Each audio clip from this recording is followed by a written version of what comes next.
I hereby order you to submit to your 5th therapy session. What blazes?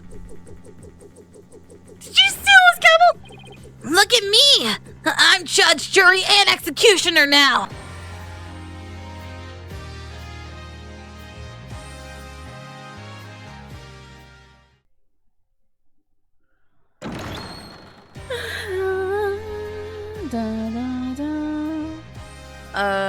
When we last left off... What? Either two. What did I do?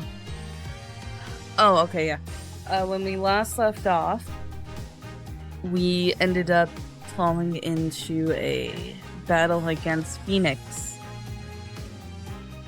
And a battle of wits, for some reason, over an orb that's meant to be the spiritual orb that was passed down, that was stolen and given to a researcher in Curing Village. But in actuality, what had happened is that there's a dude claiming that it's an artifact that's been here this whole time. Something about Amy Faye. And of course it's about Amy Faye. Everything goes back to Amy Faye. Is it gonna turn out Amy Faye is the Holy Mother? Is Amy Faye the Holy Mother?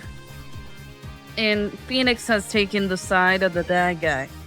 I'm very confused why, but yeah, we're going up against Phoenix right now. I just woke up, so I'm tired. I'm sorry. It's gonna take a minute before I get awaken up.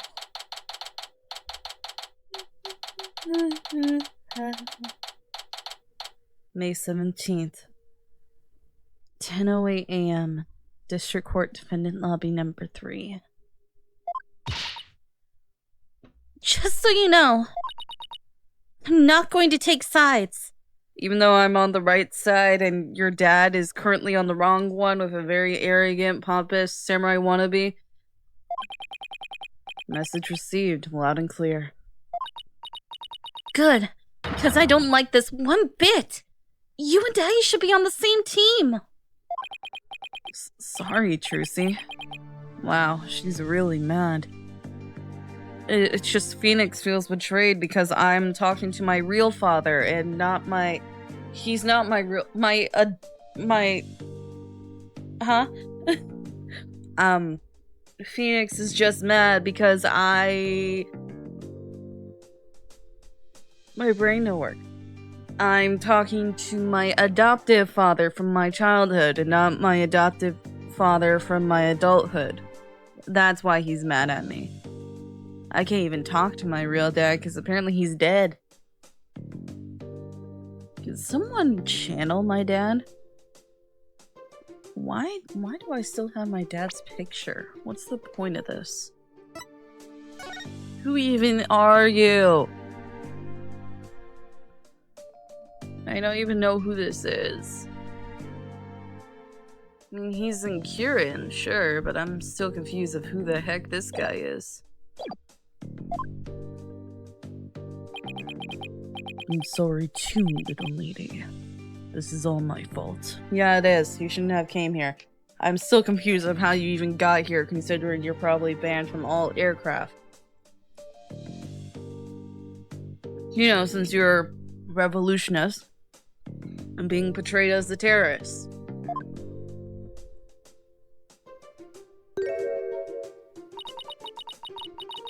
I'm just worrying things will never be the same between Daddy and Apollo. I don't think it ever will be. It never will be. It's been a very complicated relationship up to this point. If they go through with this. Is that all? Well, I wouldn't worry about that. That's the way it is with us men. We fight, but we don't burn bridges. You sure about that? Because somebody burned several bridges already. Really? What about Samadhi? Your son. Your actual son. Sure. 1 minute we're trading clothes, and the next we're having drinks together. We're simple creatures at heart.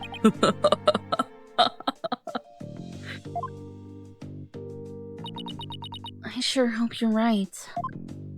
For your sake, considering your son doesn't like you. Sorry I'm late, Apollo! Athena, there you are. What happened with you and Mr. Wright yesterday? About that. We ended up going to the wrong airport. How? Don't you have a GPS? I was waiting there, thinking his flight was really late. Before I knew it, I dozed off. By the time I woke up, it was already dark. I figured something like that had happened. Being late and dozing off are the two things you do best. Guilty as charged. So then, I take it that you have no idea what today's case is about? Not a clue. Sorry. What is today's case about, if I might ask? Question, are you gonna be on my side or Phoenix's side if you figure out what's happening here? Whose side are you gonna be on, Athena? Another locked room mystery? Suspect with a flimsy alibi? Oh! Or a dying message! Sorry, strike 3. You're out. It's a civil case. A civil case? You act like I'm speaking Somali here. Swali here? Swali? It's just the right-acting agency specializes in criminal law. Or so I thought. In civil cases, there are no prosecutors, right? Instead, both parties retain an attorney. Right. The other attorney is someone you know very well. You could say it's your boss. Our boss. I'm gonna get fired. Really? Who? The trial will begin shortly. Please proceed to the courtroom at once. Okay. Let's do this. I'm apparently not even telling you that I'm going up against our boss. You're just gonna be on my side now, right? Apollo, wait. Who's the other attorney? Not telling you. You'll have to find out. And where is Mr. Wright? Put 2 and 2 together. What do you think? No time to explain. Let's go. Oh, we're actually not telling her. It'll take a second. Literally at the time he had to say no time to explain, he could have said Phoenix Wright and just let her go on her own. Okay. Right behind you. Oh, by the way, I only have 3 hours to stream, so no matter where I'm at in 3 hours, I gotta leave. Because, I'm going out with friends today.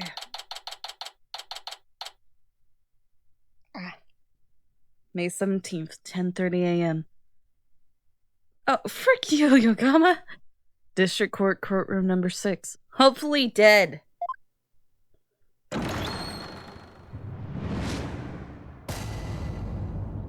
All rise. Court is now in session. Oh, well. That feels fitting for it to be in that suit. Is this some sort of practice session? A mock trial, perhaps? No. No, it's not, Your Honor. It's the real deal, Your Honor. So that you have had a falling out? I won't have you using my courtroom for that, you know? It's nothing like that, Your Honor. Exactly.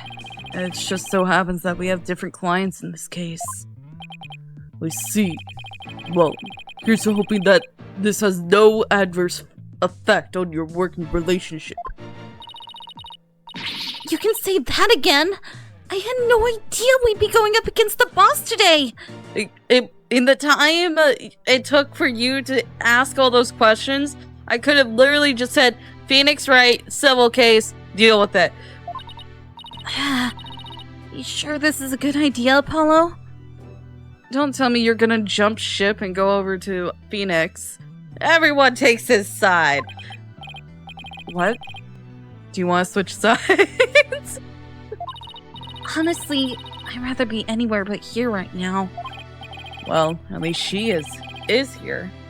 I'm really going to need her help. Mr. Justice. Mr. Justice. I never gave him a proper voice because it's usually me! Mr. Justice. Yes? Don't expect me to pull any punches just because you're the opposing lawyer. As I said, the kid gloves are off. And come what may, they'll stay off. Same here, Mr. Wright. If it's a fight you want, it's a fight you'll get.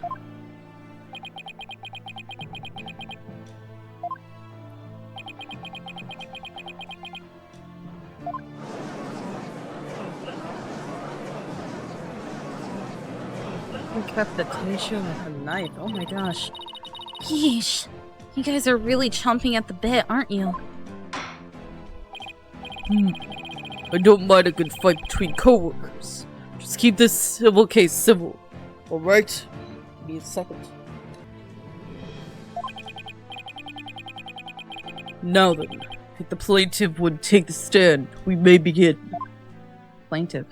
Oh, the person forming the complaint? Right, left, right, left, right, left. I wasn't expecting him to still be in the carriage. Noble judge, members of the gallery, good day to you. I am Paul-Justice. I don't remember the voice I gave him. This is but the start of my epic campaign, and you all have the honor of witnessing it. I believe the youth of this country are our very future. Too long have they been looked down on and given the cold shoulder. So to them I say, ask not what you can do for your country. Ask what you can do for me. Mr. Adashan, what's this crazy contraption you're riding in? It's my custom-made, election-winning campaign mobile. Beautiful, isn't it? You are at a witness stand, not a campaign podium. So come out there this instant.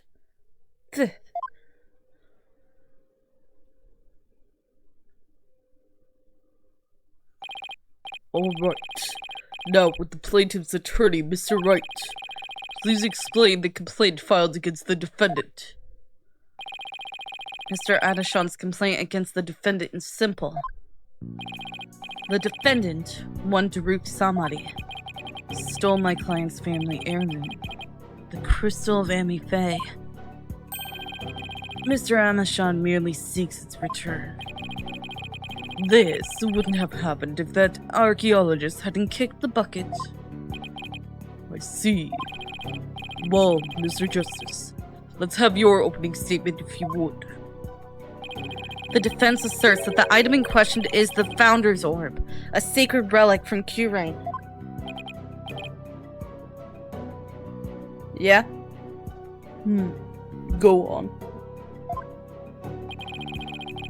It seems someone asked an archaeologist, Dr. Archie Buff, to study the orb. Dr. Buff determined that it was a Kuranese national treasure known as the Founder's Orb. The very orb that was stolen from a treasure room in Kurain several weeks ago. Why, yes. I saw a news report about that. The theft of a Kuranese national treasure caused quite an uproar in the kingdom. Well, we believe that it was not, in fact, a theft in the traditional sense, but rather, that it was spirited out of Kurain by someone for Dr. Buff to study. You don't say. And around that time, an acquaintance of the defendant learned of Dr. Buff. He made contact with the doctor, who agreed to hand over the orb. Apparently, the doctor wanted nothing to do with it once he'd learned it had been stolen. It seems we have a transfer agreement between both parties. Mr. Samadi also agreed to return the Founder's Orb to the Kingdom of Kurain once the doctor verified it was the real thing. I see. So this dispute centers on whether the item in question is the Founder's Orb or the Crystal of Amy-Faye. That, in turn, will determine the object's rightful owner. I better bring my A game. Going up against Mr. Wright won't be a walk in the park. Come to think of it, the name Daruk Samadi sounds awfully familiar. It's almost like I've been watching TV and he was right there. But I can't recall where I've heard it. It's probably your imagination, Your Honor. It's just a tourist, after all. My imagination, you say? Are you sure about this, Apollo? He's a white criminal in Kurain, isn't he? If you keep your voice down. In Kurain, yes. Here, he's just a tourist. It might be seen as a terrorist. And a revolutionist.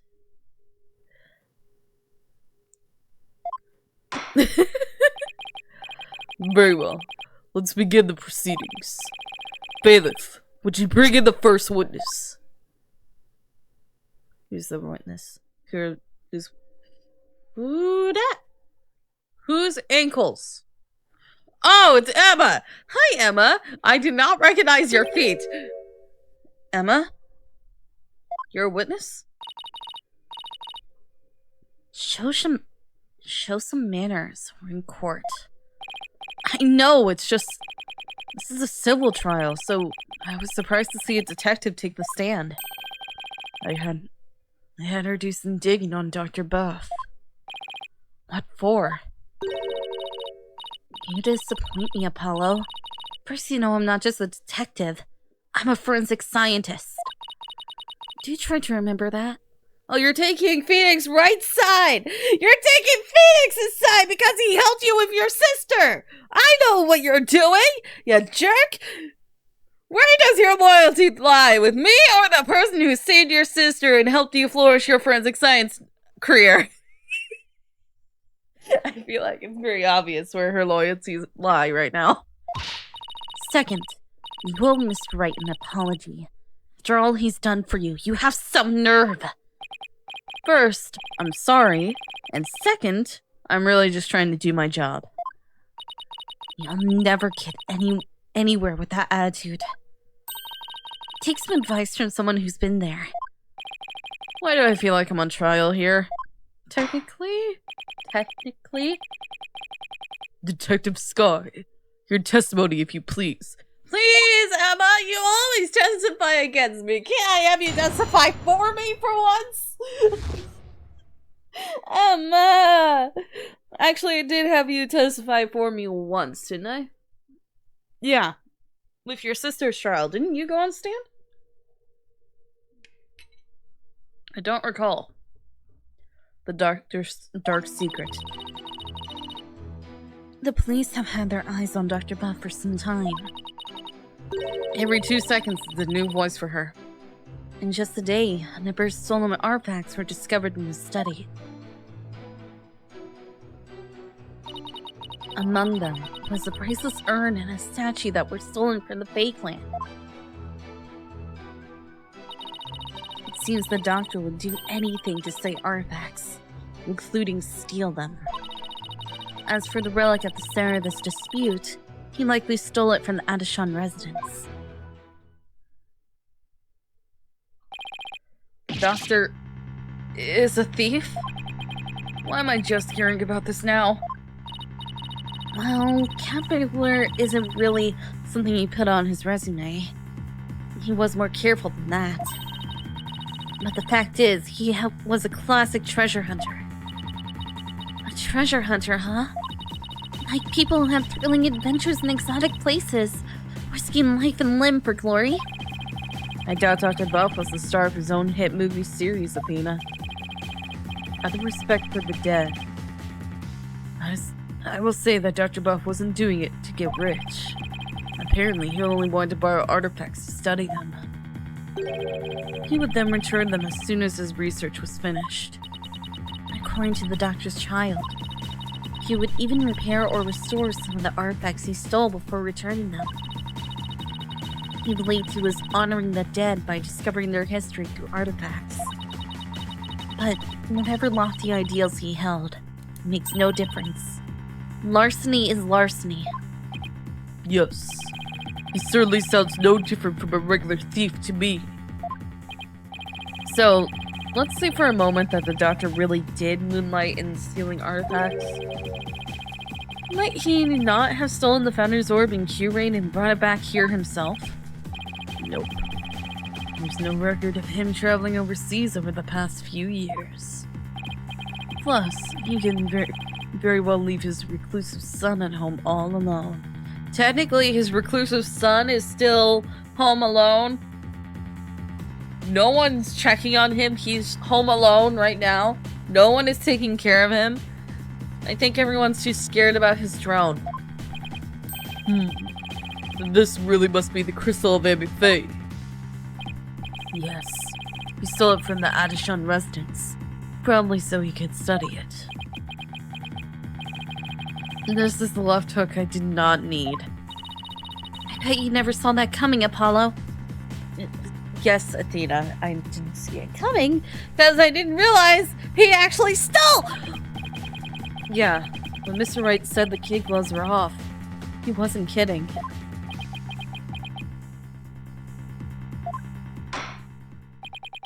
Mr. Justice, you may proceed with your cross-examination. Okay, I guess we're cross-examining Emma now. Hello. The doctor's dark secret.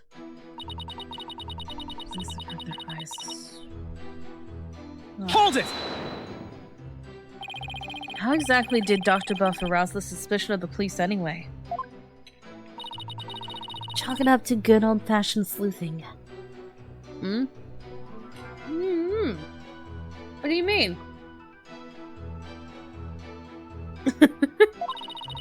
After investigating countless artifact thefts over the past few years, the police finally zeroed in on him, and the doctor became their prime suspect. A number of those artifact thefts occurred in Huron Village too, if I might add. And they started right around the time the doctor moved there. But he was never arrested. I take it there was nothing concrete linking him to a crime? No, which is why we were never able to get a search warrant in the first place. It's hard to arrest artifact thieves unless you catch them red-handed. Still, the police had him under constant surveillance. Then where was his surveillance the day he was murdered? Behind the tree, dozing off? In just today, a number of stolen artifacts were discovered in his study. Hold it! Are you sure these allegedly stolen artifacts are the real deal? They're not fakes, that's for sure. Take the urn, for example. Apparently, it's an extremely intricate work of art. Its design, cracks, and other features would be impossible to replicate perfectly. I don't think you know that this artifact has been broken 3 times? 4? How many times has this artifact been broken? A lot! It's been broken twice by children, and it's been broken by a museum curator. I don't think you understand what this artifact originally looked like.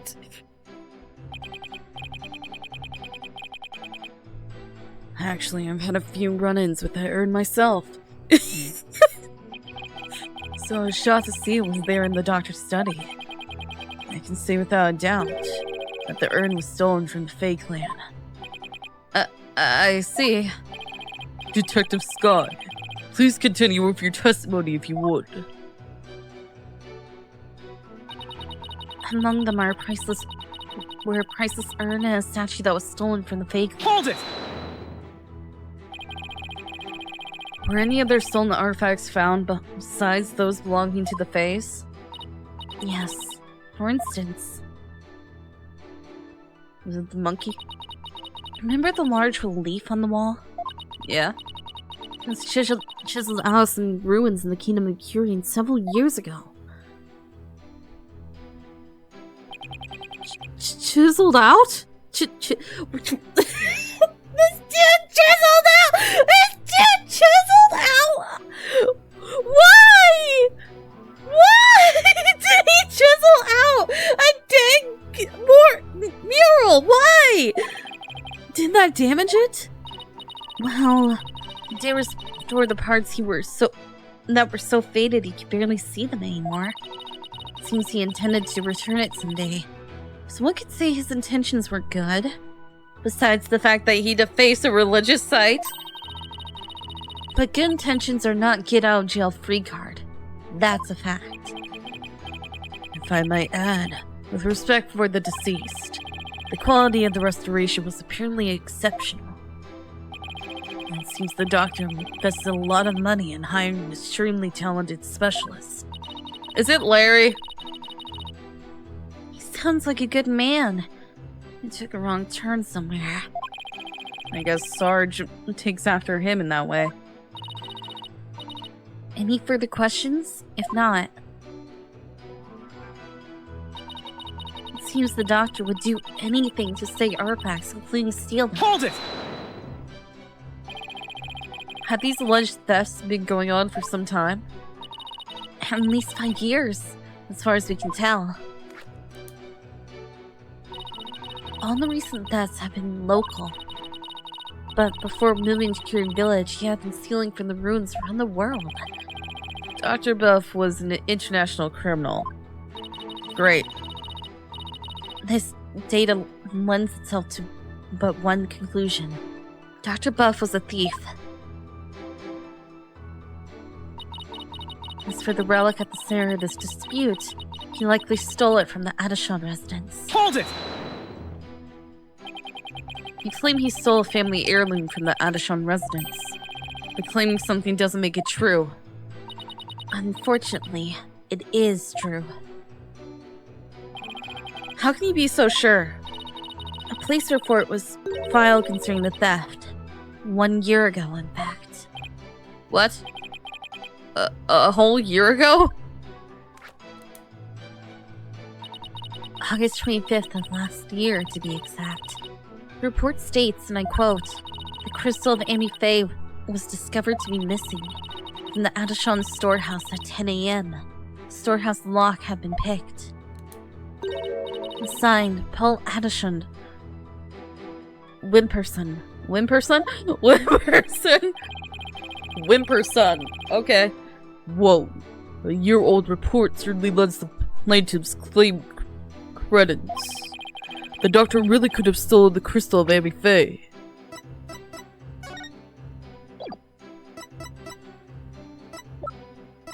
Checking something. What was the scent? What was the scent? But look. Paul Adishon Wimperson. This has to be his email, right? So, it wasn't stolen. It was given to him. But it wasn't stolen.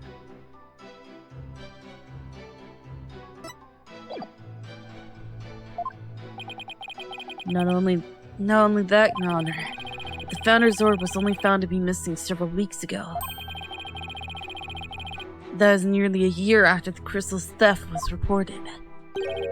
Therefore, I believe we must consider the orb and the crystal to be two separate items.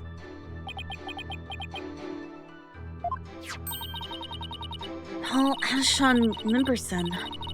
Not the most awe-inspiring tail end, is it? I see why he cut it.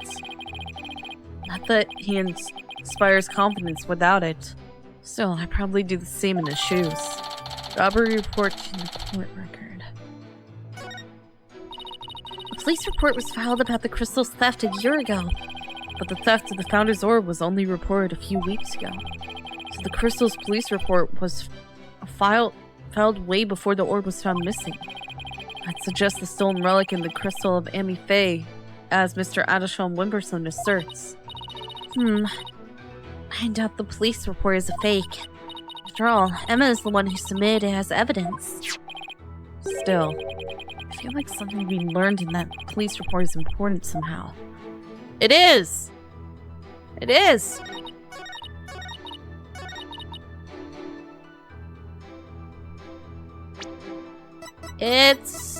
It is! Objection! It is! The email! Why are you hydrating me? I don't have water! Jerk! I was on a roll! The doctor stole the relic from the plaintiff. Are you sure? Because that statement doesn't agree with a certain piece of evidence. What do you mean? Take a look at this. What about it? This contains an email from the doctor's computer. Email. That little piece of plastic.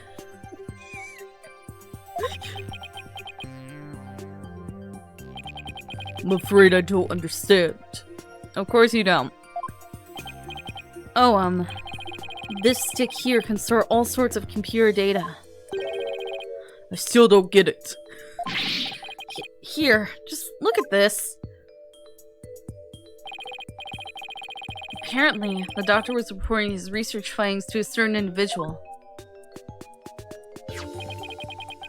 Now, take a look at this. It's the fleet report Detective Sky presented to this courtroom. You can see the plaintiff's legal name on it. Paul Adishon Wimperson. I can see why he dropped the Wimperson from his name, but that's hardly breaking news. Look closer, Your Honor. Paul.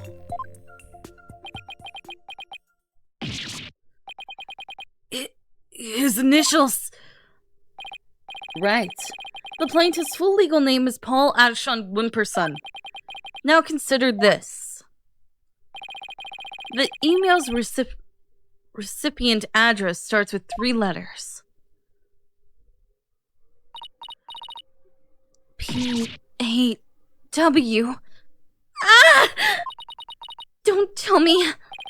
Oh, but I will anyway. The individual who hired the doctor to study the disputed item is none other than Paul Adishon Wimperson. Oh, wait. That means... Exactly. He wouldn't have asked the man who stole his family heirloom to study it. Therefore, how could this possibly be the crystal of Amy Faye? Ah!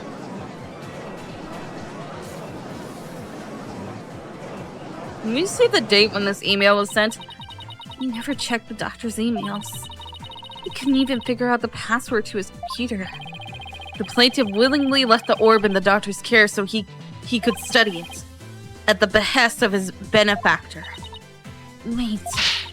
Then what about the police report? I have all the details of the theft right here. It's probably for another relic. The real crystal of Amy Faye. I don't even know what that is.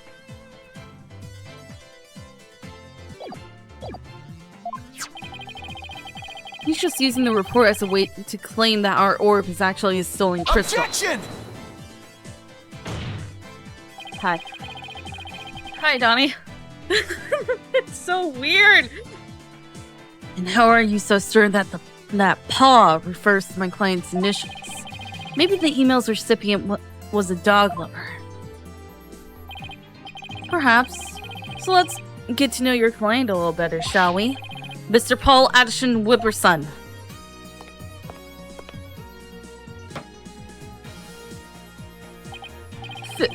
I suppose shutting down detractors is all part of a politician's job. Answer me this, Mr. Adishon Wimperson. What is your birthday? What is your birthday? My birthday? It's July 11th. Oh, what's it to you? Oh, I see. You can address birthday gifts to my office. But full disclosure, I only accept gifts valued at $1,000 or more.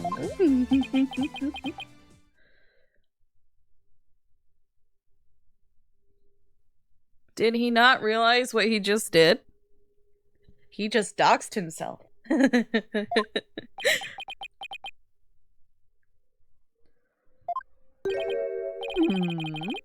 Why has everyone gone silent? How can anyone be that self-centered? Alright, politician.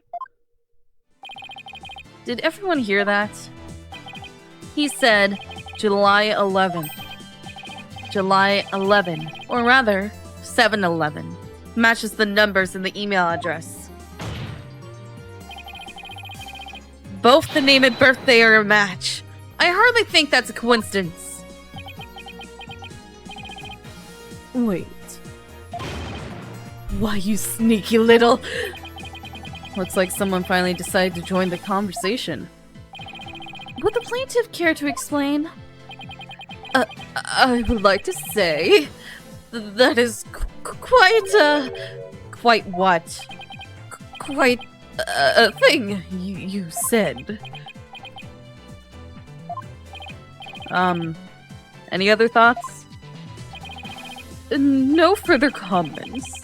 I stand by my previous statement. Hold it! Come back here! You can't just walk away! Even politicians have to explain themselves out in a court of law. I'm afraid I simply don't know how it happened. I can't possibly explain matters outside of my purview.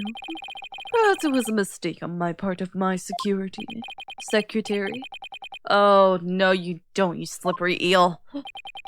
Mr. Wright, would you care to respond? I won't argue your assertion. My client lent the treasure in question to the doctor and asked him to study it. It seems that much is a fact. Now we're getting somewhere. However, it has no bearing on the issue of ownership. How so? Mr. Adashan, I fully understand your position here. You had to hide the fact that you sent the crystal out to be studied. Your family would have been very upset if they had found out. It's a family heirloom after all. You've gotta be kidding me. Mr. Wright is, well, right of course. But then, he always is. That's why he's my lawyer. The crystal is a precious Adashan family heirloom, and has been for centuries. It feels like it should be an heirloom for the Faye family, not the Adashans. But Dr. Buff was so eager to study its proud heritage. I just couldn't say no. I didn't even tell my grandfather. Objection! But in order to win the backing of your so-called benefactor, you were going to give what you claim to be the crystal of Emmy Faye to that person? You were going to give a precious family heirloom away just like that? I was going to explain everything to grandfather later, honest. My client's grandfather is very proud of his grandson for following in his footsteps. If refusing him would have meant dashing the dreams of his darling grandson, I doubt the kindly old man would have said no. Well, grandchildren are meant to be spoiled. I wasn't. That's what grandfathers are for. Nope, mine just lectured me over and over again. Your Honor, please. I mean, it's been in the family for centuries. My grandfather thinks highly of my talents as a politician. That's why he entrusted me with this very important name placard today. How do we know you didn't steal it? Oh, you care for it so much.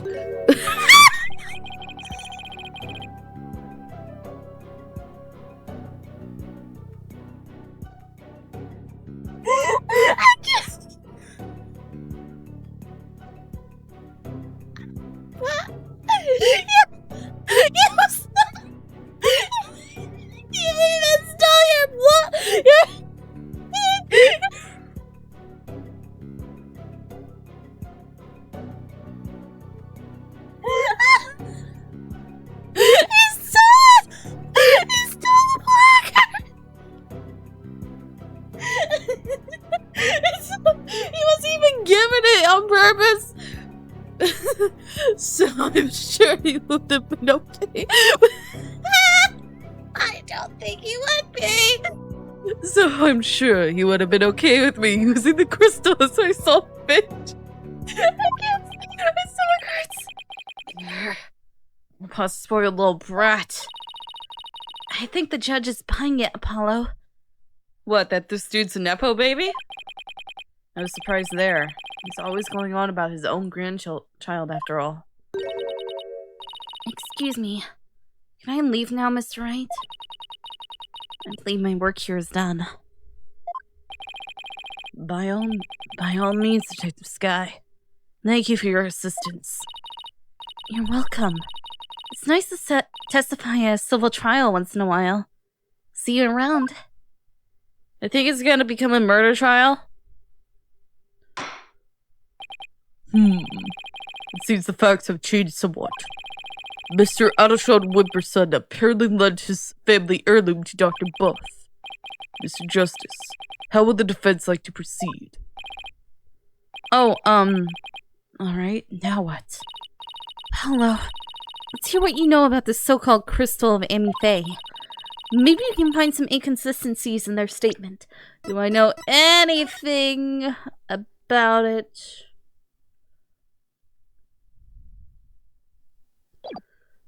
Matima founding period. I don't know anything about it. Wait. Whoa. I do know something about the Founder's Orb.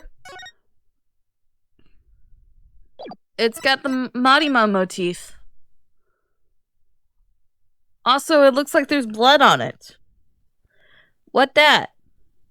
Is that rust or blood? What is that? What's that red stuff? Huh? What? Why is there even red stuff?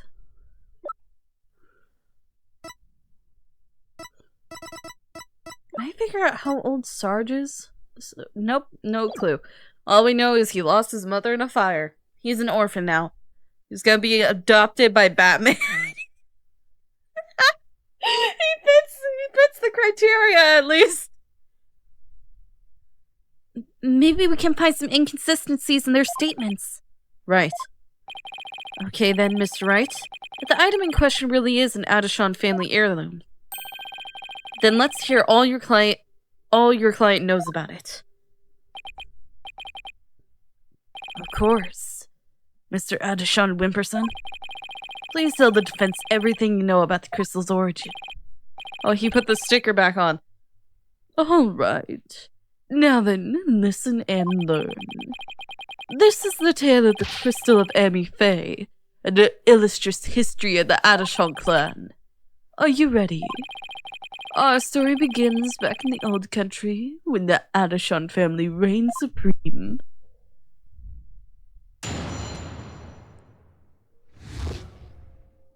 The illustrious history of the Adashon clan.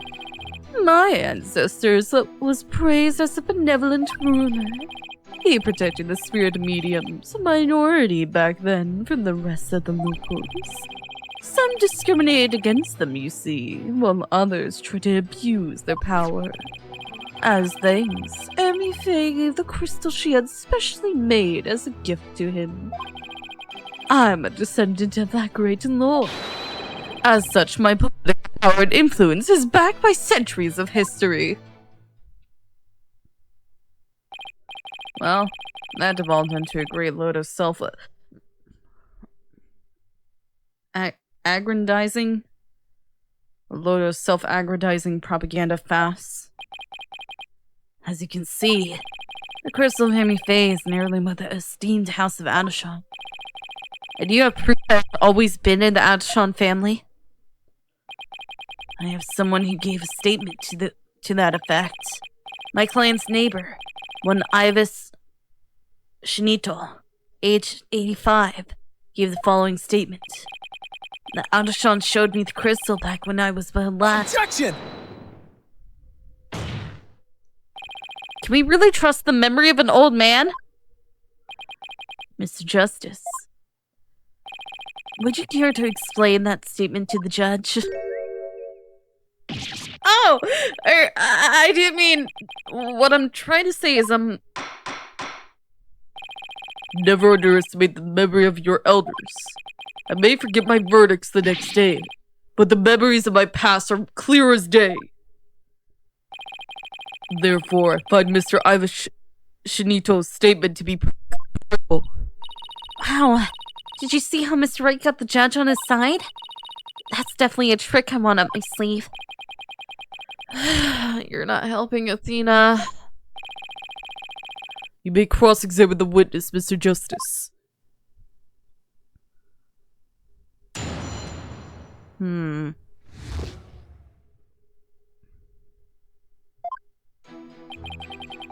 sister was praised as involved. Hold it! That object you set down there, is it something of importance to you? It's a name placard. This one here belonged to my grandfather, Abraham Adishon. He had a custom made during his distinguished political career.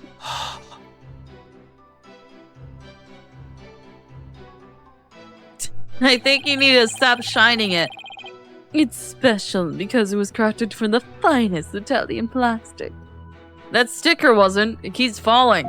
I wasn't aware that the Italians were famous for their fine plastic. I thought it was leather. You can touch it if you want. I want to see him put the sticker back on. No, I'm fine. No, stop putting the sticker back on off screen! Actually show you putting the sticker on! Very well. I'll just continue with my testimony. My ancestor was praised as a benevolent ruler, but he was also an eminent politician. He protected the spirit mediums, a minority back then, from the rest of the locals. Hold it! So I take it the relationship with the fake lamb was a close one. A smooth and open line of communication with my entire electorate. That is what Paul Adishon way. Huh? Oh, sorry. I was asking about your ancestor. Whether it's about me or my ancestor, feel free to ask me anything you like. Transparency in government. That's the Paul Adishon way.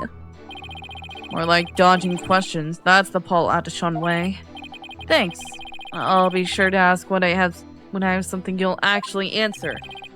As I was saying, the Adishon family protected the Fey spirit mediums back then. Some discriminated against them, you see, while others tried to abuse their power. Hold it! Spirit mediums were targets of discrimination? Yes, some people even treated them like they were monsters. The transformation the mediums underwent when channeling spirits frightened the locals. And then there were those who tried to use them. You mean they sought to control the channeling powers of the mediums? Discriminating against a minority is absolutely despicable. A vote for me is a vote to end discrimination. I vow to root it out wherever it may be. That is my promise to you. He's totally ignoring your questions. It's like you're a moderator in a political debate. Yeah, and only he cares about what he's about his talking points. As thrilling as your campaign is, could we please get back to your testimony? As you wish. Now then, as for the crystal of Amy Faye... As thanks, Amy Faye gave the crystal she had specially made as a gift to him. Hold it! Something wrong? You said she had it made. So, then it was made in Japan? That's right. They say she hired a famous craftsman to make it. And they say it's quite valuable, too. And you were going to take such a priceless family heirloom? and just give it to your patron? That's so typical of your ignorant common types. Making difficult decisions when the chips are down is what a politician is all about. Only when it's in the service of your own political career, you mean? The crystal is a testament to my ancestors' remarkable achievements. And furthermore, I am a descendant of that great lord. Hold it! So tell me, Mr. Ayashon 1%, why are you famous? Are you famous in Kirin Village? You could say that, but I find my popularity to be rather bemusing. Bemusing? Yes, my campaign posters keep going missing as soon as I put them up. My avid supporters and female fans are likely taking them home to hang in their bedrooms. Okay, Cavendish! You're not Cavendish! I think they're just throwing them away! You are not Cavendish! Guess ignorance really is bliss. Oh, this only proves my fine lineage.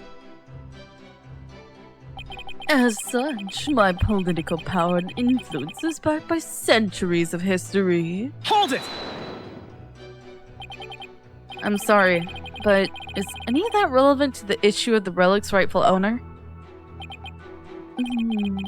Have you never heard of the kingcraft? Kingcraft? It's the art of ruling as a king. My father drilled it into my head from a young age, and one of its precepts states, ruin awaits a ruler who responds to every single issue posed by the masses. Well, that answered my question about what he meant by king of this nation. Progress. Apollo, who's this Amy Faye anyway? I believe she was the founder of the curing channeling technique. The plaintiff claims she had the crystal made for his ancestor. That would mean it was made in Japan, right? Yes, I suppose it would.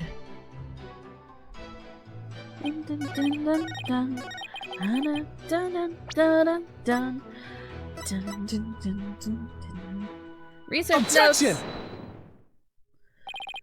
You say that Amy Faye had the crystal made for your ancestor. So, am I to assume it was made in Japan? That's right.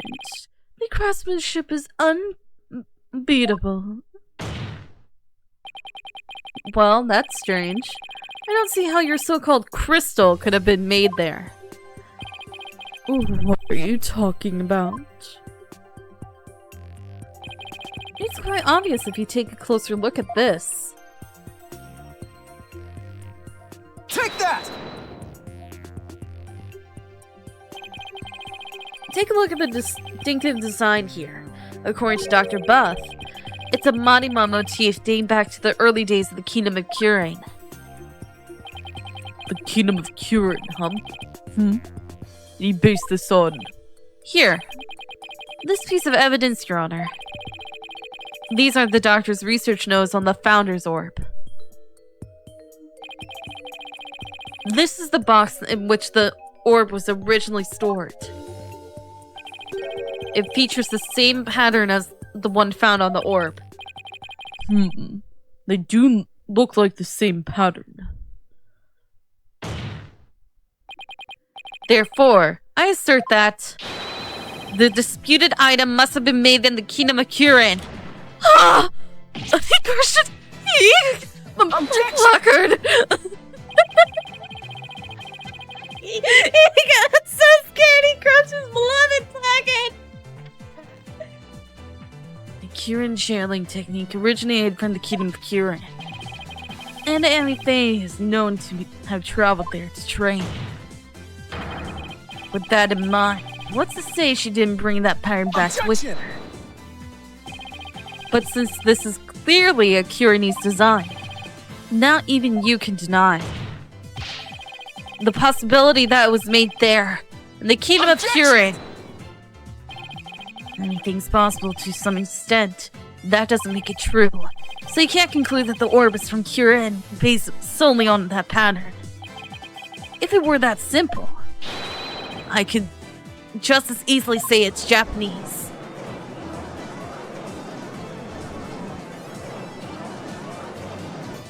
I'm confused. I have to agree with Mr. Wright. The pattern alone proves nothing. They couldn't say it was made in America because American-made stuff sucks. But that also means there's no basis to claim the item is in dispute was made in Japan either. At this rate, we're going nowhere fast. He's right. We're just spinning our wheels here. I wonder if we have any evidence that could break the stalemate. Evidence that could break the stalemate. It's not. It exists. The defense would like to present a piece of evidence to the court. A piece that will finally break the stalemate. Oh. Well, you piqued my interest. Let's see what we've got. Alright. I will prove now that this is, in fact, the Founder's Orb. How can I prove it? What am I proving?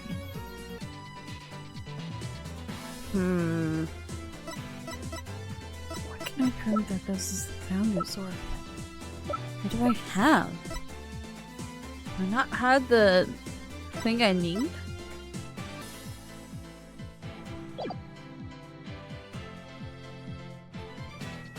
Wait. Decipher the patterns but have yet to crack the riddle. The opaque crystal orb is the key.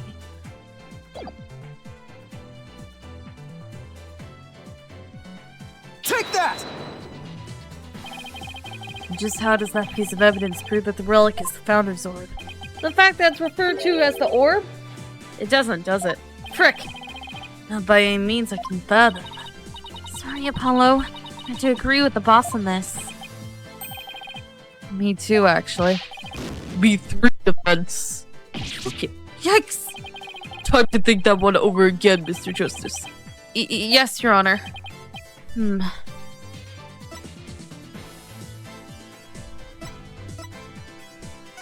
I don't think it exists. There doesn't seem to be anything we can use. At least, not at this point. Well, unless we find something, this trial won't be going anywhere.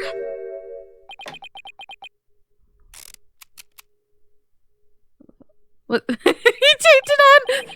Oh, that's much better. I was wondering what was going on. He sounded like a robot for a second. He taped it on! What's his deal? I have a suggestion. Why don't we consider this from a different angle? I'm listening. What if the Defiant Dragons really were authorized to take possession of the relic? I'm afraid I don't know where you're going with this, Mr. Wright. Consider the Orb Transfer Agreement, which states, agree to hand over the Founder's Orb to the Defiant Dragons if I will come to no harm. What if, as the last part suggests, this was written under duress? That would render the agreement null and void. What are you suggesting, Mr. Wright? While you were on your little cave expedition, I was investigating Dr. Buff's accident. And there was something you overlooked, Mr. Justice. Namely, that his accident might have actually been murder. What? Murder?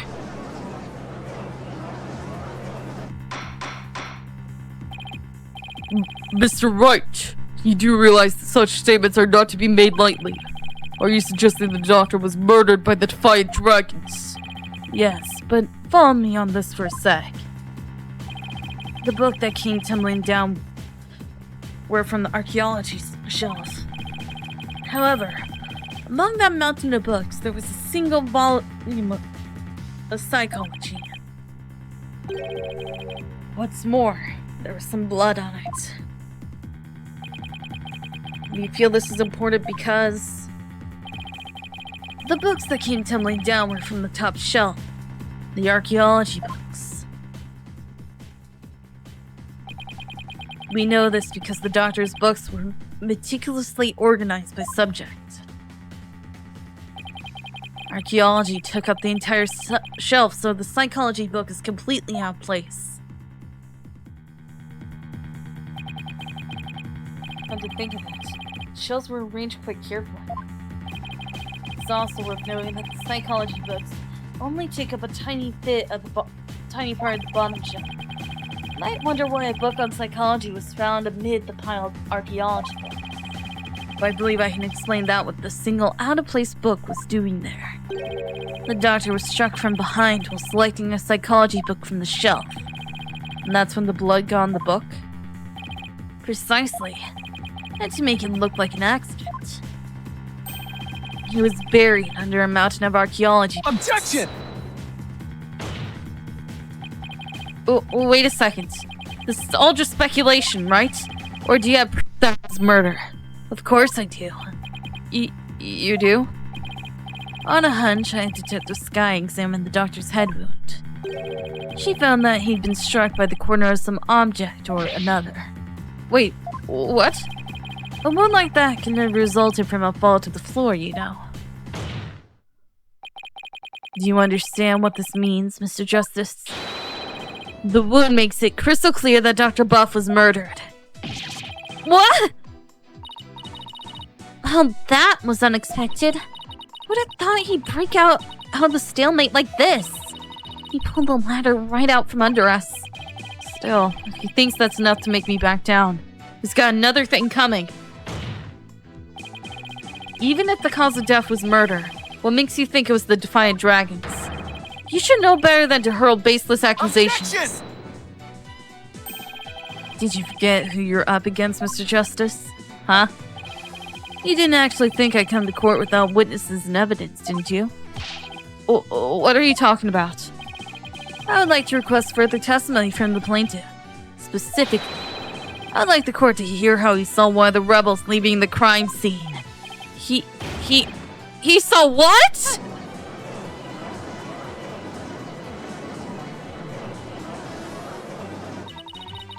If he can prove it was murder, that's the end of our client's right to the orb.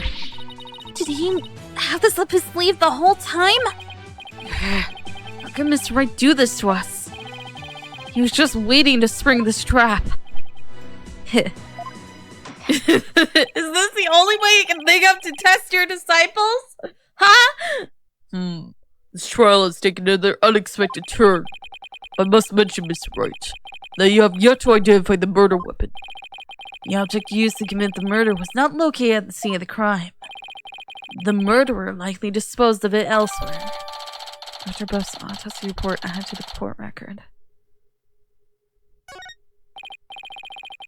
Well, I never thought we'd be deliberating the issue of murder as civil trial. Cerebral hemorrhaging after being struck on the back of the head with the corner of an unidentified object. 10 p.m. to 11 p.m.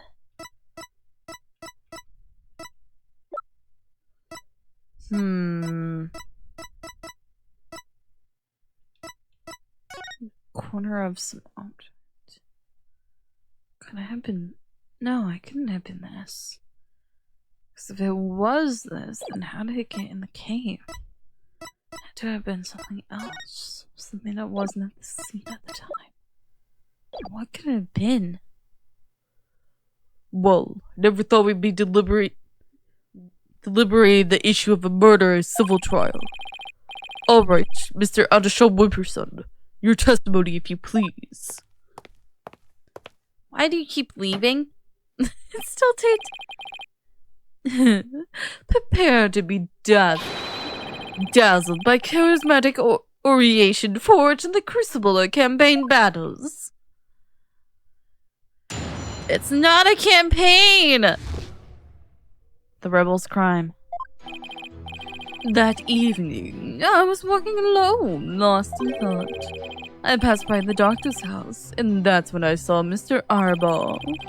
He was running out to the front door. It was around 10 at night. Surely that must have been him fleeing the scene of his crime. A vote for me is a vote to end such violence. That is my promise to you. Weren't you the one that shoved me off a cliff? So the plaintiff saw a possible suspect fleeing from the doctor's residence, and it was within the window of the estimated time of death. That's horrible. What in the world were you doing there then? Study photo update in the court record. It seems Mr. Arbol was loitering about Curine Village that day.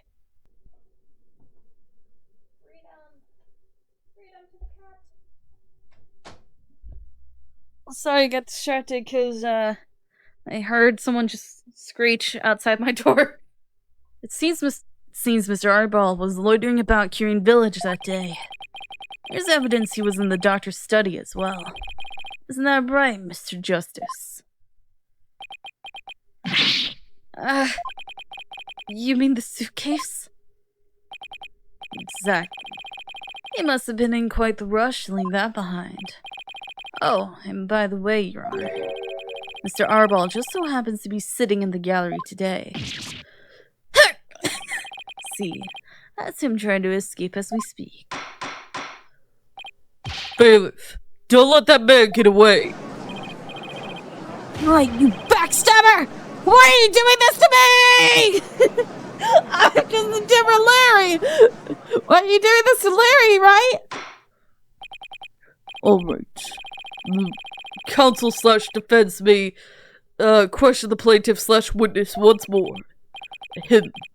Please proceed, Mr. Justice.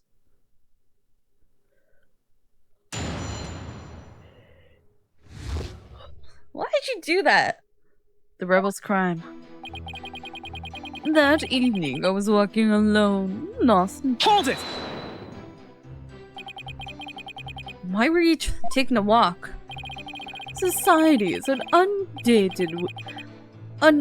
inundated with serious problems that must be solved. And as a politician, I'm always on the job, thinking hard about possible solutions, even on my walks. Thanks for the non-answer. While we live out our comfy lives, there are starving children who suffer in the back alleys of our major cities. It's not in me to ignore such suffering. A vote for me is a vote to end hunger and for world peace. Yes, Mr. Adisham Whipperson. We are all well aware of your outstanding character. Now, please continue with your testimony. I can practically hear my poll number surging. Now, on with my speech. After all, the voting public must be informed of the magnificence that is me. I passed by the doctor's house, and that's when I saw Mr. Arbol. Hold it! Where exactly were you when you saw Mr. Arbol? Right here, under this tree. I saw him dashing out Dr. Buff's front door. And he didn't notice you? No, I was hidden by the tree. I knew the tree had to come into play. I knew it. Is that really important to know from where the plaintiff saw Mr. Arbol? Yes, it is. Yes, I believe it matters a lot. I ask that the police be added to the witness's testimony. I was under this tree when I saw Mr. Arbol. Hold it! What were you doing under that tree? A lack of the lateral thinking. That is a politician's downfall. What? That is why, if I'm elected, I promise to think outside the box. The question was, what were you doing under the tree, Mr. Adisham Wimperson? I suppose I can't expect a plebeian such as yourself to understand my grand design. Oh yeah? Try me, oh lord of plebes. Mr. Adisham Wimperson, I believe the court is well aware of your grand political vision. Now, let's have the rest of your testimony, if you please. I can hardly wait for the upcoming election. He was running out the front door. It was around 10 at night. Surely that must have been him fleeing the scene of his crime. Oh, frick. I forgot that... Hold it! Did you notice anything unusual? Yes, his behavior was incredibly suspicious. His eyes were darting all around as he ran off in total panic. As soon as I saw that, I knew he had done something, and it probably wasn't good. Despite that, you still didn't report it to the police? Who would have thought he had killed Dr. Butt? Not me. That's why I didn't report him. So the witness did notify the police. Is that an important statement, Mr. Justice? Yes, it is. Yes, it's important. I request the witness add to his testimony. Sure, why not? I had no idea that Dr. Buff was dead. That's why I didn't call the police. Hold it! You had no idea he was dead? In other words, you knew nothing about what had happened. I am truly ashamed of myself. What? There's been a gruesome murder in my beloved village. What a fool I've been! I was thinking only of the village's future and world peace. It seems my earnest attitude and industrious nature have come back to haunt me. Only a politician would try to pass off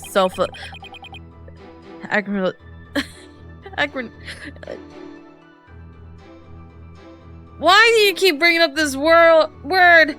Pass off self-aggrandizement as self-deprecation. Deprecation I can say, not aggrandizement. Aggrandizement. Disment? Apollo, you think this is how all politicians will be from now on? Oh, it's...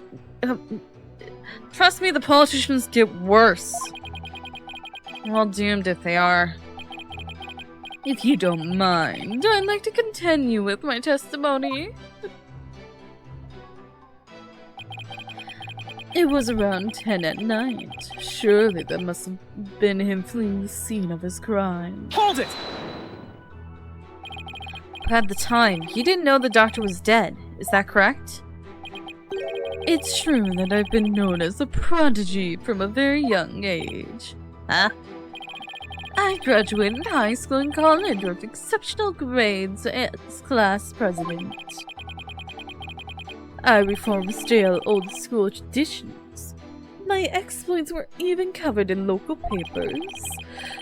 But as exceptional as I am, I can't possibly be expected to know everything in all times. I have hiccups now. Why? Why this man give me hiccups? Apparently politicians give me hiccups? What? This isn't working. He keeps bending the questions to serve his own needs. Hang in there, Apollo! Mr. Adisham Wimperson, I believe the court is well aware of your exceptional nature. Now, would you please continue with your testimony? I have the upcoming election in the bag. A vote for me is a vote to end such violence.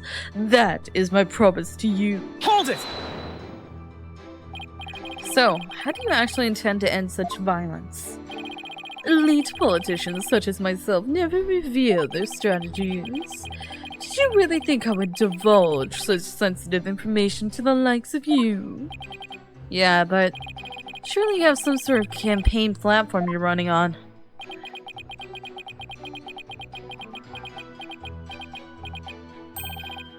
No comment. Of course.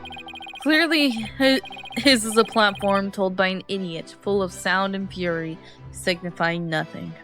On top of a soapbox. He said he saw deaths from under the tree. That's true, then. Did you figure something out? Yeah. I think he's hiding something. let's take another look at the evidence, Athena.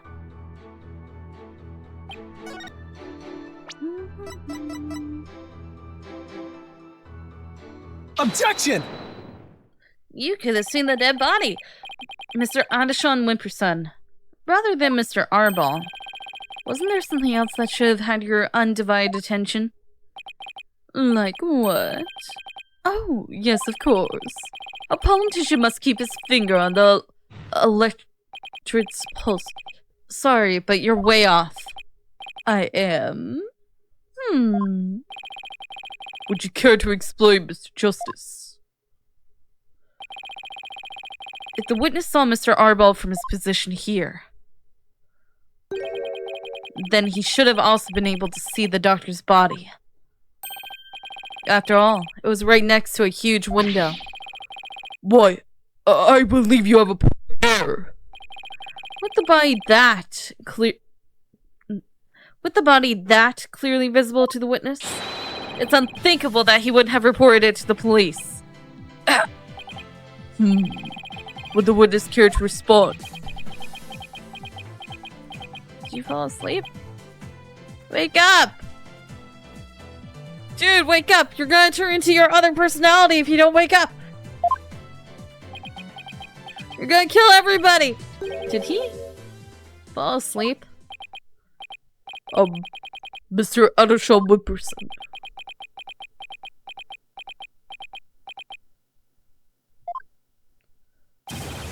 Mr. Adishon Wimperson! Huh? Oh, there are many sides to any issue. What did I ever do to deserve this? In any case, I'd like the court to acknowledge the inconsistency in the witness's testimony. Mr. Adishon Wimperson, did you really see Mr. Arbol? Yes. In your doghouse? What? Hold it! Hey! Hey! Stop walking away! Where do you think you're going? Oh, I thought I'd return to my seat, seeing as I had already answered the question. This isn't some small town hall debate, so you just stay right there until I say we're through. I'll have to run that by my campaign manager before Objection!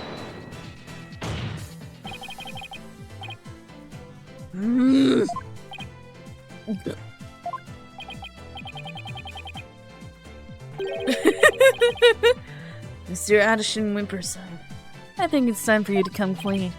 Huh? So then, does this mean he didn't see Mr. Arbol? As your lawyer, Mr. Adishon Wimperson, I advise you divulge that matter we discussed. Silence is no longer an option. Are you sure about this? I'm in the midst of running for office. I can't afford to let any strange rumors get out.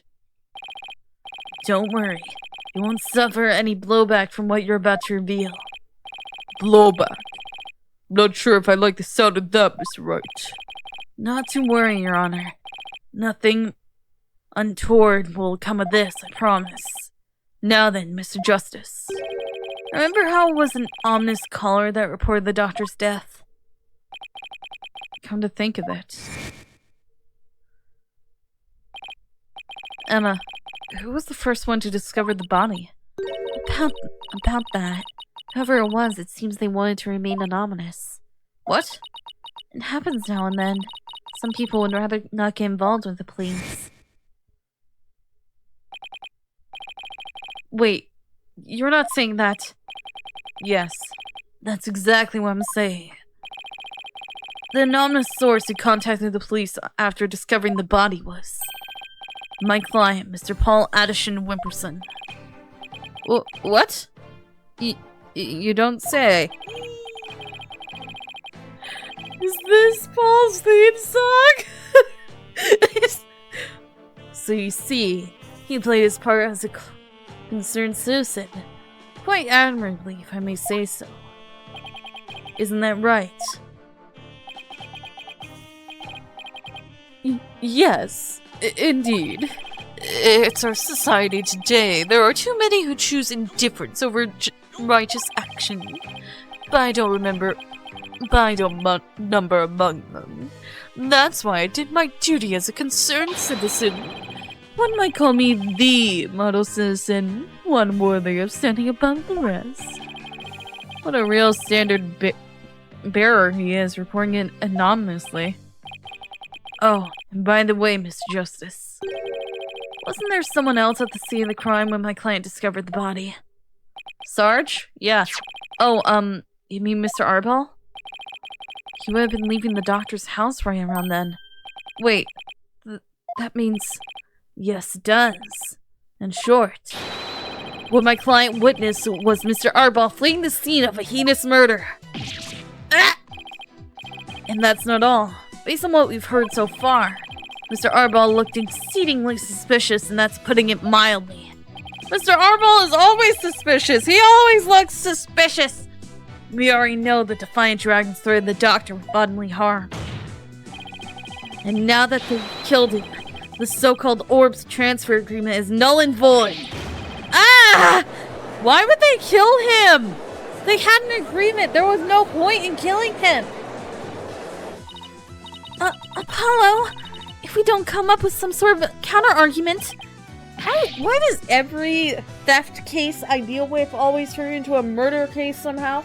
It's the second one! I don't ever have a normal case, do I? It's never gonna be a normal civil dispute or trying to prove that my client isn't a thief. No, that's never gonna happen. What's gonna happen is the fact that everyone I'm defending is a murderer! Or being accused of murder. Mostly being accused of murder. There's only been one actual murderer. But still, point being... what sort of evidence do you have? Can you actually prove that it was Mr. Arbol who killed the doctor? That move had desperate written all over it. It's all I've got, so I'm going with it. Evidence? I suppose it's true that I don't have any. I knew it. But I do have another witness. You do? You should know I always come fully prepared, Mr. Justice. My new witness will provide testimony proving Mr. Arbol's guilt. Is it Sarge? New witness. Wonder who it could be. Very well. Bailiff, please summon our new witness. In the meantime, the court will take a brief recess. I would like both sides to use this time to prepare properly. Understood?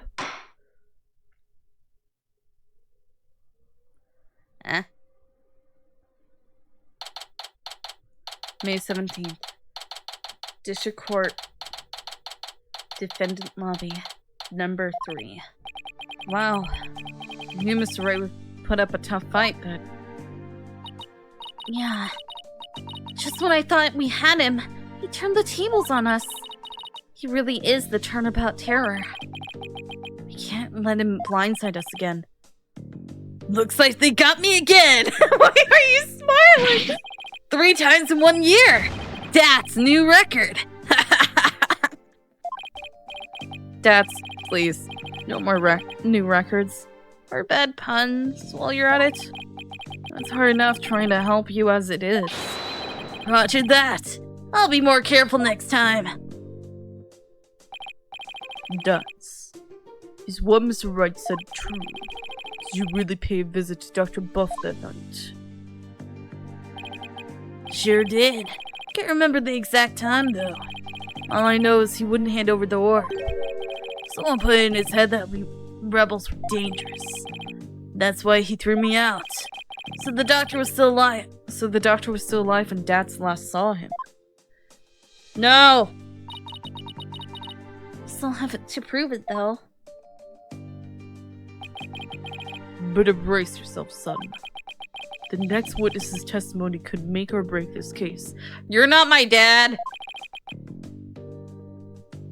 Yeah, I know. Hey, where's Trucy? She went to go see her dad. Maybe she's still mad. More like worried. Pray that this trial will create a rift between you two. And that you might then leave the agency. She has an active imagination. I mean, technically I've already done that before. So it's not that out there. Excuse me. The trial will be resuming shortly. Well, let's go see what new testimony awaits. May 17th. District Court. Courtroom number 6. Let's try. Alright. Court is back in session. Mr. Wright, you said you had a witness? Your Honor, I would like to call the lone survivor of the doctor's murder to the stand. Wait, you can't mean that Sarge is here. You mean Dr. Buff's reclusive son? How did you get him to cooperate? Nothing a little persuasion couldn't handle. The poor child only agreed to help if it meant catching the killer. Getting a kid like that to overcome his fear. Now that's impressive. This must be really important testimony for the kid to come out in public like this. Very well, Mr. Wright. Please call your witness to the stand. We actually gonna see the kid? No, we're not. It's gonna be the dang drone. He didn't come out. It's the drone! Liar! Oh my. Sergeant Buff, at your service, sir! He's here as the drone? Really? Oh, Mr. Wright, what exactly is the meaning of this? We're cross-examining a toy. That's what's happening. Past trauma has rendered it impossible for the witness to venture to public. Leaving home was hard enough, and it seems leaving the witness lobby was just too much. I would still like to continue with testimony delivered via this drone. I understand it must be terrible to lose one's father like that. But testimony via a remote control toy. Well, let's take things for a spin and see how it goes. I mean, we've had testimony from a dang walkie-talkie before, so I feel like this is fine. It wasn't a dolphin, it was a killer whale! Get your facts straight! I also cross-examined a parrot. Just who's piloting this trial anyway? The judge sure warmed up to the idea fast. I think the phrase you're looking for is gave up. You do support me, Corporal Justice! I think I once called you a friend! Did you say friend? Defending the man who killed Papa? That's full-on treason, soldier! I hereby demote you back to private! Corporal? Private? What's he talking about, Apollo? It's a long story. Now then, are you ready to testify, youngster? Locked and loaded, sir! Ready to rain lead down upon the perpetrator! He's fueled by vengeance right now. Witness testimony. What happened that evening? Papa met with someone that night he died. Didn't have eyes on the ground, so I already mounted my siege defense, but I did hear him arguing with someone in his study. From my window, I saw the one designated Dats getting ejected from the premises. After that, the man lingered around the perimeter for some time. He must have regrouped and killed my papa in the study later. I just know it! How do you know it? So he was thrown out, but later returned and committed the murder, did he? Yes, Your Honor. So the man my client saw really must have been the fleeing Mr. Arp. Objection! Right, you backstabbing no good. I didn't kill no one! It's the enemy! Ready all missiles, and fire! Whoa! Did you kill him? Ha ha ha ha ha! Capitalist pig! I'll turn you into a pork stroganoff! That's just a taste of my ultimate anti-swine weapon! Whoa! It fires missiles too? Yes, well, the witness is all yours, Mr. Justice. Such a weird encounter. Wait, I'm just imagining Dat's in the corner smoking, and he's like, "Oh, well, what's up with that drone thing?" What happened that evening? Papa met with someone that night. He died. Oh, dang it! Dang it! Dang it! Shut up! Shut up! Hold it! Your father met with someone. Could you be more specific? No. I was in the midst of a crucial defense siege operation. Right. You're referring to how you don't leave your room, correct? You never know where the enemy might be lurking outside the siege perimeter. What about, school? Oh, I don't go to boot camp. I'm a soldier. Sergeant doesn't associate with rookies still too green to fight. With a kid like this, I bet Dr. Buff won't be getting any rest in the afterlife either. It's very brave of you to come to the courthouse today. But what was it that you said about siege defense? Oh, that. Well, I didn't have eyes on the ground, so I'd already mounted my siege defense, but... Hold it! We don't even know how old this kid is. Sarge? I always wondered, who or what are you battling? That's classified. Even so, it may be relevant to this Objection! case. Shut up, Donnie! I don't know if you're the right person to asking about things like that.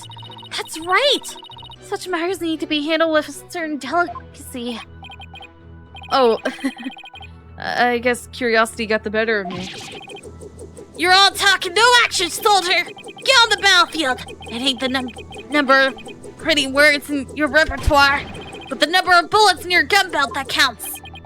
Easy for you to say. You're the one with all of them. Would the witness please tell this court what he saw and heard that night? I did hear him arguing with someone in his study. Oh, dang it, I did it again!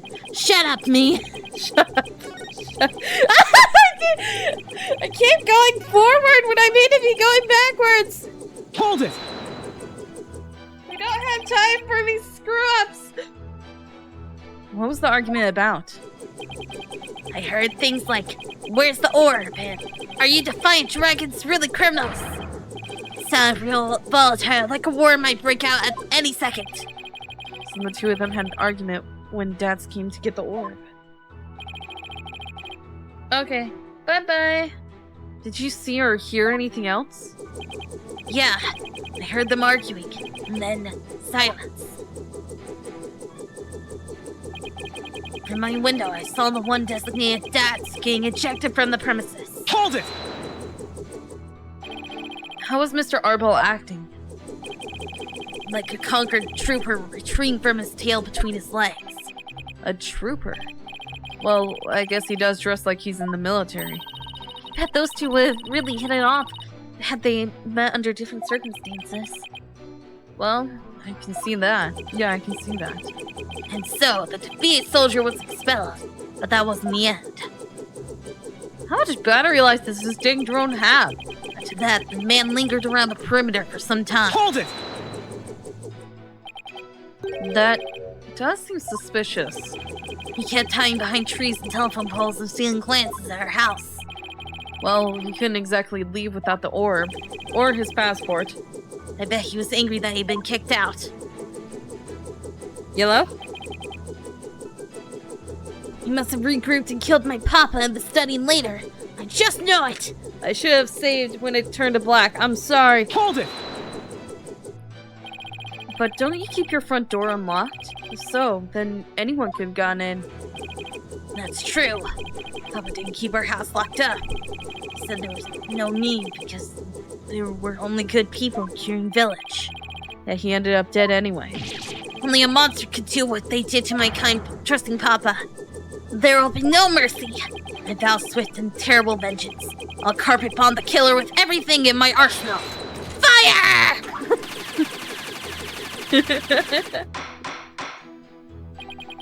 Well, I sympathize with you, witness. You were afraid from firing Gatling guns in this court. So Sarge saw Dad's too. Just when I thought things couldn't get any worse. I wonder why he hung around after being thrown out. I hate to say this, but Tats is proven to be the killer. We'll lose the orb to the plaintiff. So our only option is to prove the Defiant Dragons had nothing to do with the murder.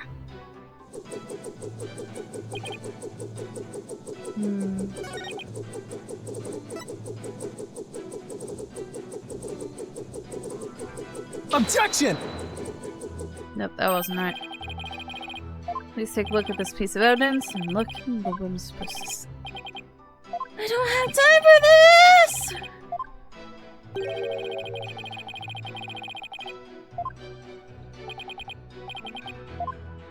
Yep. I lose one of my badges. Okay, fine. It's okay.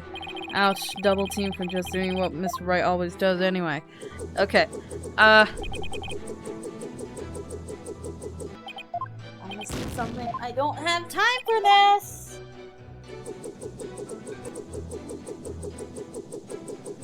huh?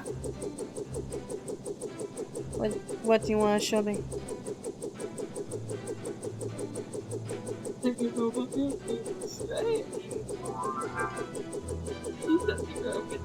What happened?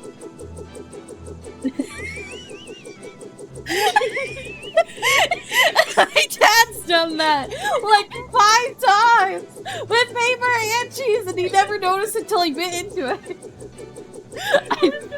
I was gonna cut this one off and give it to you before we left, but it has nothing. It's got plastic. The other one's fine though. It has no plastic. I checked. Yeah, I don't think I'll eat the plastic one, thank you. Let's try this. Objection! Oh, okay, here we go. Oh, sorry, are you hiding something from me? How dare you question your superior officer like that? You want to get in this Stroganoff action with Pig Boy over there, soldier? Sorry, but I'm afraid lawyers are missile-proof. What? Would the defense care to explain? It's simple, Your Honor. Just as he is able to see what is happening in court right now, Sarge was able to see what was happening in the study then. With his cherished drone, of course. Huh! Now that you mention it. And to think, the answer was right before our eyes this whole time. Yeah, and shooting us. Sarge, you were perfectly capable of patrolling the study that night. So you must have seen something. Ah! I'm hit. What is this strange new weaponry you're using against me? It's not new, it's called mind games. Courtroom warriors don't use guns or missiles, because evidence is our weapon of choice.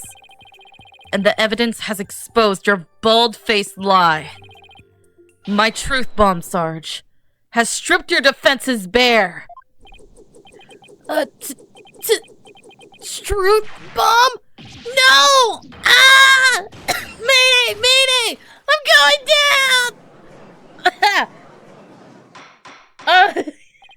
Yelling like that.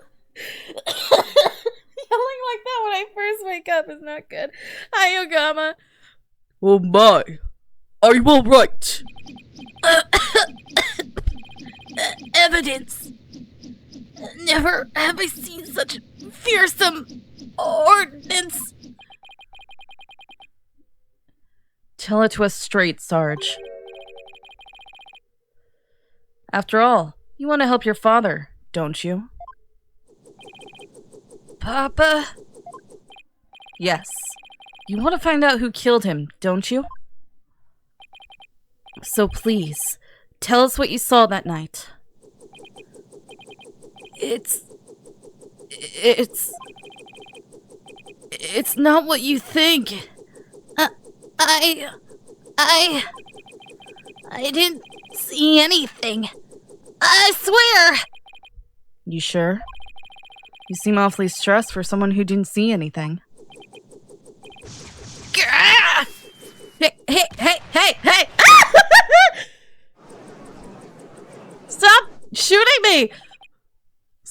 Sarge? I think that counts as an armed weapon, and you're not supposed to have those in the courtroom. Can you please not? Need to answer my question. Shut your pie hole, maggot! It'll be a scorching day in Siberia before a lowly private like you orders me around! What's with him in Siberia, of all places? And if a scorching day is what it'll take, then maybe it's time to turn up the heat. Hey, Athena. You think a therapy session might help?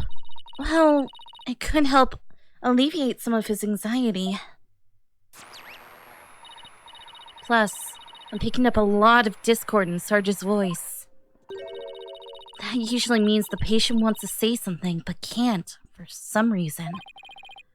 And in Sarge's case, I imagine whatever's plaguing him is pretty severe. In that case, I leave it to you and your mood matrix magic. You got it! Your Honor, I believe I can be of help here. Time for a therapy session, is it, Miss Sykes? That's so much, he just accepts it at this point. I agree. So we gonna go over my therapy about guns? Because clearly I don't understand I should be afraid of a child having a missile! Yes.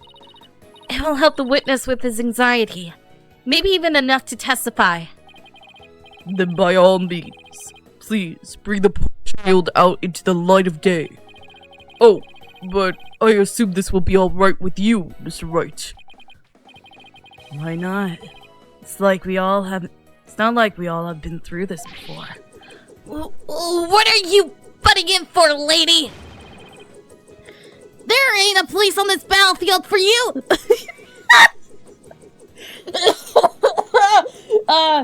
Excuse me? Question. How old are you and why are you sexist right now? I beg to differ, Sarge. This G.I. Jane's always ready for a fight in the courtroom. And wait until you see what I've got in my arsenal. Analytic psychology. With it, I'm going to blow a big ol' hole in the armor you built around your heart. First evidence. Now analytical psychology? Where are these WMDs coming from? Well, if it's a battle you want, bring it on! You may have started this war, but I'm going to end it! Courts Women Sykes! You got it, Sarge. Time to seek out the agony buried deep in your heart. Brace yourself.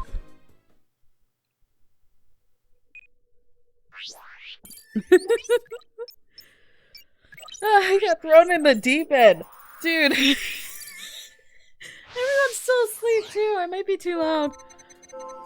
I stayed in my room with my drone that evening. I heard Tats and Papa arguing with each other. Tats got kicked out. I saw him still hanging about outside. I was in my room, so I didn't know Papa was dead until the next day.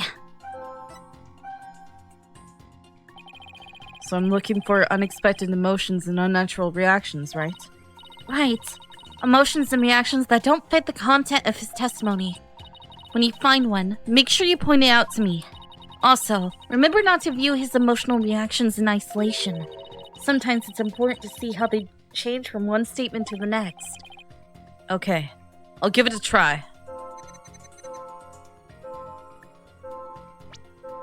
Why are you sad in your room? This emotion isn't what's out of place, given the statement. Apollo, are you just looking at his emotions as they relate? It's really important to look for a emotional fluctuation between different statements too. Oh, right. Thanks for the reminder, Athena. Alright, let's try that again. Why is he sad when he's in his room? Shocked. Even more shocked. Super sad. Got it! Why are you super shocked?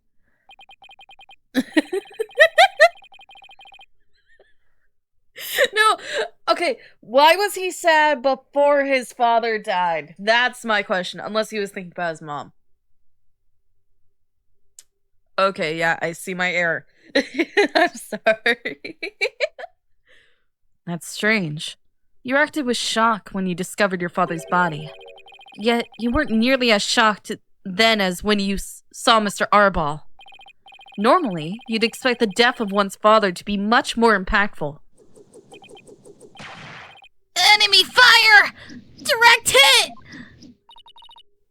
hit! That is strange. I wonder what it can mean. Well, we know he wasn't as affected by his father's death as he should have been. And I think I know why. Oh? Sarge, you weren't as shocked at seeing your father's body as seeing Mr. Arbol because you already seen his body. Something else shocked you. You already seen his body.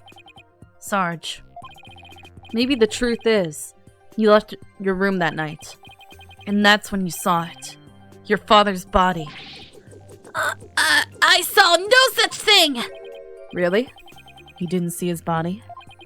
Alright then. What did you see?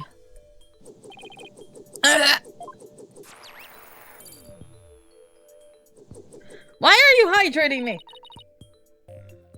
Look, Apollo. We lost some noise. So, just as I suspected. He really did see something. Sarge, please, tell us what you saw. Oh, but... But what? Is someone threatening you or something?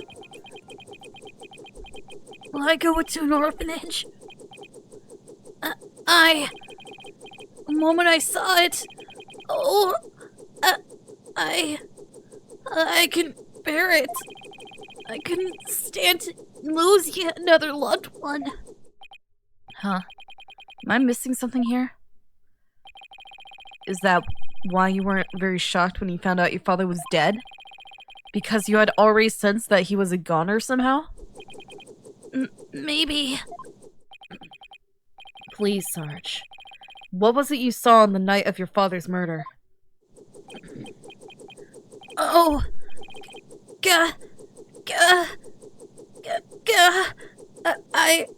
I saw.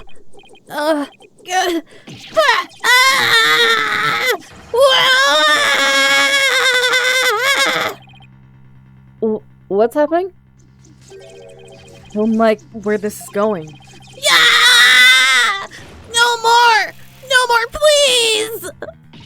Eek! Help! Hey! Hey! That's theft! I've confiscated your little toy! The battlefield has no place for unauthorized equipment! With it! Apollo can't continue the session without him. Why? Calm yourself this instant, Witness. I hereby order you to submit to your 5th therapy session. What blazes? Did you steal his gavel? Look at me! I'm judge, jury, and executioner now! I hereby convene a military tribunal! Can someone drag this punk-ass kid out here, please? Whoa! This has gone way too far! Bailiff, go throw the remote out of his hand! You know where he is! Bailiff, arrest the drone! Arrest the drone this instant! It's not the drone! Stop resisting!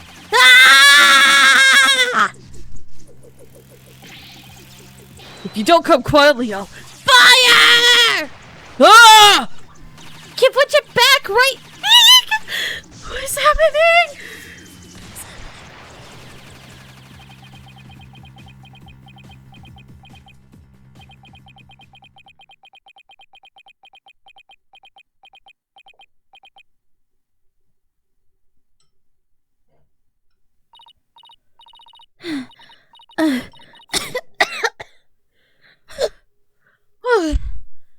I got him back. Nice work. Should Apollo just stand there while everyone was being assaulted by a military drone? Who bring it in here? This witness is truly a handful. Oh, 2, 3, 4. Whoa! Miss Sykes, what's the witness's current psychological state? Let's see. He's emotionally all over the map. So his out-of-control emotions are in control of him, huh? Does that mean we can calm him down if we can figure out the root cause? Yes. So let's see what we can find. I honestly was expecting the drone to be in like a cage or something. Like a bird cage. Sarge, can you hear me? Oh. Is that you, Courtswoman Sykes? I'm here. I'm here. Now I want you to take a few deep breaths. Just try to relax. Try it with me. Breathe in. Breathe out. Breathe in. Breathe out. In. Out. In. Out. And now, let your emotions take you where they will. Go on. Just let it all out. Do not fire your missiles. Ah! All forces, attack! That's the least relaxing breathing exercise I've ever seen. Why are you still smiling about this? Ah!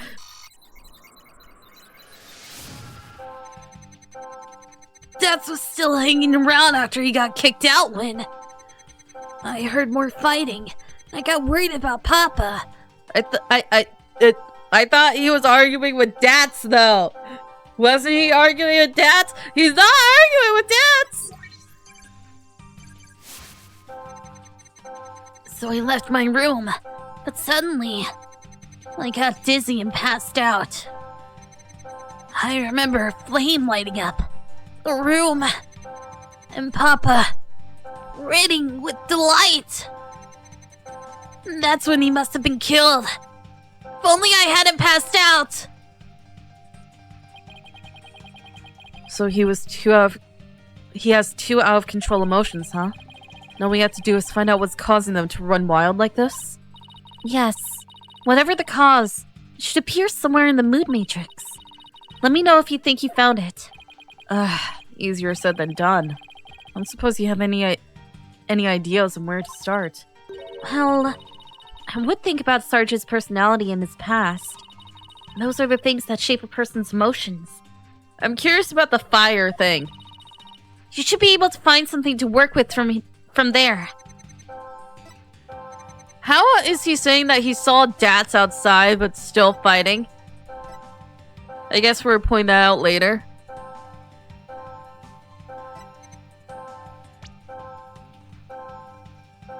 Got it! Flame! Fire! That's it! Sarge, you were overcome with shock and fear when you saw those flames, weren't you? Was I? Yes, just 6 months ago. You and your mother were caught up in the arsonist blaze. So it's no wonder you would be extremely scared of fire. Yes. That does make sense. Maybe, just maybe, your subconscious fear of fire was what caused you to withdraw from the world. What do you mean, Courtwoman Sykes? In the outside world, you're bound to come across all sorts of fire. Candles, cigarettes, heck, even the grill at a diner. Even if it's not that often, just the idea that you might see them grew bigger and bigger until you couldn't shut it out. I think you might be onto something. Candles, cigarettes. Just thinking about them sends a chill down my spine. Wow, the things I take for granted. Now I see. I was afraid. Afraid of the fire. Strange. I'd even realize it myself. About that fire, Sarge. Can you tell me what it was burning? Just stay calm, and maybe something will come to you. Oh,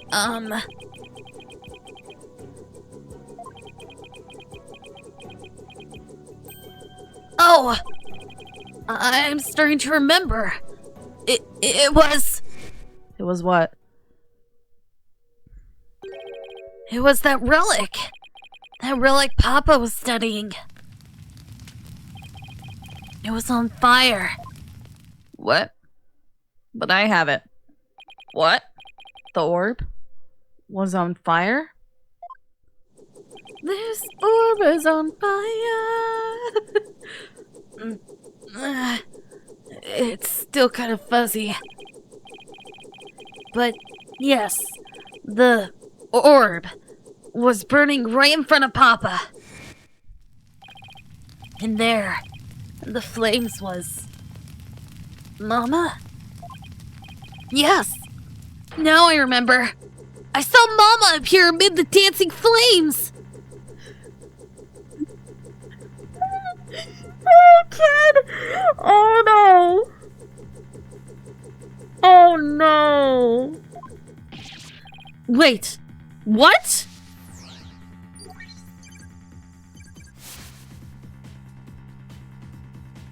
Oh, no. He's so traumatized. Oh.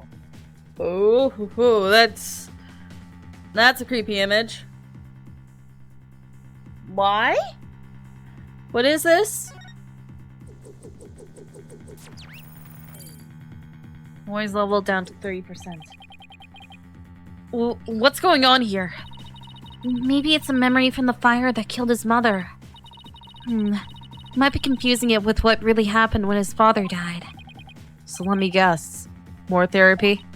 Yep, but this time, seems there is an inconsistency in his statements. Yeah, our ball being outside and at his house. And I think we should be able to prove it with the evidence at hand. I hope this inconsistency is the key to proving that the relic really is the Founder's Orb.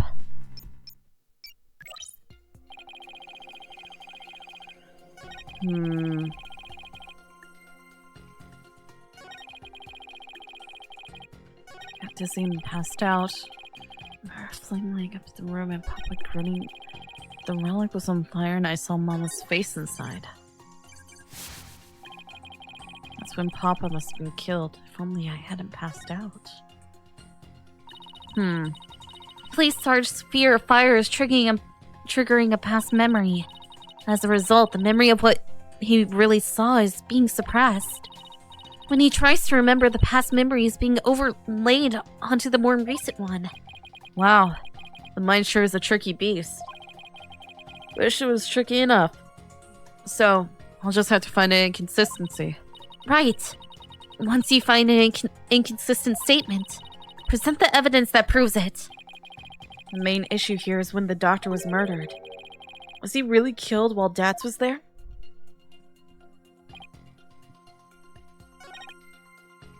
Alright, what evidence do I have? It's been a while, so I don't remember.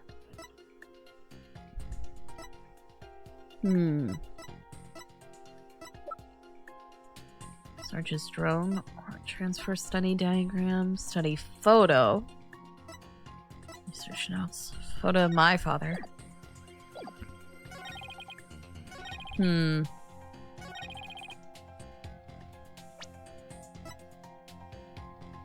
this. Because I had the orb. Oh, that's wrong. I'm gonna die.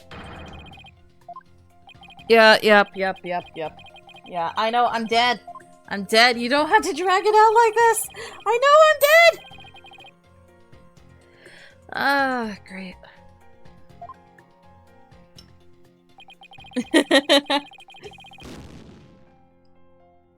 Ah, great.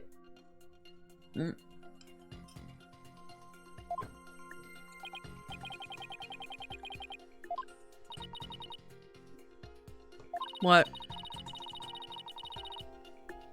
Yeah? See, Apollo. Sarge is saying that his father was burning the orb when he was killed. But doesn't that seem funny to you? Yes! Is considering what the doctor was up to that night. It doesn't add up. Well, now that you mention it. Alright. I better look through the evidence one more time.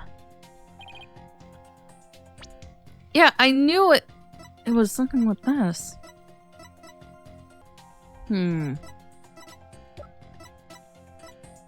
Objection! What about the moss? Oh, dang it. Well, I'm dead. It's gotta be that. That's gotta be the issue. Him saying that the orb was destroyed when it wasn't.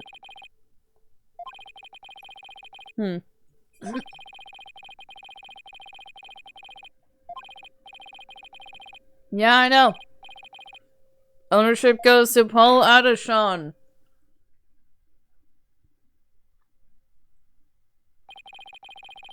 That creep, Paul Adishon, stole the Founder's Orb right out of our hands. The dream of revolution in the Kingdom of Curian died that day.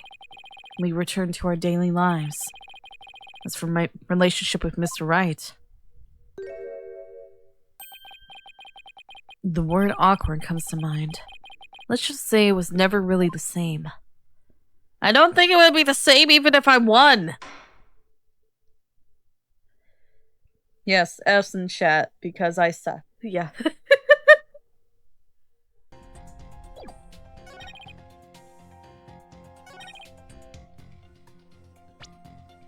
80%.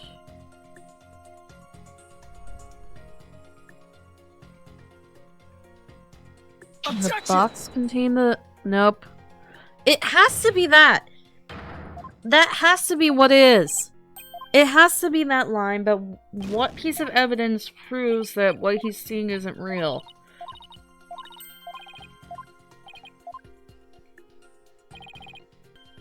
I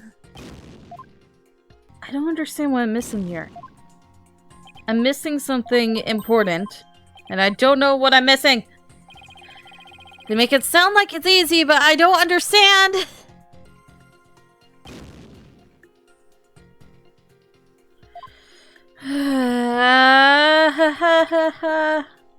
I don't know.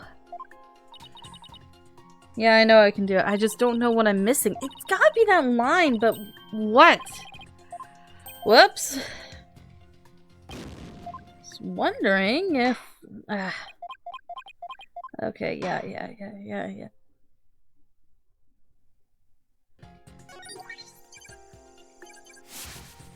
He didn't have it with him when he died, though. Objection! That was it! I was one statement away? Oh. Okay. Why? What? Why? Was I objecting the image of him holding the thing when he died?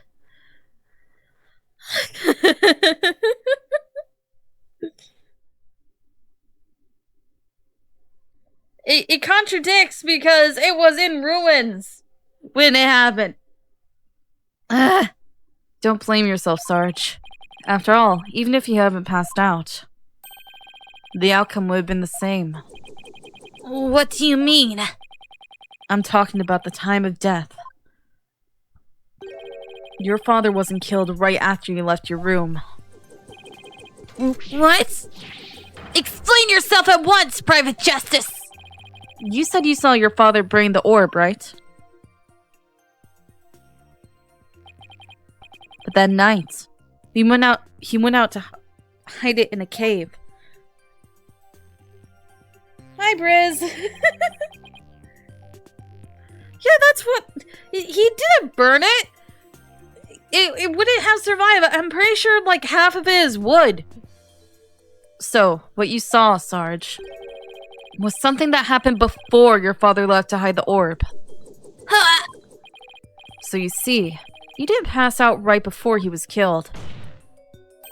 You passed out right before he left for the cave to hide the orb in the ruins within.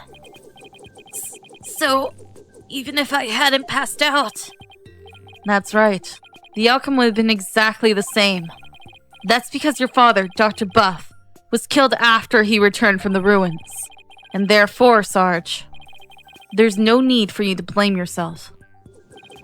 Oh, I see.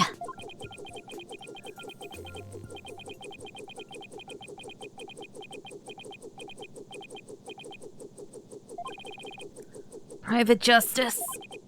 Can you really say I bear no blame in this? Why do you ask?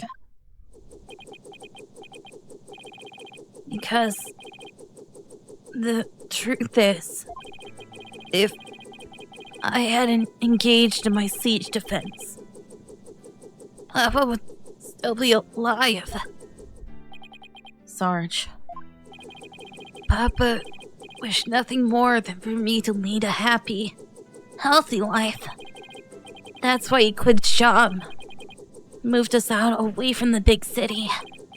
And even then, didn't have the courage to step foot into the outside world. And in the end, if I failed to make Papa's wish come true,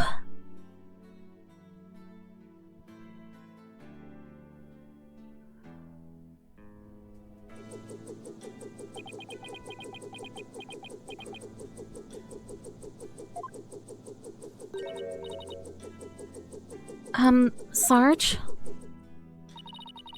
If you want to make your father's wish come true, that's what you really want, then who's to say it's too late? Why don't you take the first step now? My first step? Yeah, out of being a shut-in. That's right. You can cast off all your regret. You can stop standing still and start moving forward. You have the power within you. I know from experience. I know what it's like to feel like you do. But only you can decide to take the first step.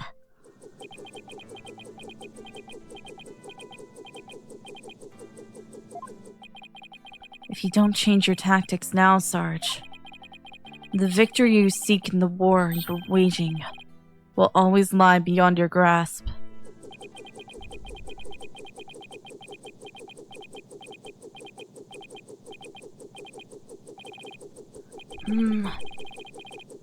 I think I understand now. I've made up my mind! As of this moment, I will suspend my siege defense indefinitely!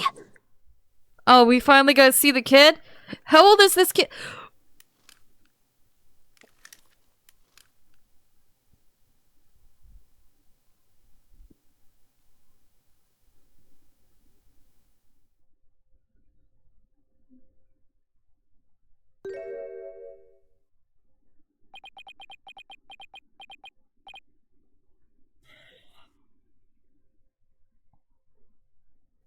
Okay. Okay. Okay. Two things. One, wheelchair. And two, girl? Girl? I wasn't expecting it to be a girl. I thought it was a boy. I thought they were calling them his son. Wait a second. What? And also, I retract my earlier statement of smacking the kid.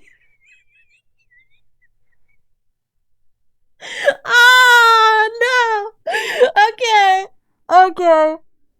Oh. This is only the second time I've had an interaction with a person in a wheelchair, and the first one they were thanking it to begin with. Frick you, Monica. But still, huh?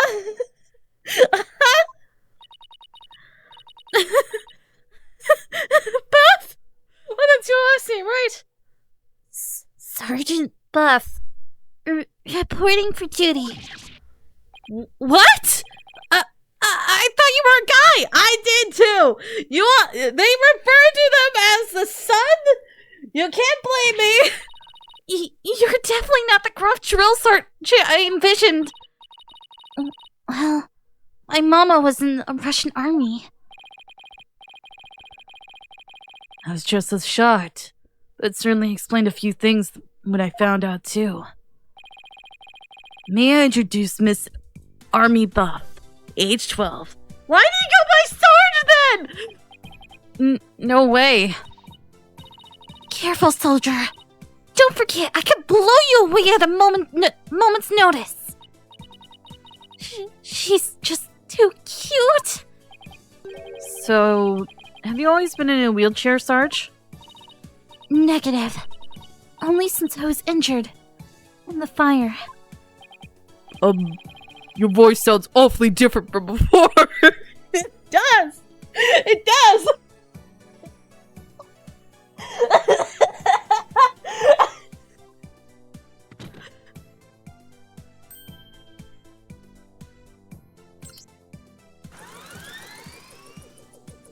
Did you make this yourself, or was this given to you? I drew on features of voice modulation device.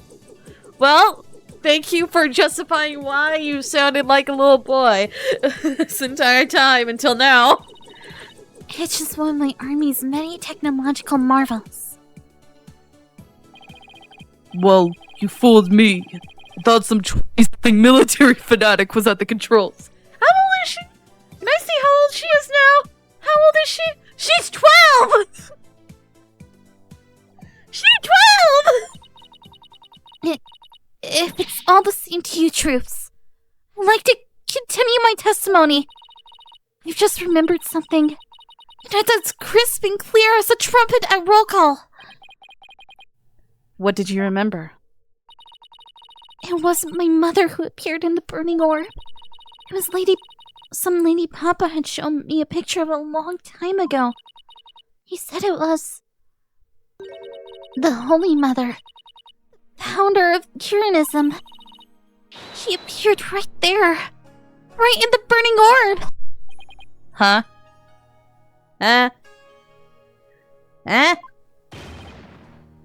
What did you say? What?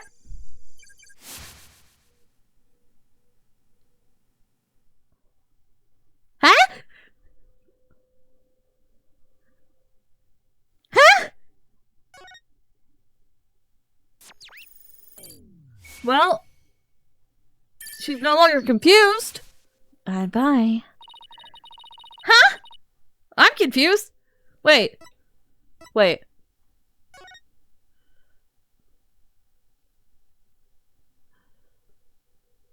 Oh!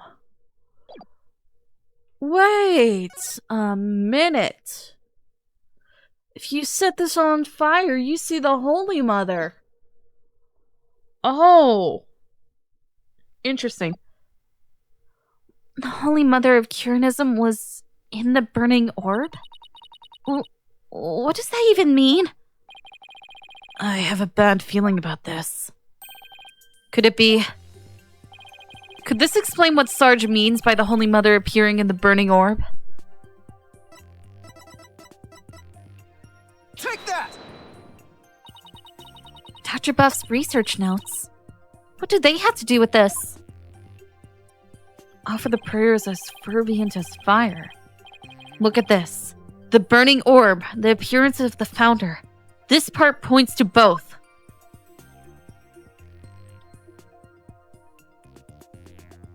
Take that! Fire.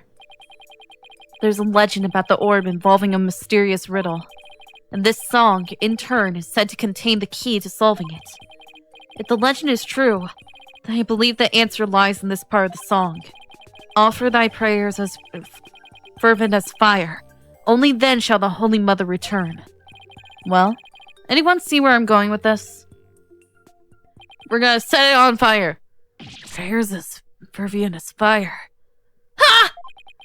You're supposed to set the orb on fire?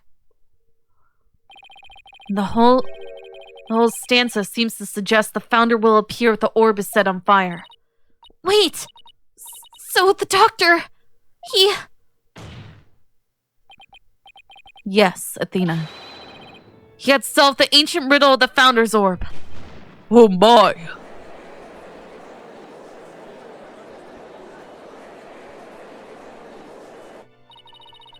Papa was a great archaeologist, so I believe in him.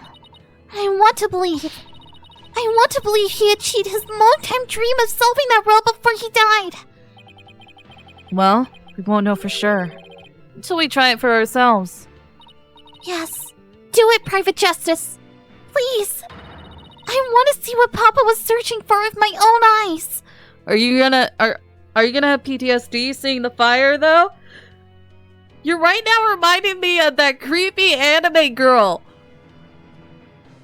You know, the one who got isekai'd, like a dude got isekai'd into a little girl's body and then she joined the military and she's completely insane. Blonde and blue hair eyes too. That's what you're reminding me of right now. Even with your pouty face. Objection! The plaintiff must object to this. The plaintiff will stand down and be quiet. You don't have the right to set a precious relic like that on fire. Oh, but I do. All I need was Sarge's permission, since we still don't know if this treasure is the Founder's Orb or the crystal of Amy Faye. And any ownership rights the Doctor had now belong to his daughter. Therefore, you have absolutely no right to stop us. Very well, Mr. Justice. I never thought I'd be saying this, but you may burn the evidence. All right, here we go.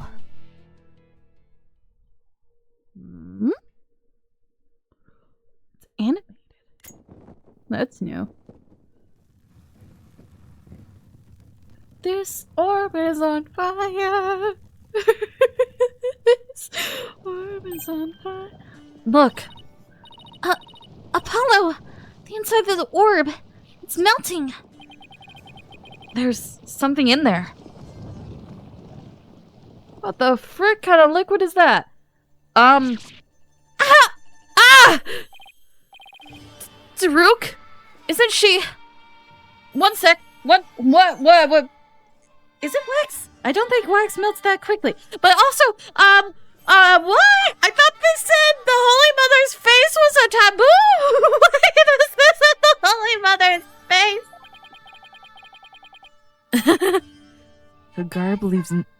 Her garb leaves no room for doubt. It's the Founder herself.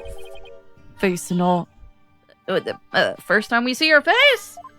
We don't see her eyes, but we see her face. I don't understand. The greatest of taboos in Curanism. That's my reaction. Is the depiction of the Founder's Orb. Yet here it is. Hidden within this orb. Founder's Orb update in the court record.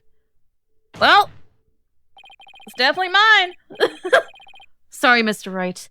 But as you can see, the issue is crystal clear. This figure is the Holy Mother, founder of Curanism. And based on that, this must be none other than the Founder's Orb. Be that as it may, Mr. Arbol still may have killed the Doctor. If so, it would render the orb transfer agreement null and void. Don't play dumb, Mr. Wright. The truth of the matter has already been proven. Dr. Buff wasn't killed right after Sarge saw Mr. Arbol. It happened after the Doctor came back from hiding the orb. And you have no proof that Mr. Arbol was still around at that time. Your claim that the Defiant Dragons were behind the crime doesn't hold water. And that means the orb transfer agreement is still perfectly valid. Admit it, Mr. Wright. I just burned your whole case to the ground. Oh. No! I hear a cat yelling at outside my door, but he's not coming in. He keeps getting on my desk. I won. I actually won? Mr. Wright, would you care to respond? Besides yelling your head off and talking about cats that aren't here. Respond? I didn't think so. Wait, did we just win? Did we actually beat the Turnabout Terror? You're amazing, Apollo! This is the second time Phoenix has officially, like, legitimately, story-wise, lost a case. The first time was with the dude that kidnapped Maya. That I really wanted to kill Maya, but they didn't. You know what I'm talking about. The dude that freaked me out when he revealed his true colors. Don't just stand there, right? Do something. Well, I don't think there's any digging out of this hole. Mr. Adishon Wimperson, I think it's time for your concession speech. I have proven beyond a shadow of a doubt that this is the Founder's Orb. The facts don't lie, but you obviously do. How's that for a campaign slogan? Ooh, you contentious peasant. I think this is a good time to wrap up this trial. If both parties have no further objections, I'll render my verdict. No objections here, Your Honor. No.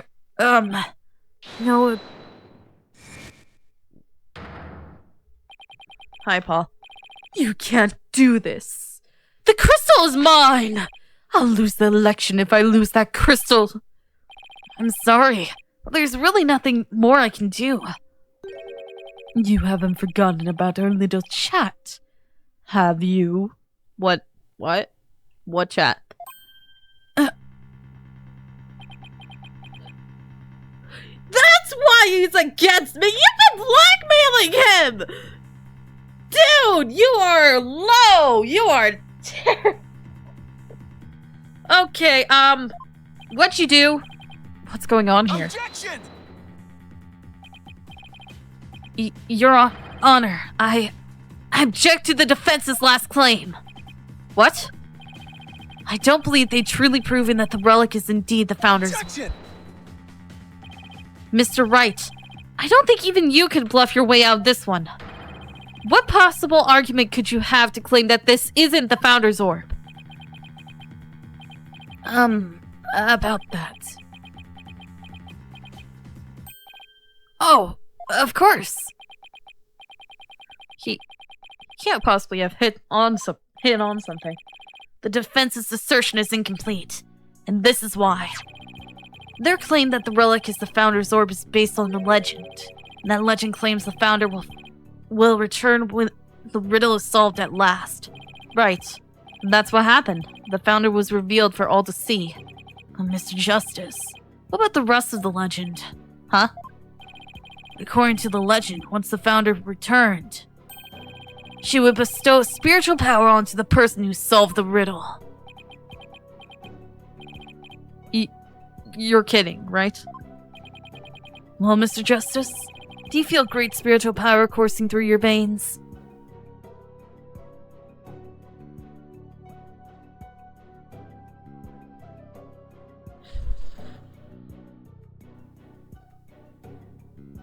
Okay. Phoenix. Okay, I know we've been through a lot. I know that there's definitely something going on. There's he's threatening Pearl.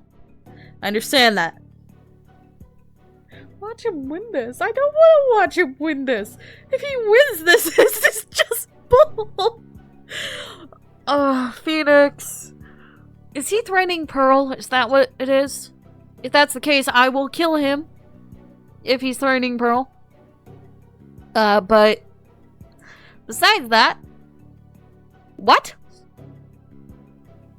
Phoenix, both you and I know that no one possesses spiritual power except those of the Fae bloodline or the royals in Kirin. So, either you bring Pearl here, or you bring the royal pain in the ass here, or no one else, because you are not bringing Maya here.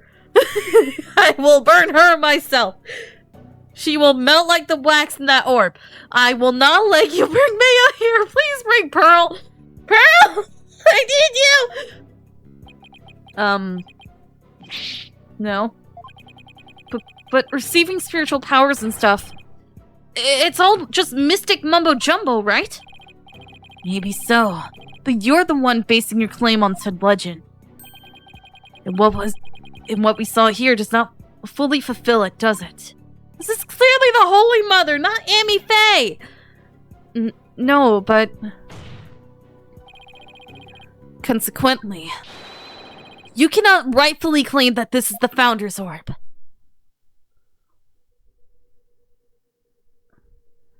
Why are you asleep?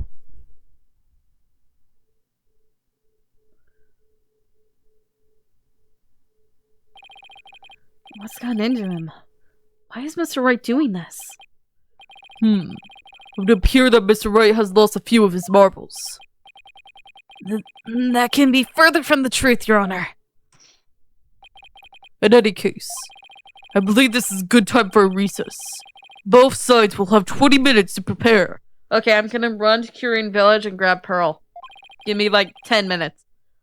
I ask that all arguments be ready by then. Oh, and Mr. Wright, you'd be well to wash up and find your missing marbles by then too.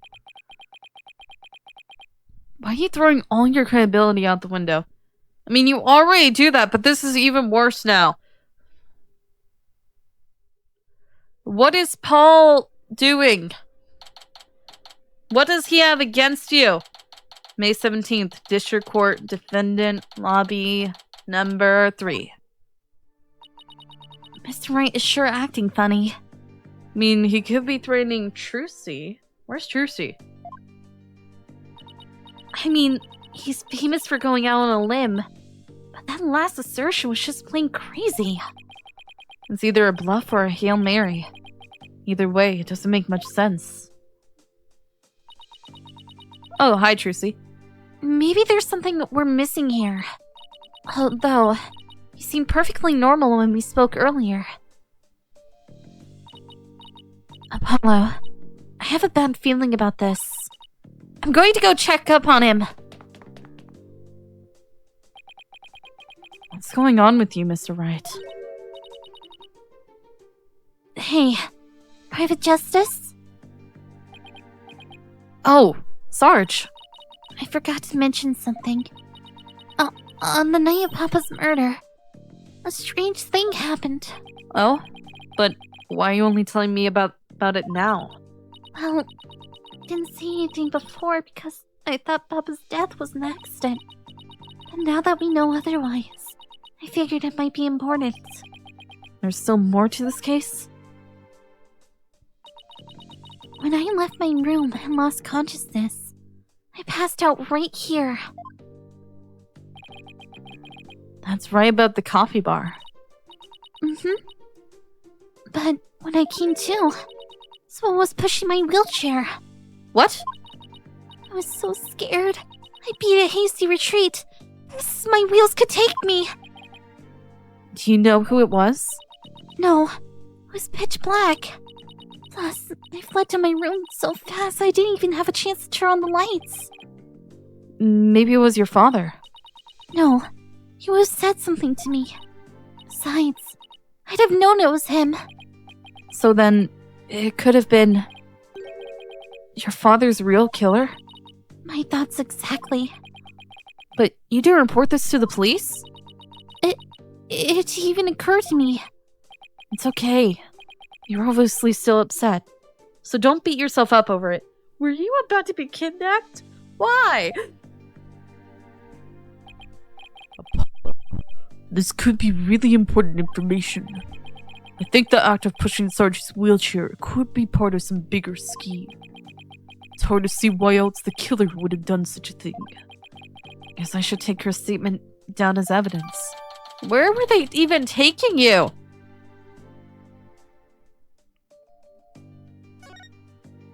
Army statement added to the court record. Wait a second. Why are you on the second floor if you're in a wheelchair? How do you get to the first one?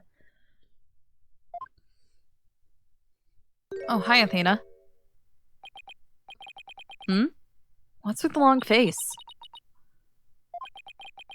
How'd it go with Mr. Wright? What should I... Athena? Oops, sorry. So not there for a sec. The recess is almost over, so let's go. What was that all about? Athena, you okay? What's going on with Wright? Athena?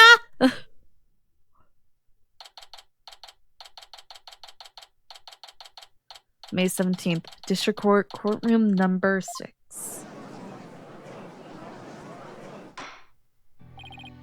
Alright. Court is once again back in session. Now, Mr. Wright, about the last objection you raised. We, the plaintiffs, still believe that the defense has yet to sufficiently prove its case. They claim that, according to legend, the Founder's Orb would bestow spiritual power, yet the relic in question has failed to do so. Therefore, it has failed its own test. I see. He's sticking with that ridiculous argument? Furthermore, even if it is the Founder's Orb, it can't be awarded to the Defiant Dragons. After all, they were the ones who killed Dr. Buff. Objection! What are you talking about? That was already proven to be false. There are no grounds for asserting the Defiant Dragons murdered the Doctor. Oh, but I'm afraid there are, Mr. Justice. Your Honor, I would like to present new testimony to this court. Testimony from who? Testimony that will show that Dad's Arball did in fact kill Dr. Buff. What? Very well. You may call your witness. I guess Mr. Wright found another new angle. What new testimony could there be this late in the game? Pearl? It's you. Of course it's you. Frick off. Fellow citizens, it is I, Paul Alishon, the once and future representative of the people. Jeez, not him again. My client divulged new information to me during the recess. He remembered something he saw, you see. Something crucial to this case. How very convenient. Of course.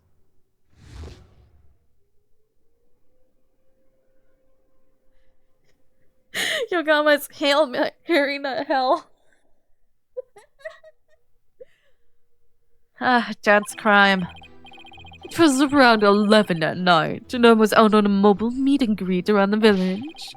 That's when I saw Dr. Buff being murdered from outside his study window. Mr. Arbol snuck up from behind and struck him on the head. His weapon of choice, a suitcase.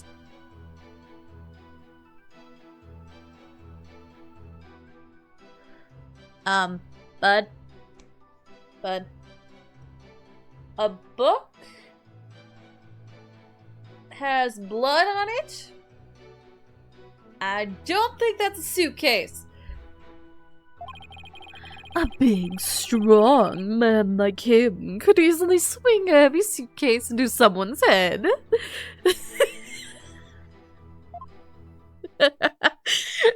Dude, okay.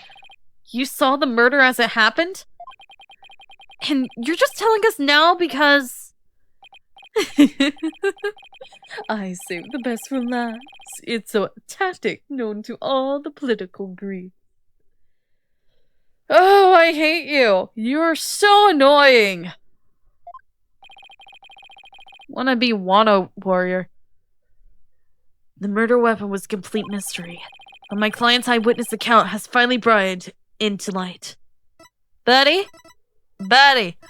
Buddy.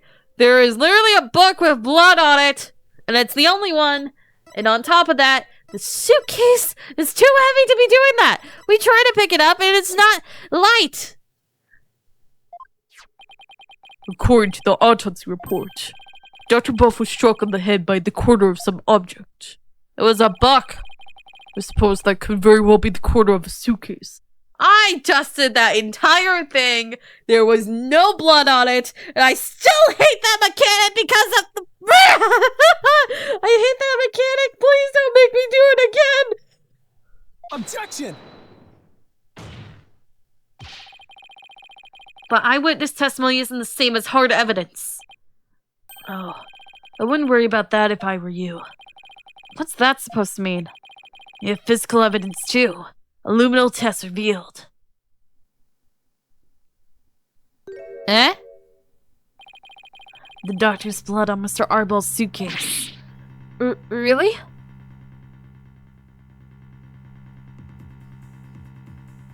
One sec.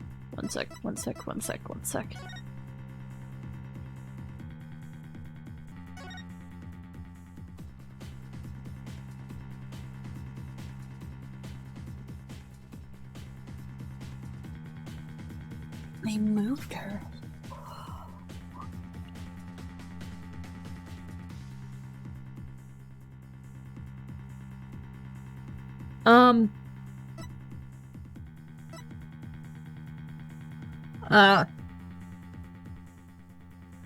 They,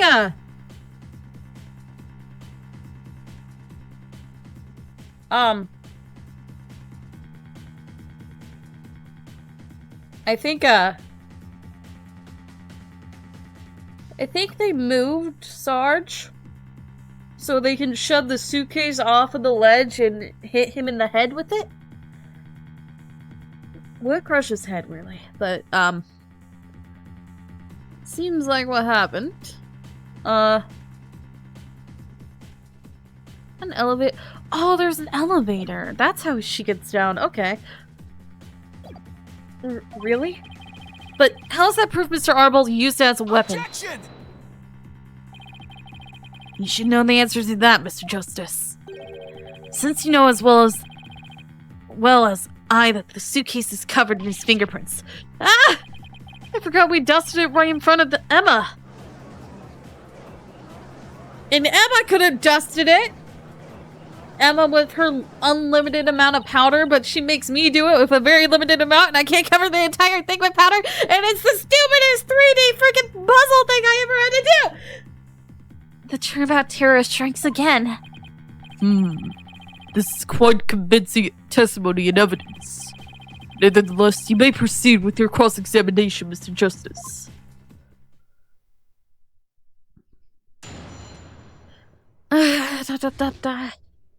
I need to go get water. There. I drink more than enough. Okay, that's his crime. Also, I'm thinking about updating my VTuber. Just, make my emotions more noticeable because... yeah. It's gonna take a minute, though. It was around 11 at night, and I was out on a mobile meet and greet around the village. Why in the middle of the night? You were on a so-called mobile meet and greet at 11 at night? That's right. It's the perfect time because everyone is at home. Sleeping. What, do you pull out your bullhorn and go, "Hello? Do you want to come out and meet me? I am your new political guidance." What? I don't know how to talk politician. You should have seen how the villagers' eyes teared up when they heard what I had to say.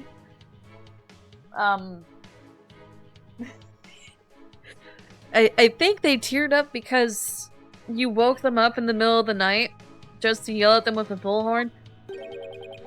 Tears of frustration, no doubt.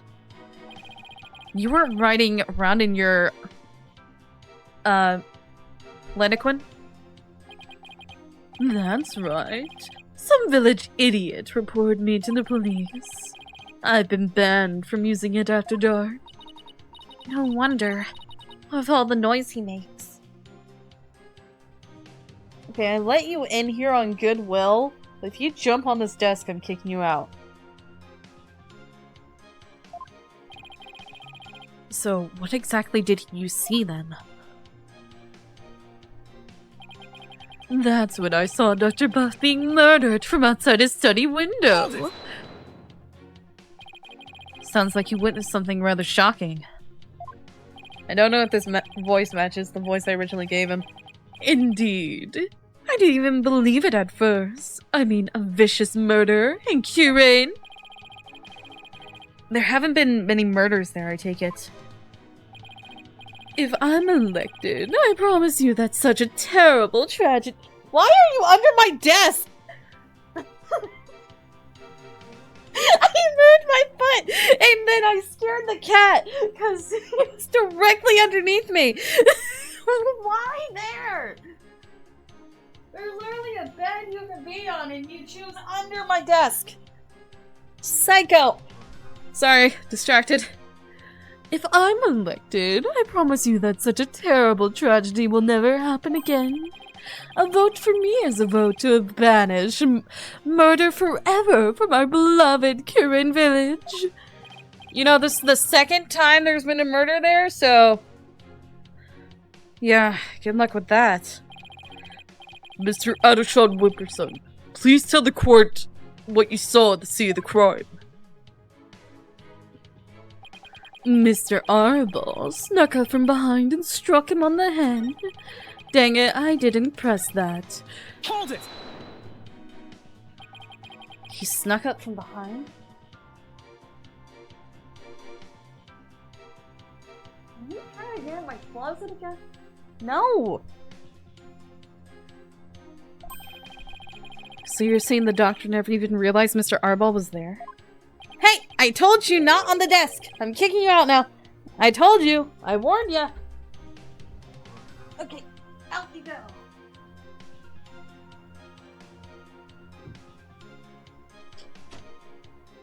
He seemed happy to go out, so I think he knows what he does when he jumps on my desk. Even though he was meowing at letting him in. There's still another cat in here, but she sleeps. That's right. He was only absorbed in a book. I see. What did you see Mr. Arbol do next? He climbed up the bookshelf ladder and dumped a bunch of books down on the body. I believe he was trying to make it look like an accident. But that idiot didn't realize I could see everything from outside the window. One of these statements doesn't feel right. Your Honor, I believe the witness made an important statement just now about how, the doctor was reading a book. The doctor was reading a book at the time of the murder. Of the murder? That's vital testimony. Very well. The witness will please add the statement to his testimony. Why can't I have a normal case? The doctor was standing in front of the bookshelves, absorbed in a book. Hold it! You watched a murderer commit his crime and did nothing to stop it? That doesn't sound like a good way to score points with the voting public. I'm a politician, not a superhero. Anyway, I'm under no obligation to risk a life and limb. He sure is quick to deny his obligations when there's nothing in it for him. I'm getting tired of listening to his endless campaigns and flimsy rationalizations. About your testimony, Mr. Adisham Wimperson. You said Mr. Arbol struck the doctor from behind while he was absorbed in a book. Yes, that's exactly what happened. His weapon of choice, a suitcase. Are you sure? Positive. I saw it with my own 2 eyes. Yet, despite your certainty, you kept quiet about it until now? No, I was waiting. I knew there would be a perfect chance to talk about it later. You could have reported it as a murder this entire time. Information must always be disclosed in a strategic manner. That is one of the lessons of kingcraft as taught by the Adashang clan. Is there a lesson by chance in the Adashang Kingcraft guidebook on being honest? Anyway, I saw Mr. Arbol commit that heinous crime. A big, strong man like him could easily swing a heavy suitcase into someone's head. Hold it! I would have to agree, that suitcase is really heavy. Wait a second. How did you know it was so heavy? For all you knew it could have been empty. Objection! My client witnessed the crime in progress. So naturally he saw Mr. Arbol straining to lift what was obviously a heavy suitcase. Is Arbol shorter than Dr. Buff, though? Wait. I can't say I'm a fan of you trying to discredit my client by tripping him up, Mr. Justice. There's Phoenix, you want me to discredit him? Dude, I know you're gay with this blackmail stuff.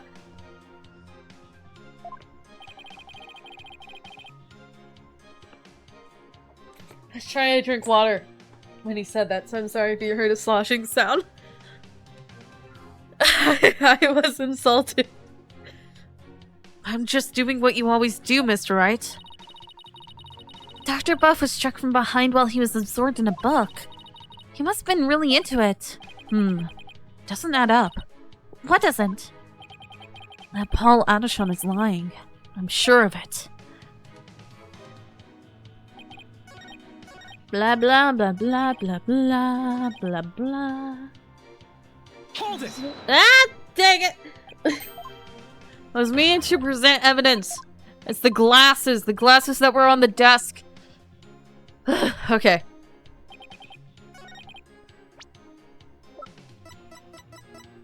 Here you go. Objection! The doctor was standing in front of the bookshelves, absorbed in a book, you say. I'm sorry, but it seems your testimony is completely unreliable. That's quite a bold statement. Well, let's hear you back it up. I challenge you to prove that I am anything but 100% reliable. It would be my pleasure. Lately, it seems the doctor's eyes had gone so bad he needed reading glasses. Oh yeah, I need glasses because I refused to wear them when I first got them, and my eyesight got worse and worse and worse. However, his reading glasses were over on his desk.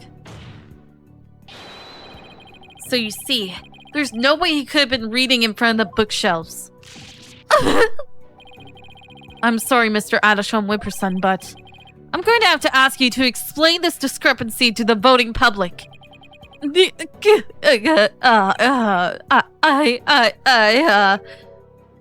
what? I'll explain it. You lonely cur. Cur? What? I simply made a mistake, you see. The doctor was actually sitting at his desk when Mr. Arbol hit him over the head. But then the doctor would have been facing him. Surely he would have seen him and tried to run. Dr. Buff was nodding off. I could tell because his eyes were closed and he wasn't moving. Sounds more like what you would do. Then how do you explain the fact that he was struck in the back of the head? Isn't that something that should be impossible from the front of the desk? Oh, about that. He bowed his head when he nodded off. That's when he was clobbered. So that's what you saw. Well, Mr. Justice, that sounds like a perfectly reasonable explanation to me. It's a bunch of bull. Do you have a problem with the proposal that the doctor was struck while nodding off? A big problem. There is a problem. A very big problem. The witness's statement doesn't hold up under the slightest bit of scrutiny. Is that so? Then will you please show this court what evidence you have to justify this? Gladly, Your Honor. This shows the problem with the witness's claim that he saw the doctor nodding off.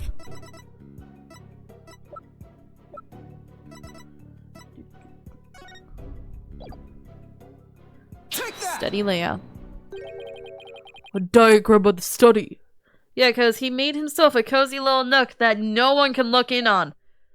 He didn't want no peeping Toms looking in on his research. Mr. Adisham Wimperson allegedly viewed the murder from here. And the doctor was allegedly nodding off here. But from his vantage point, the bookcase would block the witness's line of sight. Why, Yes, I believe you're right. But Objection! he's so... The fact remains, my client knew that the suitcase was the murder weapon. So he definitely had first-hand knowledge of the crime scene. I'm afraid I have to agree with you there, Mr. Wright. But then we have to ask ourselves, from what vantage point did he see the murder? What are you insinuating, Mr. Justice? From what vantage point could Mr. Adisham Wimperson have seen the dozing doctor? Once we determine that, I believe we'll finally see the truth behind this incident. The witness saw the murder from right here. Right here.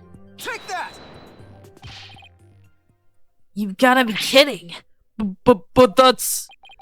It is indeed. Everything only makes sense. The witness was there in the study. Inside the study? But that's the scene of the crime!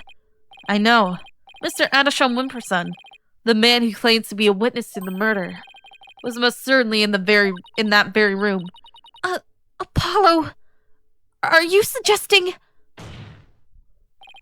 Mr. Adisham Wimperson, weren't you the one who actually swung that suitcase? Objection! What are you proposing is ludicrous. My client is a small, thin man, whereas Mr. Arbol has the musculature to pull it off. He has a point. I gave up trying to lift that thing after one go. That's right. He's the only one who could have lifted such a heavy object. Now, do you understand? The rebel Dat Arbol is the doctor's killer. As long as the suitcase is the murder weapon, the suspicion falls entirely on Dats. You'll have to poke a hole in Mr. Wright's argument somehow, Apollo. Oh, I will. With his own technique, no less.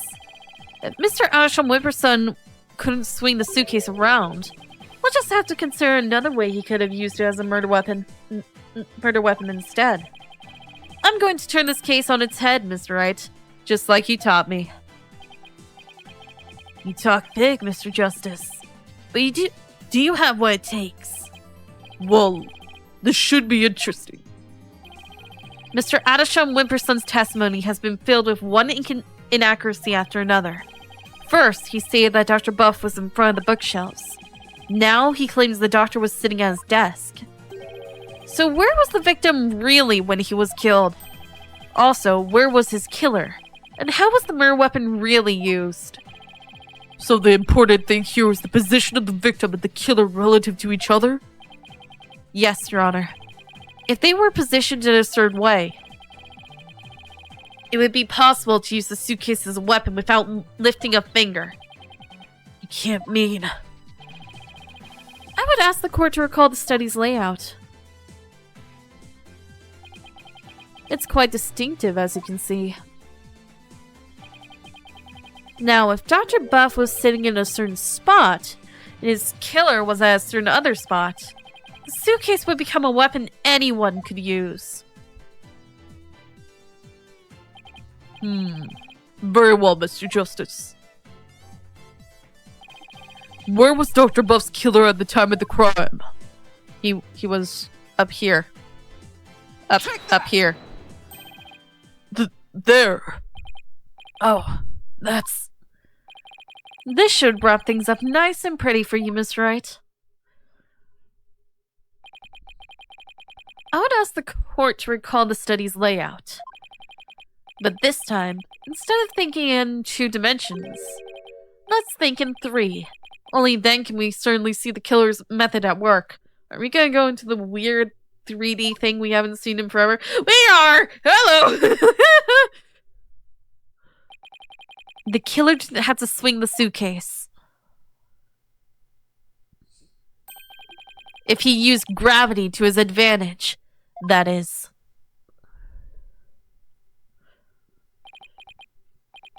That's right. It was the plaintiff, one Paul Adisham Wimperson, who used the suitcase. He pushed it from the 2nd floor. and sent it hurtling down onto Dr. Buff, who was sitting at the coffee bar.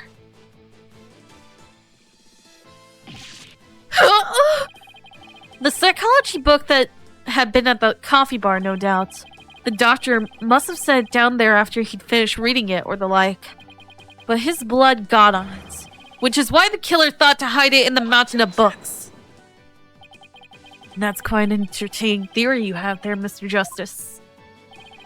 But there's no evidence that the murder took place at the coffee bar. I'm not so sure about that, Mr. Wright. I'd say the evidence of the murder occurring at the coffee bar exists. The evidence does exist, and I'm going to show you. You are? This right here is proof that the murder took place at the coffee bar. The blood and coffee stains on the same book! This brown stain was determined to be coffee. What's more, it was still a bit damp when we saw it yesterday morning. Ugh! One look at this book speaks volumes, I'm afraid, Mr. Wright. It tells us the doctor was having a cup of coffee at the coffee bar. That's when the suitcase came hurtling down, striking him on the head, causing both his blood and his coffee to spatter onto it. Well, Mr. Addison Wimperson?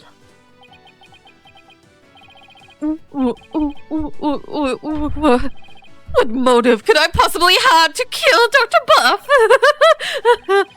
And there it is. The final excuse cornered killers are so fond of. Well, the doctor never returned your crystal to you, did he? Instead, he hid it in the Cave of Ruins. The Cave Ruins. Telling him that the flying dragons were a dangerous bunch was a huge blunder. All it did was make him hide the orb. Your lie came back to bite you in the end. Even worse, the doctor saw the news report, so he knew the relic was the Founder's orb. Being the conspicuous researcher he was, he knew he had to return it to its rightful place. And that meant keeping it out of your hands. You were so angry that he refused to return the relic to you, that you killed him with your own hands. Isn't that right, Mr. Addison Wimperson?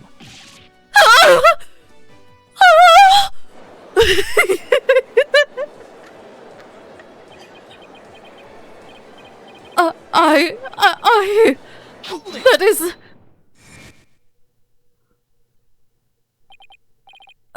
Apollo.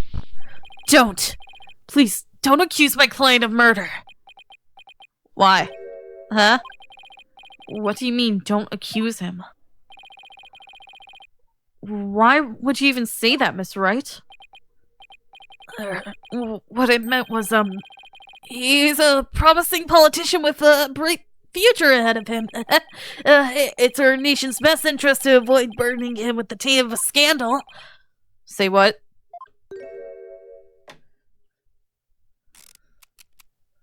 Even more tape! And maybe stop crushing it. You don't need to use so much. Does he have like a tape dispenser in his pocket? Right. You'd better do something to change the current courtroom climate, or I'll be charged with murder. And you know what will happen to her if this happens.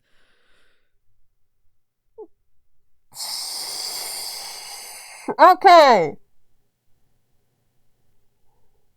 Okay, one, if it's Maya, go ahead, kill her. Kill her. But if it's Pearl? If it's Pearl, dear Polly boy, if it's Pearl that you're threatening right now, you will wish that you were never born. Do you understand me? Do we have an understanding? If you are threatening Pearl, I'll be... I hate Maya. She's so annoying. I'm fine if it's Maya. You can kill Maya. You can string her guts across the streets yelling bloody murder. I don't care. But Pearl? Touch one strand of hair on her head and I will hunt you down. Don't hurt Pearl. Don't touch Pearl. Don't do anything to Pearl. Leave Pearl alone. Please. It's the only time I'll ask. Because I won't ask again. If this man actually hurts Pearl, I am gonna be so mad. Please let it be Maya. Please punish and kill Maya. Please. Not Pearl, though. Please tell me Pearl's safe. Ugh. What's he talking about? Well, I can ponder that later.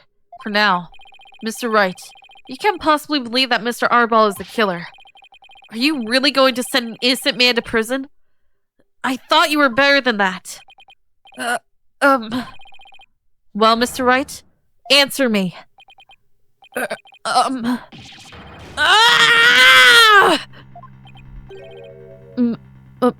Mr. Wright?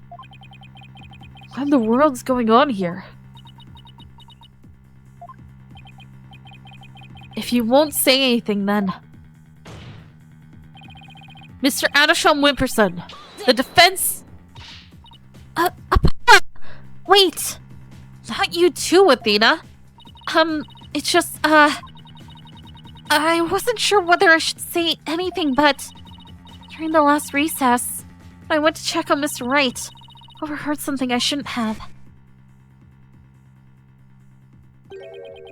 I trust Maya is on her... Let her die! Just time after time! She's nothing but a hindrance! Please just let her die already! You...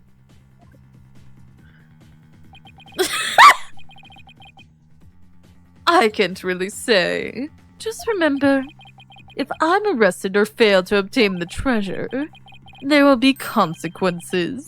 Consequences of the worst kind, if you catch my drift. Relax. All you have to do is ensure I get my hands on that relic. I must deliver it to my benefactor at all cost. What do they want that relic for anyway? It's something to do with an old legend. My patron seeks the great power said to be granted to whoever solves its secret.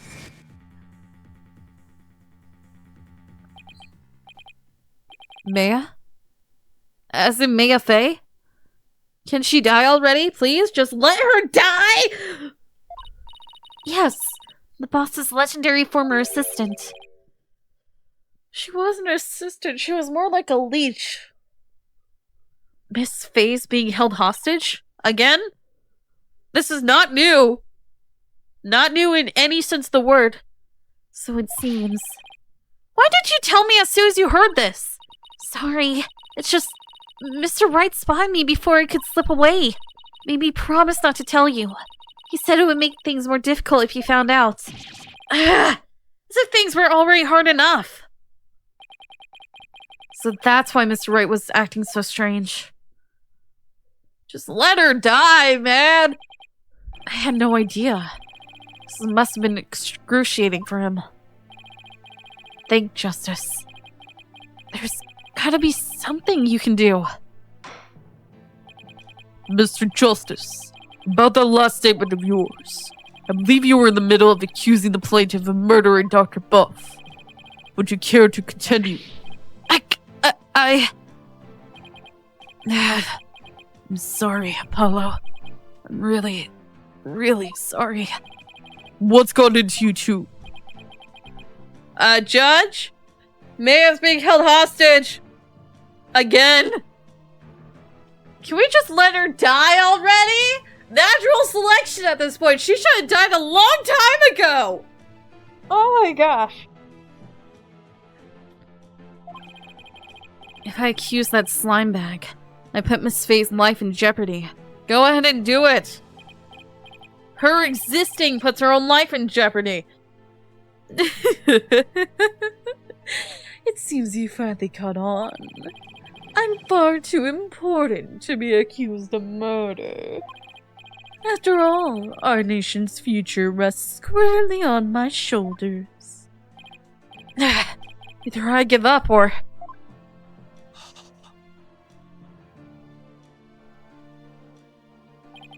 Once I present the crystal to my patron, my victory is assured.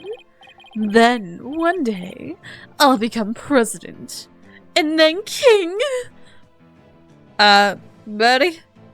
The monarchy has been demolished for a long time now? So you thinking you can be king of whatever country this is, I think technically America, but also Japan, does not happen. You cannot just bring back the monarchy. I'll have every politician at my command. Now retract your accusation. I can't kowtow to him, but kowtow? Japan is a monarchy? Hasn't what? I was distracted. I didn't see what happened. What was the monster? Oh, it was you. Of course it was you. Hi, Dad. The defense would like to retract the previous objection. Apollo. Daruk? Fake Dad? I don't know what's going on here, but a lawyer should never look the way you do right now, with defeat and resignation written all over your face. A dragon never yields. Why do you sound like All Might? Even when wounded, a dragon bites down hard and never lets go till its dying breath. It glares, it roars, and it latches its jaws firmly into its prey till the bitter end. That's what lawyers do to get the truth. Daruk, the dragon never yields.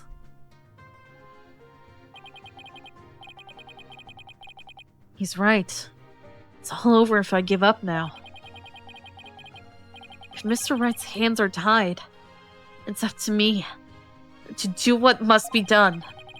He saved my neck so many times. Now, it's my turn to save his. Daruk, thanks for that wake-up call. Now that's the face of a lawyer you've got there, son. Where there's a will, there's a way. And I'm going to find the way to save Miss Faye and see that justice is served. Brain blast! That scumbag is holding Miss Faye hostage to ensure he gets the orb for his patron. And it seems said patron believes in the orb's legend. It's gotta be the queen. Thing is, the founder did appear when the orb was exposed to fire, just as the legend said. If the legend is true, then we've already solved the riddle, right? No, not yet. We have not solved the riddle yet. The legend says the founder will bestow great spiritual power when she returns. If that's true, it means we haven't solved the whole riddle yet. But how can that be?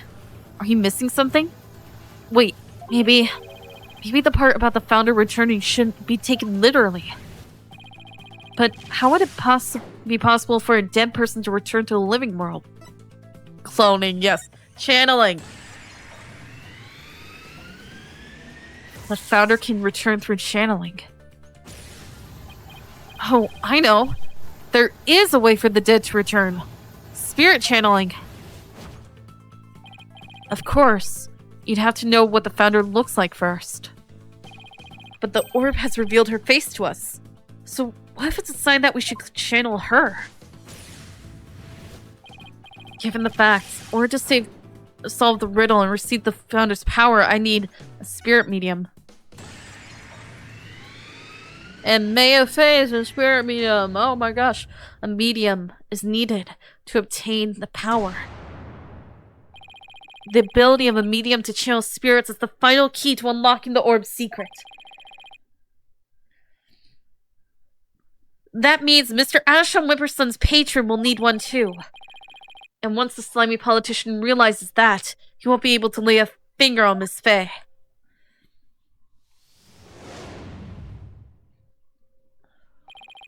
Everything's going to be okay, Mr. Wright. Because Mr. Paul Adisham Wimperson can't afford to harm a hair on Miss Fey's head. Huh? Mr. Adisham Wimperson, it seems you've chosen the wrong person to take hostage. What do you mean? Your patron seeks to solve the Ord's riddle, and thereby receive great spiritual power. However, only Maya Fey can truly give them what they really want. She can? What do you mean, only Maya Fey? Think about what the return of the Founder really means. We should have considered it more literally.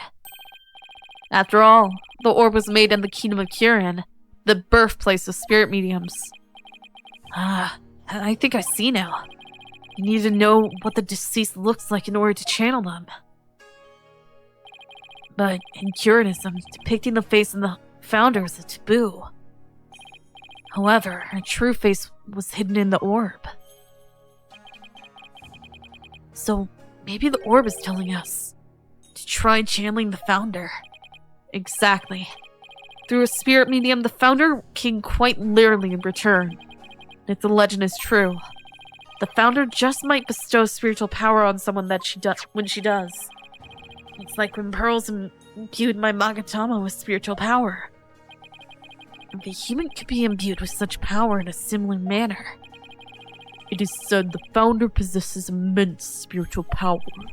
Such a great feat would not necessarily be beyond her. Wait a second. The legend is true? Do you understand now, Mr. Adisham Wimperson? You are holding hostage the final key to unlocking the orb's secret. And if anything were to happen to her, the riddle would remain unsolved forever.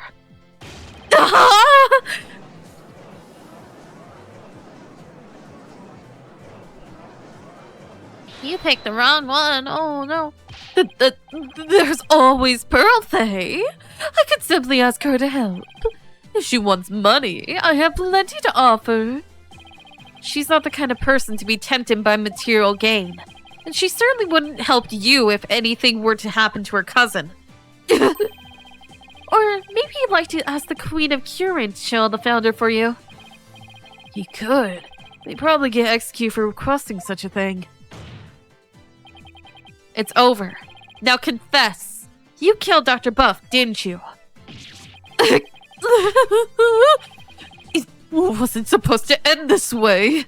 Mr. Adisham Wimperson, are you admitting to committing the crime? You're my lawyer, right?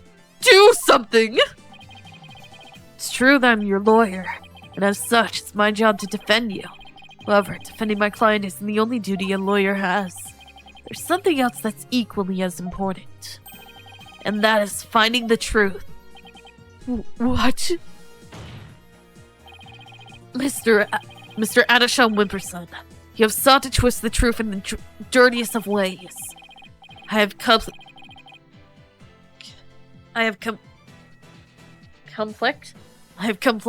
in your hostage taking. But in a way, I was being held hostage too. Even so, there's still hope for me to make things right. I owe it all to you, Apollo. Mr. Wright, you can't allow a murderer to walk away scot-free. Therefore, Mr. Adisham Wimperson, I must resign as your attorney. No! Does this mean I'm under arrest? No!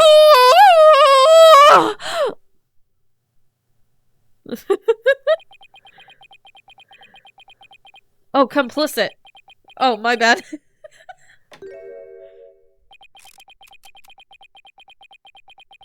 That's gonna break, dude. Well, I've nothing to confess. what? I said I've nothing to confess. I don't, and I won't, especially not to a plebeian like you. This guy doesn't know when to give up. Besides, there's no truth to these allegations. I mean, look at the suitcase. You won't find a single print of mine on it. All that means is he wiped them off, taking care to only leave Mr. Arbos. As many a great politician has said before me. No comment. In that case, try switching things up, Apollo. Look at the situation from a different angle. Why don't we get the prints from the back of someone's chair? Specifically, wheelchair? Is there really nothing that points to the suitcase being dropped from up above? Evidence that points to a suitcase being dropped from the second floor. If the killer pushed the suitcase from the second floor hallway over the coffee bar, I would place him right around here. Maybe, just maybe. Thought of something, Apollo? I believe this piece of evidence will be connected to dropping the suitcase. Take that! Army's testimony. That appears to be a statement. But how's that related to this case? On the night of the murder, Your Honor, Miss Army Buff physically left her room. That's when she saw the doctor burying the orb and subsequently passed out. Right above the coffee bar. But with her there in her wheelchair. The killer wouldn't be able to drop the suitcase down onto the doctor. Good point. However, according to Sarge, she woke up just as someone was trying to move her in her wheelchair.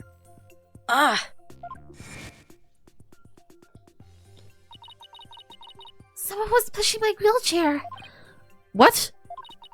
I was so scared. I'd be a hasty retreat, as fast as my wheels could take me. She must have been in the killer's way and had to be moved. Isn't that right, Mr. Adasham Whipperson? And if the killer had pushed the wheelchair with his bare hands, we may yet find conclusive evidence we need. Exactly. Fortunately for us, that evidence slipped right through the killer's fingers. If only he'd been able to hold on to it just a little tighter. But now, he was neither able to discard nor alter it. Honestly, that piece of evidence wasn't even supposed to be here in this courtroom today. And yet, it looks like sometimes things do get better. But this wasn't supposed to happen. No? Well, too bad. Because the evidence that sped away from you that night has come back to haunt you. Right here at this very trial. Your Honor, the defense's final piece of evidence is on this person. Take that! More like she's on it. That's...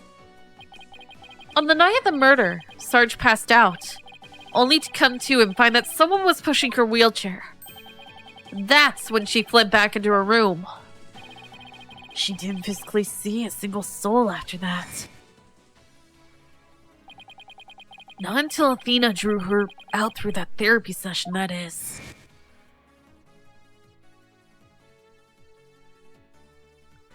Why is it white? Oh. While the killer was able to wipe the prints on the suitcase off, the same can't be said for the prints that got away. My fellow Curinans! Well, Mr. Paul Adasham Whipperson, try to explain your way out of this one. The podium is all yours!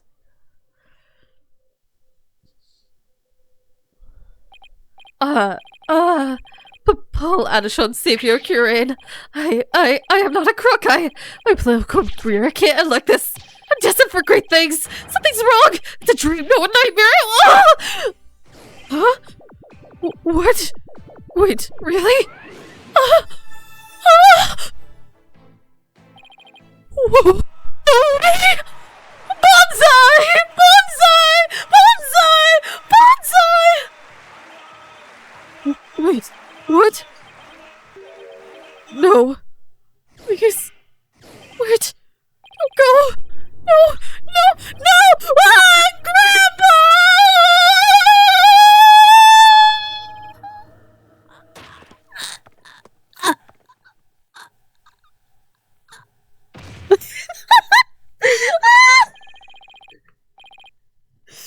you're gonna find the prince on the wheelchair, yeah.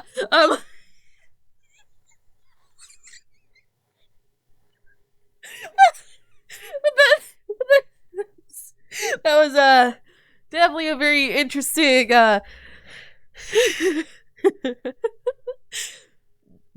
Mr. Adisham Wimperson, are you alright? Bailiff, give him to the first aid station, on the double. He's foaming at the mouth.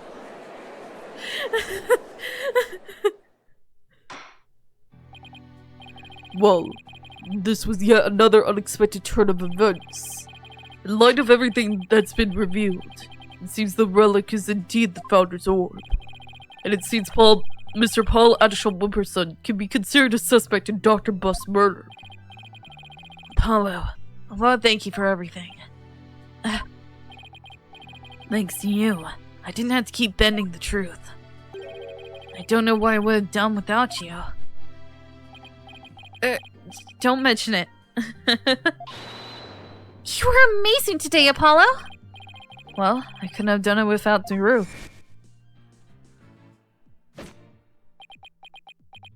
A dragon never yields.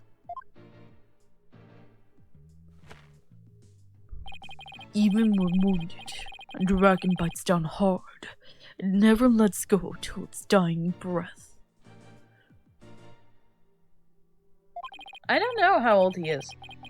It glares, it roars, and it latches its jaws firmly onto its prey until the bitter end. That's what lawyers do to get the truth. A dragon never yields. Every lawyer should take that to heart. As it seems, both sides have no further objections. Would Daruk Samadi please take the stand?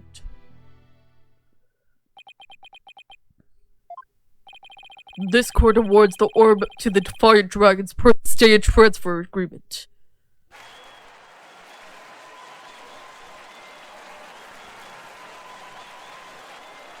He looks happy. Is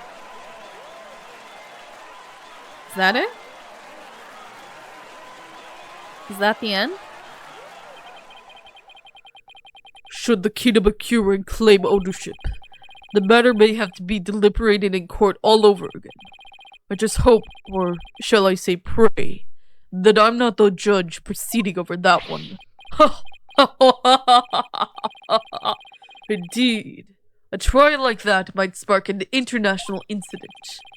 Still, there are bigger, more monumentous things astir in the air. The revolution. Druk's really serious about this. This court is adjourned. Is that the end? Is that really the end? May 17th. District Court. Defendant Lobby number 3. Nice work, son. We've finally broken through the last obstacle on the road to revolution. Revolution?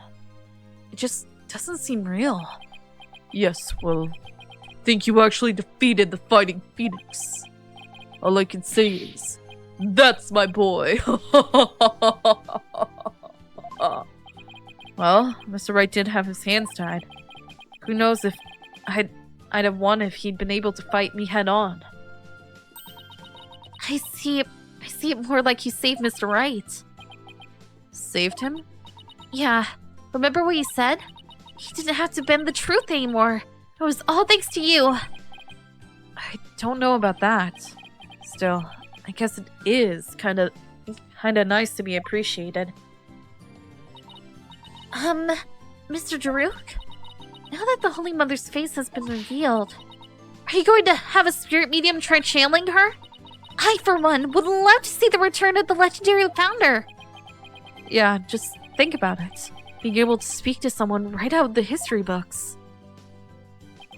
Unfortunately, it's not that easy. What? Why? A face isn't enough. You also need the true name of the one you're attempting to channel. Oh, right. Pearl mentioned something like that. And the founder's true name is only known to the priestess who has been crowned queen. In short, the only living person who knows it is the current queen of Kirin, Garan.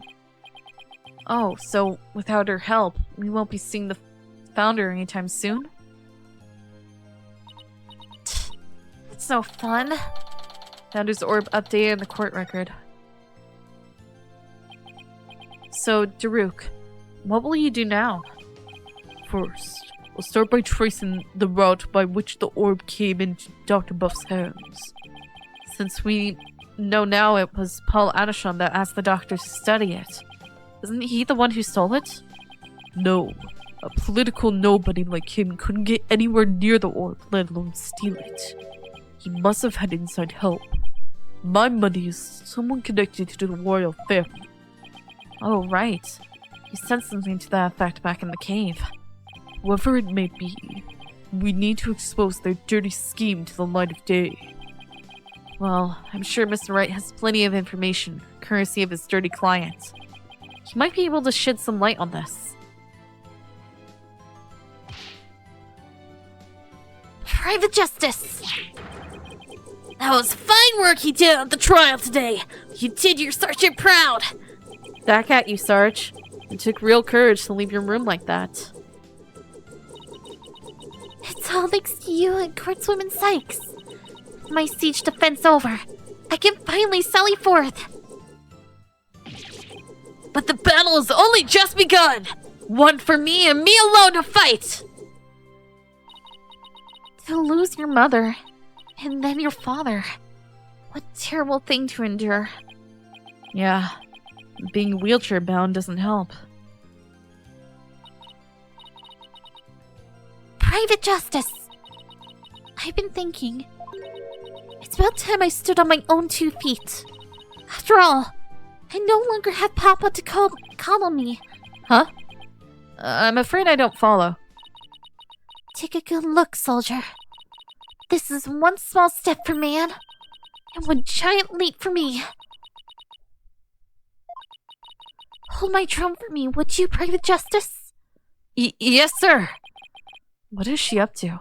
Are you gonna try to walk? You are. Oh, wow.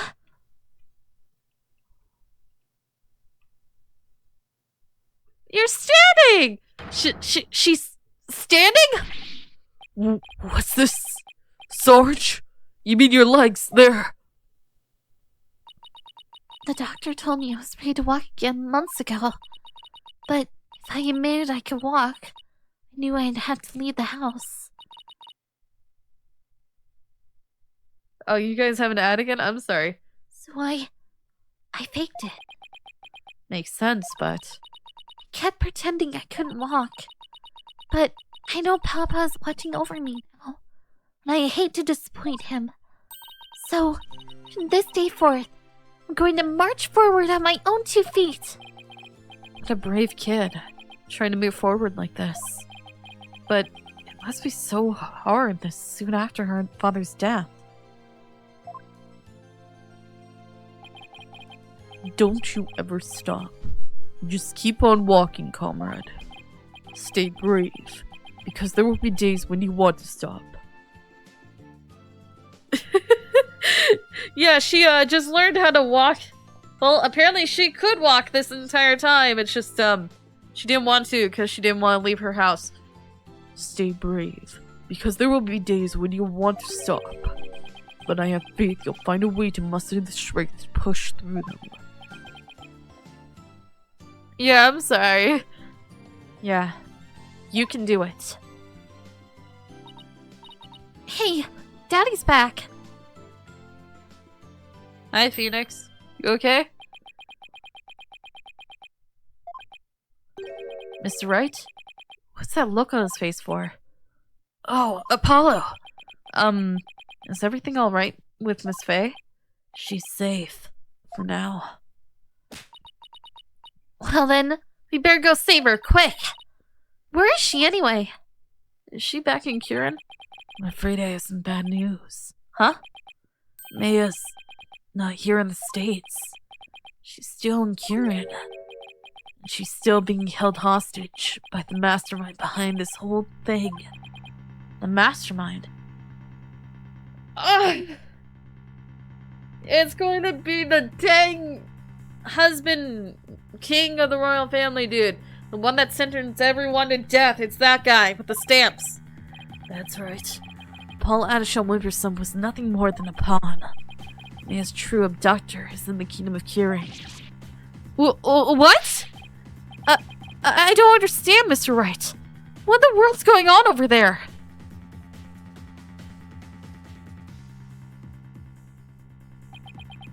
But as shocking as that news was, it was only the beginning. What do you mean it was only the beginning? The beginning of something big. Big enough to shake Curin to its very core. Revolution. I was being swept up in a mighty wave that nothing could stop. Of course, at the time, I had no idea what the days ahead had in store for us.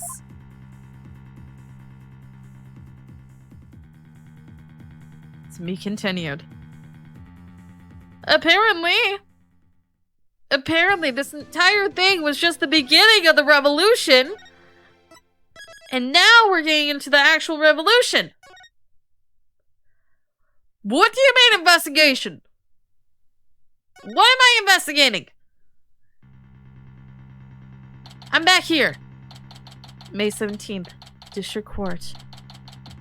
Defendant Lobby number 3. What do you mean Miss Faye is still being held hostage? And who's this mastermind? Paul Adisham Wimperson was nothing more than a puppet. His benefactor was the one pulling the strings. I have no idea who they are. I do. It should be very obvious. So, all we know is that the person he was trying to give the orb to. Right. Who's just following orders. Whoever it is, it seems they really want to get their hands on the orb. So then, Miss Faye's abduction is the work of the so-called benefactor too? Right again. Whoever they are, they're in Curin, along with Maya. I wonder who they could be. Right. This Maya, the spirit medium you've been talking about. She wouldn't happen to be that blonde-haired young lady you defended back Curin. That's her. Why do you ask? Oh, really? It's that long? Oh. Great. Okay, well, this might take a few more parts then. I thought it was gonna be a lot shorter than that. You see, I think I know what's going on here. I've got good news for you, right? Maya's somewhere safe. That much I'm sure of. Thank you, Astro Dude 1987. Okay, great. We just scratched the surface of this. Great.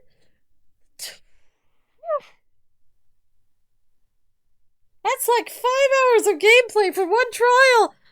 Even more than that! I'm afraid you've lost me. So that's who the little snot's patron is. It's all starting to make sense. It's the king, dude. It's the king of Curin. I know who it is. That fool has no idea I'm here in the States with you all. Daruk, you mind filling us in?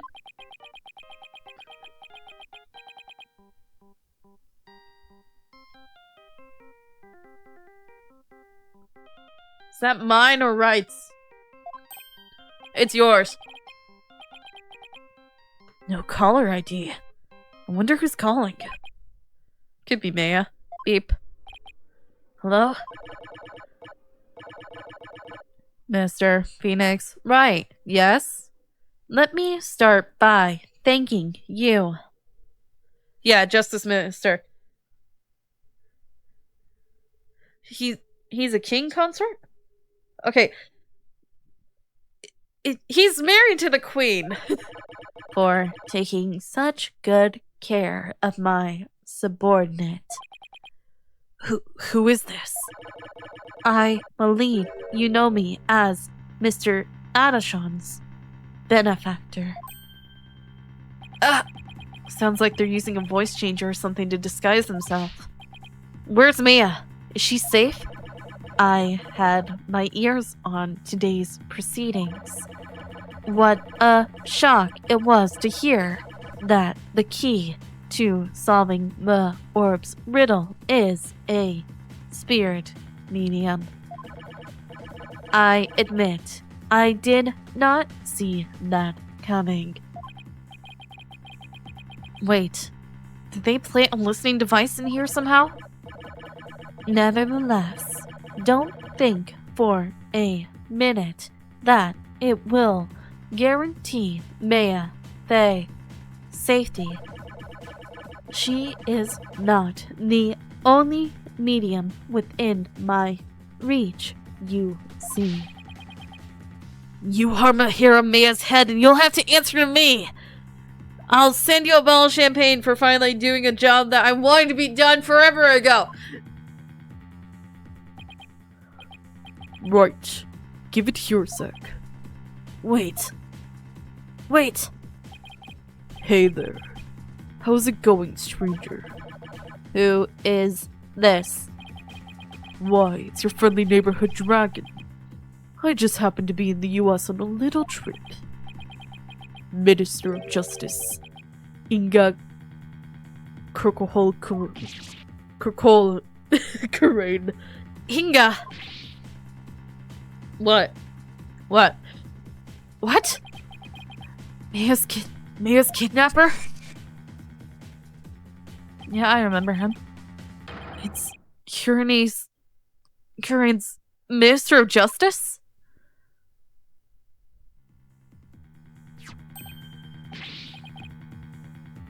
Daruk! Is that you dirty turncoat? How in the... What in blazes is going on here? Oh, you know. Just popped over to the States for a little R&R. But enough about me, Inga. That was a poor excuse for a bluff you pulled just now. We both know your threats are as empty as your head. You can't lay a hand on Maya Faye. And I do mean that literally. What is he talking about? You can kiss your chances of getting the orb goodbye. Maya Faye, my only... How shall I say... insurance? You know, Drew? What?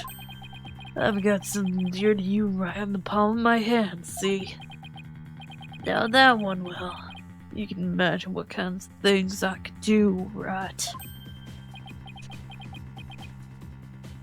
Somebody? Glad you're seeing things my way. Meet me at Amara's tomb tomorrow, 3 p.m. sharp. You better come alone. Got it.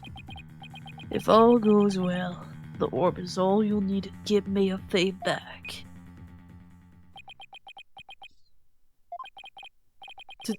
Daruk? What's going on? You heard him. Have to get back to Curate at once. What? Why? No time to explain. Very confused. But are you even going to make it?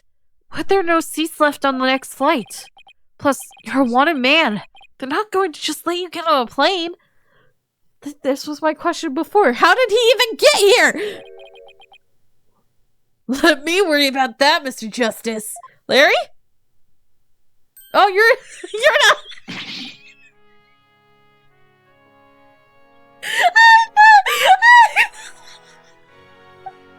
I thought you were Arbol! It's not Arbol, sorry! Chief Prosecutor Edgeworth, what are you doing here?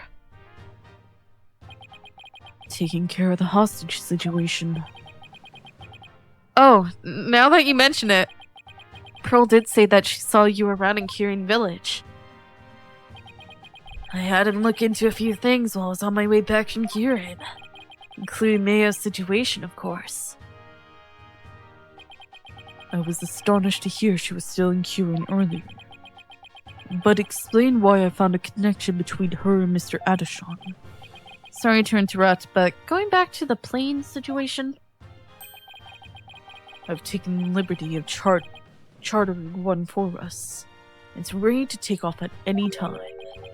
And I will do what's necessary to hide the fact that Daruk Samadi is on board. wow, must be nice to be chief prosecutor. Hey, where's Arbol? Right. You have no time to lose. You must head for Kirin at once. Right. I'm going to. After all, you're bound to need my help. No fair! I want to go too! This isn't This isn't a vacation, Trucy. Besides, I'll need you to hold down the fort. But Daddy! Guess I should also only bring what's necessary. Sorry, Trucy, but would you mind holding on to this stuff for me? Unnecessary evidence foisted onto Trucy. Fine. But you better bring me back something besides just more evidence. But I gave her everything but a photo of my father and the Founder's Orb. Okay.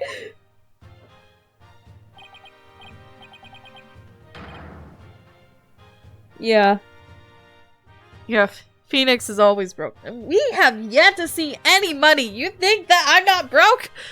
We're relying on Trucy's magic shows to support and pay rent. excellent. Now, let us make haste to Kirin.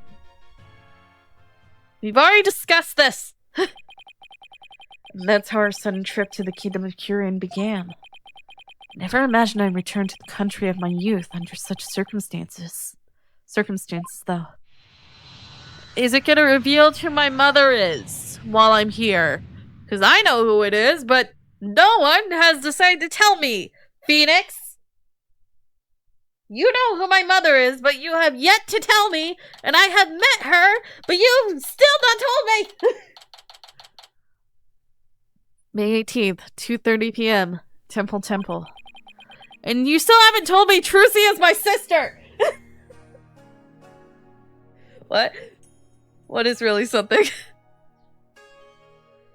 That was a long flight.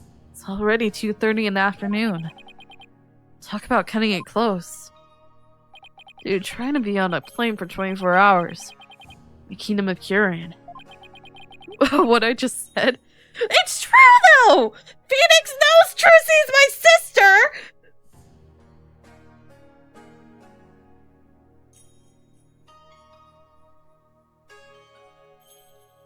Why?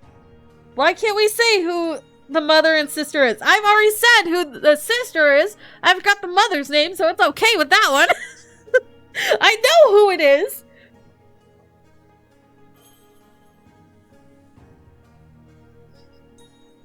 Ah! This is no time to reminisce, but I gotta say, this place sure brings back memories. Hurry up, Apollo. Right behind you. Amara's tomb is located in the courtyard of Garam Palace. We should have just enough time to get there. Then let's sprint there. Think you can keep up, Apollo? Sure. No sweat. We'll contact the royal family and the local police and inform them of your arrival. Thanks, Edgeworth. Hi. Why are you staring at me? We're gonna head off to the royal residence. I was just being stared at by Athena. What the heck?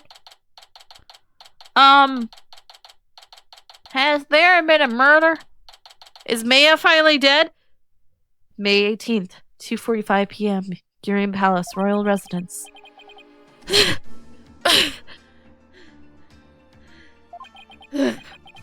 It wasn't made for all the running and climbing. And you're drowning? I've done this week. It's 2:45. Only 15 minutes left. See that cylinder building rising in the distance? That's Amara's tomb. Amara. Wasn't that the previous queen? The one who was assassinated? Yes, and I'm the one that they pinned it on. Well, it'd take a few minutes to get to the tomb from here.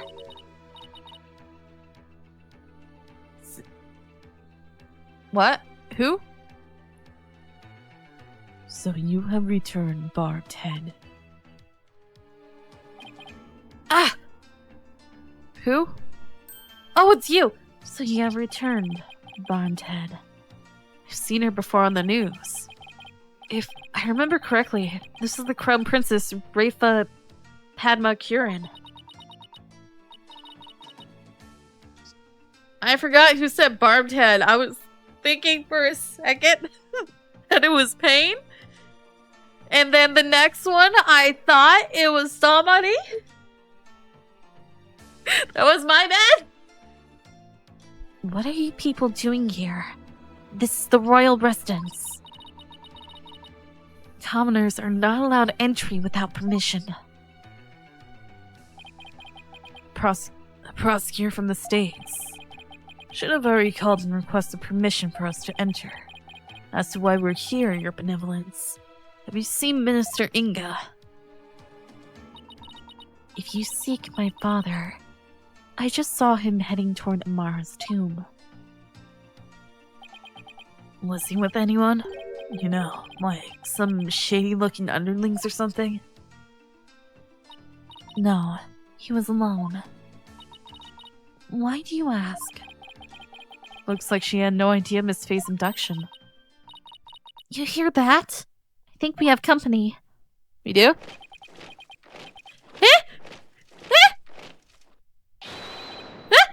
Bow down before her glory! Her Eminence Queen Garon, Grand Princess of Curate approaches! Huh? Garon?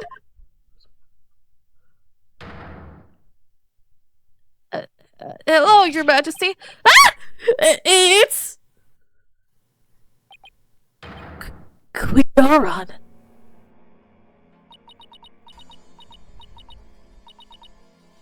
Guards. Surround Amara's tomb at once. Yes, Your Eminence! What? What? What happened?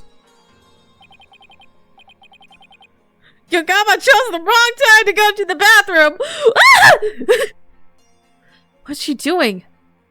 What is she... Is she going to help us? Excuse me, Your Eminence. So, your Barbed Head lawyer returns. May we presume you are here for Maya Faye, the spirit medium who has been abducted? You know about your husband's doings? Yes, you may. Allow us to apologize for the criminal actions of our husband. Oh, no need to apologize for him. This feels weird. Honestly, Inga, abducting a guest in our country, how could you? Father? Abducted someone? Your Eminence, what about those soldiers over there? They are the Garan Royal Guard. Soldiers who serve the crown and no other. Royal Guard? They are an elite force, selected from only the most loyal and outstanding of our subjects. And why have you ordered them to surround the tomb? The police will not come if my husband, who is committing the crime. We shall have to storm the tomb and take Minister Inga into custody ourselves.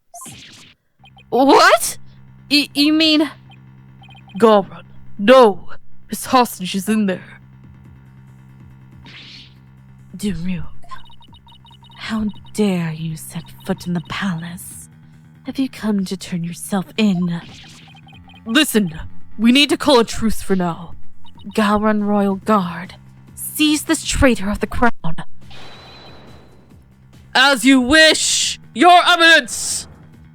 Resist and you die! Wait a second.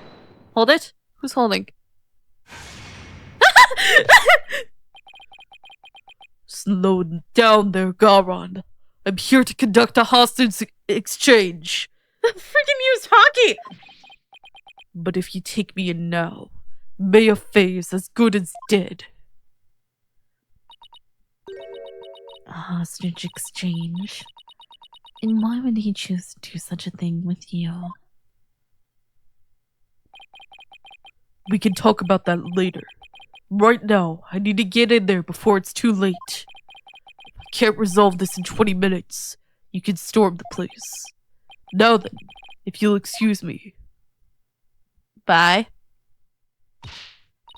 Daruk, wait! Guards, allow the insurgent Daruk Samadhi to pass.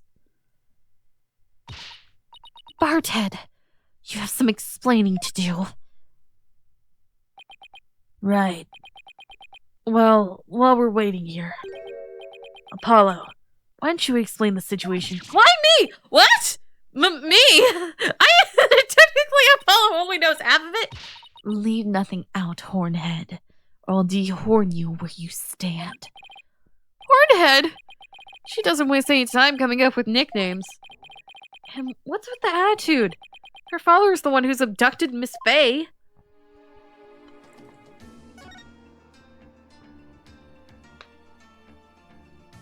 Ah!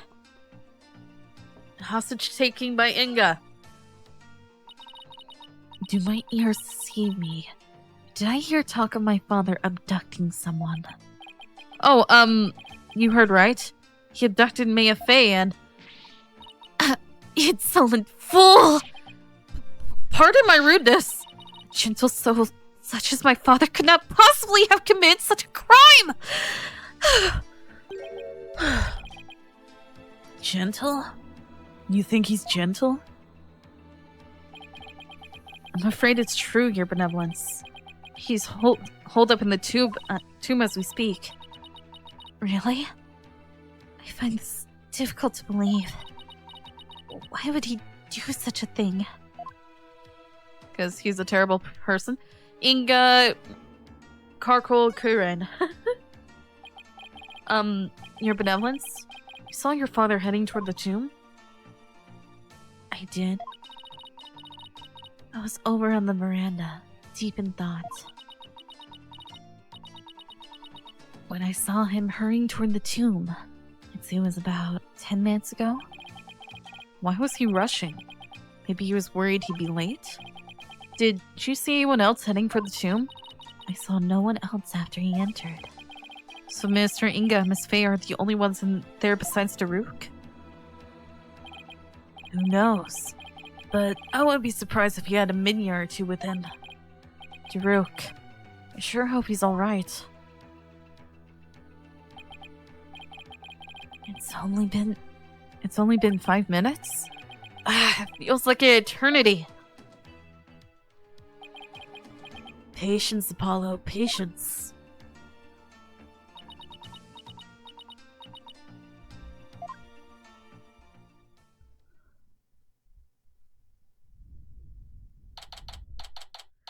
May 18th, 3:20 p.m. Garin Palace, Royal Residence. It's been almost 20 minutes. What's taking Daruk so long? The appointed time has come. A royal guard shall now storm in. Can't you wait just a little longer? No, we cannot. Every second we wait puts the hostage's life in even more danger. Therefore, we see no alternative but to order our guards to storm in. But that'll put Miss Faye's life in danger too. Go ahead, let her die! Guards, storm the tomb and seize Minister Inga, along with the insurgent Daruk Samadhi. Yes, Your Eminence! What? Daruk's under arrest too? Naturally, that traitor snake assassinated my predecessor. Queen Amara. Now go. Seize them both. Ah! We're going in! Follow me, men! For her eminence! You're Hargaran! I hope no one gets hurt. Your eminence! What the? Why are they running back out? What is the meaning of this? Something terrible has happened. Daruk, the minister. He's dead. What's this? What? Who's dead?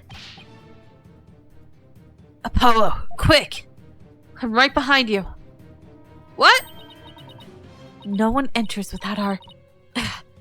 Come, let us see what has transpired. Yes, your eminence. Did they run in and just came back out screaming? What happened? May 18th. Garin Palace. Amara's tomb. Huh?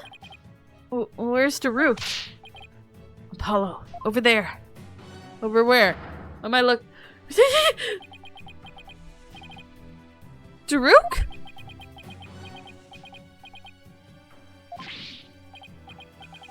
Daruk! What? What have you done? Apollo? Look! So it is Minister Inga who has fallen. Guards! Seize this murderous man at once. Yes, your eminence! Surrender now or perish, rebel scum! No! Wait! Ah! What happened? What? What is happening? What was that? Daruk! They're taking him away. Ow! Daruk just threw something at me. Wait, this is the... Is he telling me to keep it safe? Nick? Is that you? Please tell me you're dead. No! Maya! Are you alright? Daruk, he saved me. I feel exhausted. Can't keep my eyes open. Maya! What's happening? Mr. Inga, the man behind Miss Faye's abduction, had been killed, and Daruk was arrested for his murder. So it was the abduction of Mia Faye came to a sudden, unexpected resolution. With this, the curtain fell on the minister, but things were far from over.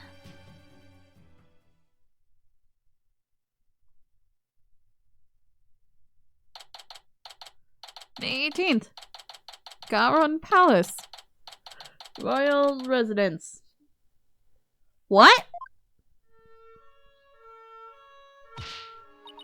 You have ambulances here? Apollo! What happened? I can't say for sure. I got hit on the head pretty dang hard with the Founder's Orb. But I can tell, since Daruk has killed Minister Inga. What? You think he did it to save Miss Faye? Most likely. But who knows? I'm really confused right now. My father. This cannot be. I must see for myself. Your benevolence. We cannot allow you to pass. Fools. Stand aside. Forgive us, but we have direct orders from Her Eminence, Queen Garon. Father! Daruk! You'll pay for this! Apollo, let's go regroup somewhere. Yeah. Daruk, it wasn't really you that did it, right? What happened? I don't understand. I'm very confused.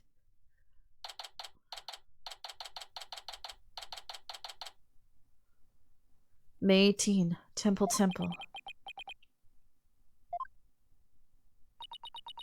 Are you okay, Apollo? No. Because I saw my fake daddy standing over a dead body with a knife covered in blood. Yeah. Edward's speaking with the local police. So, let's sit tight until he returns. Okay. I know you must be in a state of shock right now, but I need you to stay with us, Apollo. He's right. You can't go to pieces now. Thanks, Mr. Wright. I'll be fine. Hi, Yogama. You chose the worst time to go to the bathroom. May 18th, Temple. Right, Mr. Justice. I'm afraid I have some bad news. Looks like things will only get more complicated from here. Prosecutor Edgeworth, what's happening with Daruk? As I understand it, he has been officially charged with the murder of Minister Inga. He has? However, I did manage to get us permission to investigate the crime scene. And I expect we'll be allowed to visit Mr. Samadi shortly. Thank you. I'm sure glad Prosecutor Edgeworth is here with us. Also, it just so happens that Detective Sky is here in Kirin, so I have asked her to assist us with our investigation. How did she get here so fast? What? What's she doing here? It seems Prosecutor Samadi has grown quite fond of her. Hey!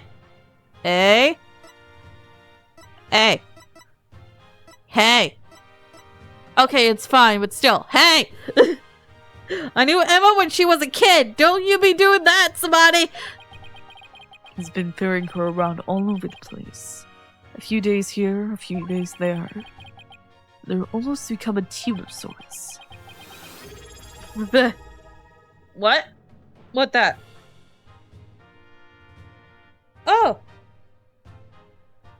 Yugama's on his 2-month streak. Hi, thank you. I forgot I added that noise. Despite what Nayuta said, it seems he thinks highly of Emma's skills. So, what now, Apollo? I think I'll go pay Daruk a visit at the detention center. I want to go check in on Maya at the hospital. What about you, Athena? Well, there's footwork to be done. I'd better stick with Apollo and give him a hand. Very well. Very well. Then I will accompany Wright. Okay, we'll go our separate ways for now. Alright. If anything comes up, you have my cell number. Do I? Do you know your way around here, Apollo? Yeah, it's like a sixth sense. I seem to know places that Wright has gone. Okay. Ow! That hurt! Ow! I just sprained my ankle on my desk. Dude, how did I hit exactly the spot where the bone's poking? Ow! You know that spot on your ankle? where the bone is like bumped out? I hit that! Specifically that part! Why that specifically? Okay. I had to let a cat out real quick. Do you know your way around here, Apollo? It's been over 10 years since I left, but I'll try not to get us hopelessly lost. Oh, right, I did live here. I forgot about that part. Right.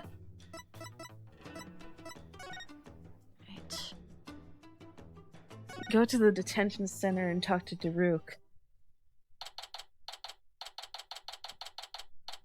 May 18th, detention center, visitor's room. Apollo! Here to see your old man, are you? Daruk, are they done interrogating you? Nope. The fun hasn't even started. Imagine they'll really rake me over the coals, though. I don't even want to think about how harsh their interrogation method will be. Yeah, but that's nothing compared to what they'll do if they find him guilty. They've branded me a terrorist who killed the previous queen and now the justice minister. If found guilty of these crimes, I'll be facing a very public execution. Public execution? This is worse than I thought. Come on, son.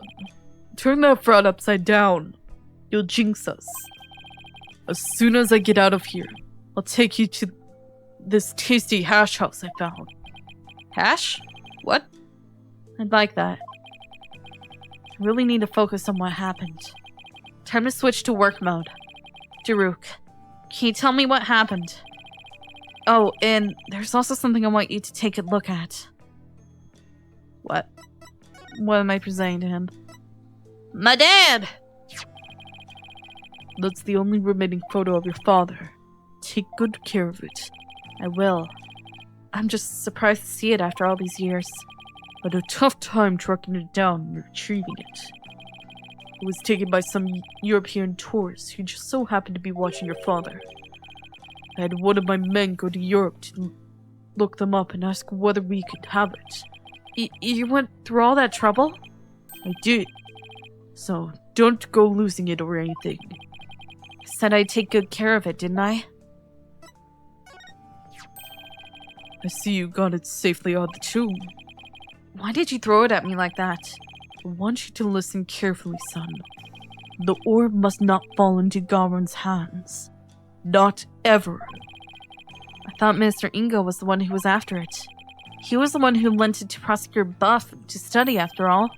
So haven't you exposed this crime now?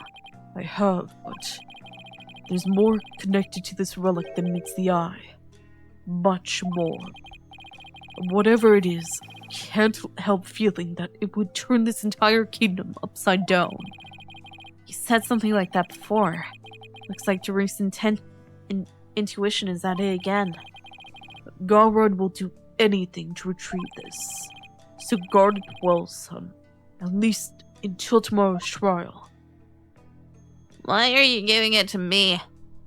Look at my badge. I'm proud of you, son. You've really become a fine lawyer. Well, at least it means I'm qualified to defend you. To think the day would come where you come to my defense. I'm one lucky man. Now I can die in peace. Whoa, slow down. I'm going to prove you innocent, so... Oh, just pulling your leg, son. Even when he's in the slammer, Daruk is Daruk. The incident. Daruk, what happened in there? You didn't really kill Master Inga, did you? Well, the thing is, I really don't know. Huh?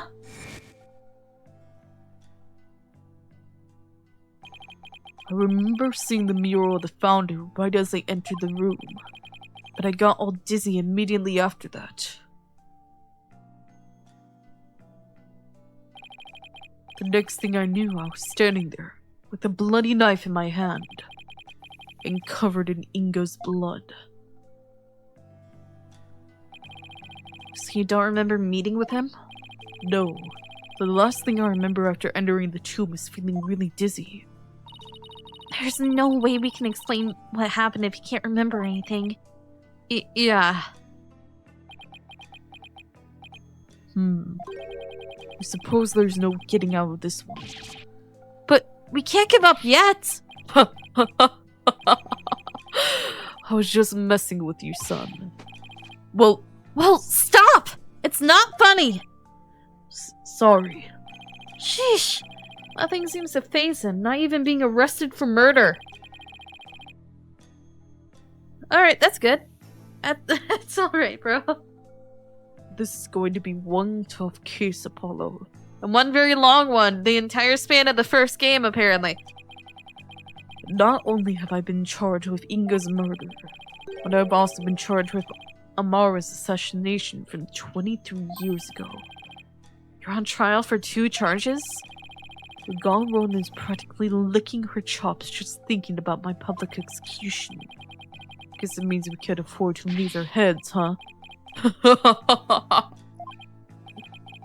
I don't know how you know how you can laugh at a time like this. So, son, I take it you'll be defending me at my trial. Of course. You can count on me. That's my boy. Looks like your nerves are as steely as those vocal cords of yours. After all, you've got the Defense Culpability Act to contend with too. Oh, right. So, if you're found guilty, then I'll be charged with the same double homicide, huh? Don't tell me you forgot about that. I'll be fine. I just had to make sure we win this one. You sure? Because you don't sound very fine. Apollo? What was that about an assassination 23 years ago? 23. Am I 23? How old am I again? I'm in my 20s, right? About that incident 23 years ago. That was when the previous queen, Amara, was assassinated, wasn't it? Yes. Someone set her private residence on fire. She lost her life in the ensuing blaze. And you were arrested for the crime? Why would they arrest you, Mr. Samadi? Weren't you just a lawyer back then? What relation could you have with the queen? About that. Amara was, well, she was my wife. What? Wait. Does that make Garon your daughter? Wait! Wait a second!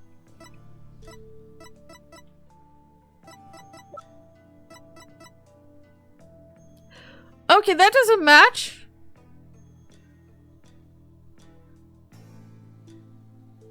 That doesn't match. She's 43 and you're 45. Unless she's like the sister of the previous queen. But that means he's a direct descendant. That explains a few things. That might also explain why the Day of Garon isn't as spiritually powered. Okay. Well, okay. I may not look the part, but I was once husband to a queen. In short, I was royalty. What? No way! Are you saying you won the heart of the reigning queen? Come on. You're talking to a guy who honed his prowess against witnesses on the stand. Even a queen is no match for this dragon's glare. Wow, you're really something else. So, was a verdict ever reached, Daruk? I acted as my own attorney and won. Until I was accused of fabricating evidence, that is. Then it all went south. Now, where have I heard a story like that before? What happened after that? I made a run for it. You ran? But why? I didn't kill Amara. I didn't fabricate any evidence. But if I had stuck around for a retrial, I'd have been found guilty for sure. I couldn't allow that to happen. Amara's true killer would never face justice if I did. So I left my law practice behind and went underground. But that was 23 years ago. Are you telling me that after all these years, you still haven't discovered the truth? Yeah. The fact that it was an arson means that the crime scene was reduced to ashes. There is little in the way of evidence left. It's just been brick wall after brick wall. I guess that means it's all up to me to figure it out, huh? Along with Mr. Inga's murder, of course. I think I'm going to be sick. Come on, son. Don't look so down. With you on the case, it'll work out somehow. I hope he's right. Say, son, do you remember my office? Sure. I remember that messy, dimly lit room. The fine line amassed on Amara's assassination is kept there. I think it might help you on this case. Do you remember how you get there? Let me think. I recall going in through a manhole. How can I not, Daruk? I hate how I always got so dirty getting there. That stench. That old case is important too. I should probably focus on the Minister's murder first. I'm afraid your time is up. Nagita? It's time for the prisoner's interrogation. So be gone, you putrid-headed criminal betting lawyer. Wait! Don't tell me. You're the prosecuting attorney? What? But that would mean... Is there a problem here? You bet there is! He's your father! And your point is... My relations to the accused is irrelevant. The fact remains, I am a prosecutor. No, that's not what I don't think I'm getting through to him. Nayuta, long time no see, son. How have you been? Look, I hear you've been serving Garan. Rather faithfully, in fact. Whatever happened to our dream of taking her down and changing this country, son? The past is the past. What do you mean? Why are you doing this? It's simple. People change. The Nayuta you knew exists no more. Listen, son. I don't know what made you change like this. But you're still my boy, even if you prosecute my case.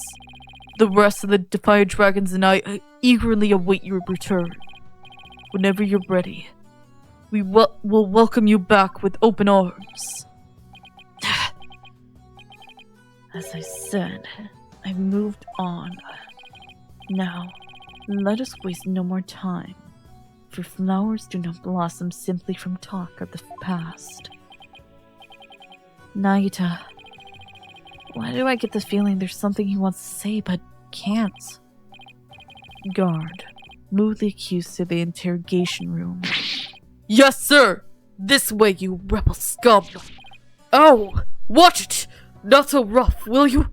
I was once a king! A king! Nagita, is he seriously going to prosecute his own father? And against me? His brother? Even though it's not by blood, I'm adopted, but still. Talk about a family reunion, yeesh. Royal residence.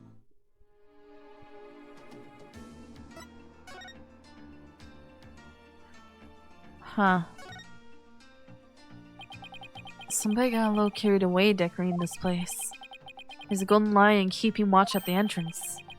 The frog looks like it's cowering under the lion's glare. Really? Because to me, it looks like the frog is glaring at the lion. Come on, Athena. How does that make any sense?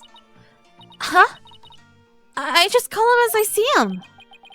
I guess we'll just have to agree to disagree. Are these Inga's footprints? They appear to be heading toward the tomb.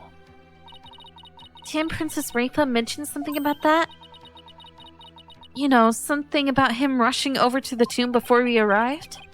I wonder if he had accidentally dozed off before the exchange or something. Frog. Vibrant lotus flowers floating on the still waters. Butterflies dancing about. It's almost supernatural in its beauty. And at the center of it all rises the tomb where Amara's soul slumbers. It makes you wonder if the bridge there is a gateway to the hereafter. Yeah, especially after both Daruk and Inga crossed that bridge earlier.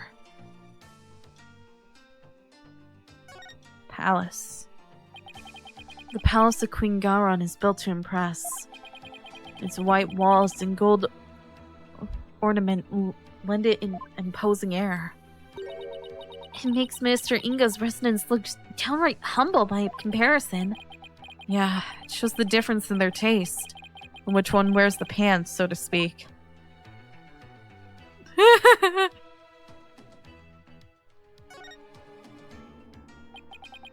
The previous queen, Amara, was laid to rest in her own private tomb. Pretty impressive. They say it cost over 800 million to build and took 400 workers 5 years to complete. Special memorial rites were also conducted at various points of its construction. That's quite an undertaking. It was built with donations from her devoted subjects and royalty of neighboring countries. It ended up giving a huge boost to the national economy. Wow. Queen Amara must have been one charismatic lady. Is it? Okay, clearly. Okay, I'm working something out. Oh, look at these flowers. They give the whole house such a cute vibe. I wonder if this is where Princess Rafa lives. I doubt it. She doesn't look like the type to decorate with cute flowers. I mean, I may not know her well, but she seems awfully serious and snobby. That she uses nothing but roses and...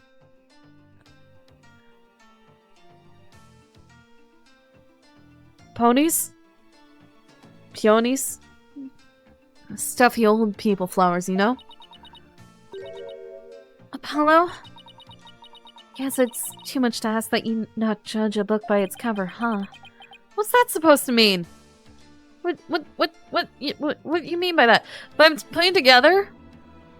putting it together that Garon was the younger sister of Amara. And I think Garon was the one who killed Amara. So that she could have, so she can have control over... What is that? But so that she can have control over the kingdom. Because the older sister is always the one who has more spiritual power and subsequently becomes queen. So Amara, being the older sister and having more spiritual power, was queen. But Garon wanted to be queen herself, so she killed her sister. And then it's very possible that she posed this and actually murdered her husband because he was plotting against her. And framed Daruk. It's the only thing that makes sense that Garon is the one behind everything. I think it's Garon. May 18th, Garon Palace, Amara's tomb. So, this is the tomb of Amara, the previous queen of Kirin. It's really lavish. I guess you could say it's fit for a queen. Is the faceless woman in the mural over there Amara? No, that's the Holy Mother. She's the one who brought spiritual channeling to Kirin. Oh, right. The woman in the orb. Oh, it's you two. Getting right down to business, I see. Oh, it's Emma. Hi, Emma. We heard you give us a hand if we needed it. Yep. Mr. Edgeworth asked me to help where I could. So, it's been quite a while since you've been back in Kirin, I hear. Yeah, more than 10 years, in fact. Well, you sure didn't waste any time. I mean, you were already mixed up in a murder. You're as big a trouble maggot as Mr. Wright. Please don't say that. My luck's already bad enough as it is. Emma, I hear Prosecutor Samadi has requested your services again. He seems to really taken a liking to you. You mean his Imperial Holiness? She's a man munching. I don't mind that he approves me and my abilities. It's just, his people skills need some serious work. But when he manages to smile and compliments my work, it's hard to say no. Plus, working on investigations overseas, but flying back and forth between here and home a few days in between, it's been tough and the lack of sleep has been brutal. To make matters worse, the defendant in this case is someone I know. I mean, how could this be going...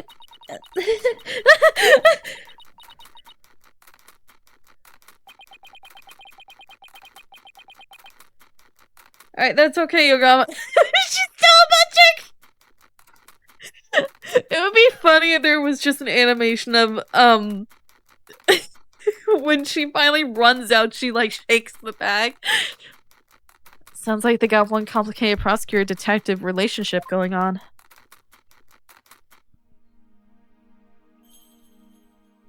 Hi. I'm gonna look around. Better get Emma's okay before we start snooping. What? Why? I want to look at the mural over there that has a demon torturing Daruk! The incident. Emma, have you determined the cause of death? Blood loss from a stab wound. A single stab in the back was enough to cause the victim to bleed to death. The estimated time of death is 3 p.m., which is when Daruk came out onto the scene. Inga's autopsy report added to the court record. Any suspects besides Daruk? No. He, Mia, and the minister were the only ones here. And Mia had been tied up until she was freed by the Queen's Royal Guard. Could someone have been hiding somewhere in here? Not likely. I was told this tomb was searched from top to bottom right after the murder. And during that time, the Royal Guard set up a perimeter to prevent anyone from escaping. In other words, the crime scene was completely sealed off? It would appear so. No way for a third party to escape without being spotted, so... Great! It's another one of those convoluted locked room mysteries. Again. Like, third, fourth one I've done. The victim. In this game! In this game alone! About the victim, Mr. Inga. He was the kingdom's Minister of Justice, correct? Yes. Inga Kirkhall, Kirin, was the second most powerful figure in Kirin. Plus, he was married to the Queen. Seems strange that someone of his status would abduct someone.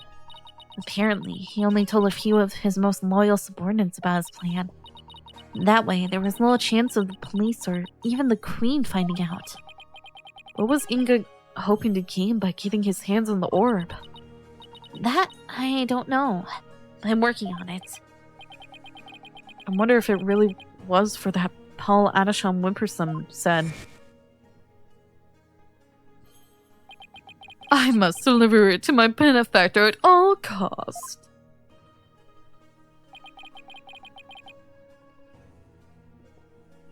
What do they want that relic for anyway? It's something to do with an old legend. My patron seeks the great power said to be granted to whoever solves its secret. A great power that is said to be bestowed on whoever solves the orb's secret. In Kirin, only those who can channel spirits are said to be fit to rule.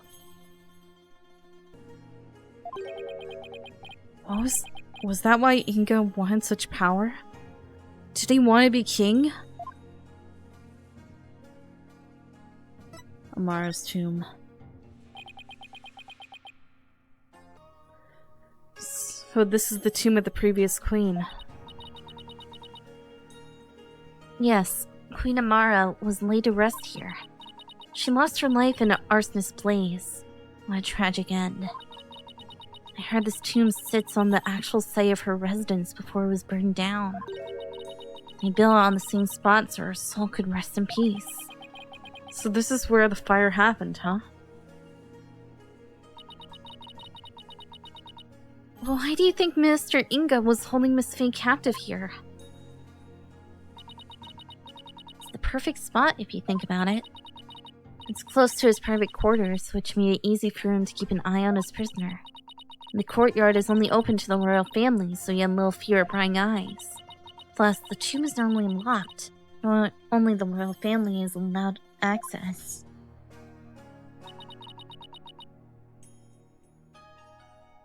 So, that's why you picked this place?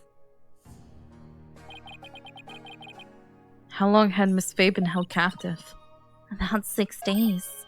Really? That long? It appears that she was severely weakened by her prolonged confinement. She passed out as soon as she was freed and is now on the IV drip at the hospital. She's been asleep ever since. Poor Miss Faye. Hope she gets better soon. Emma, do you mind if we start looking around? Sure. Oh, frick. I've already got the okay. Knock yourselves out.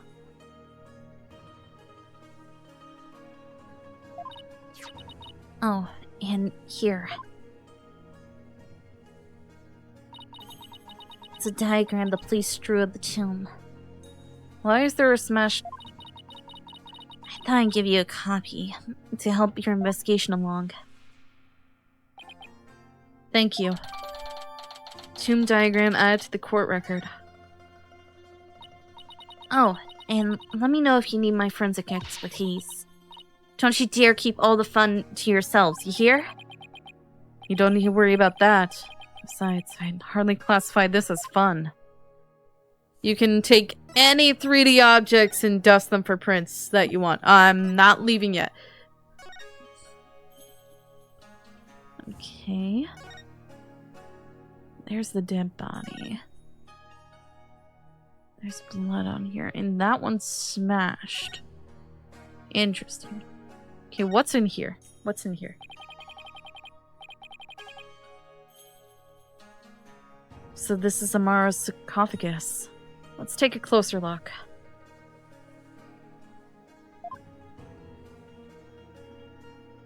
Can I look inside?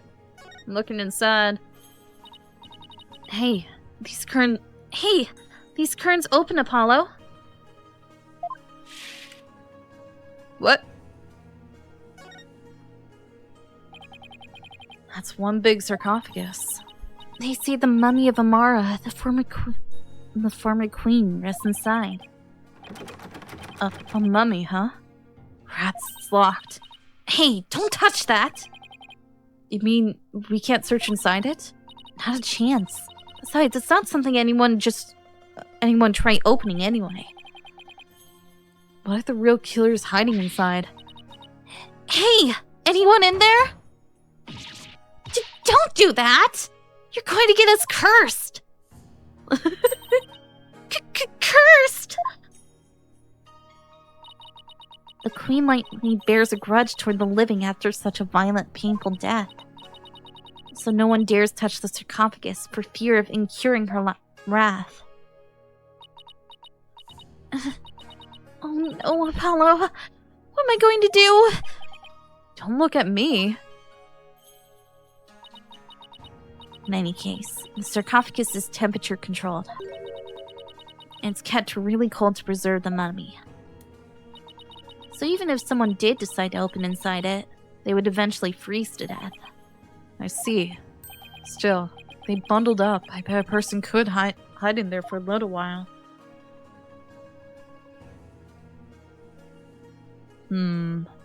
Butterfly.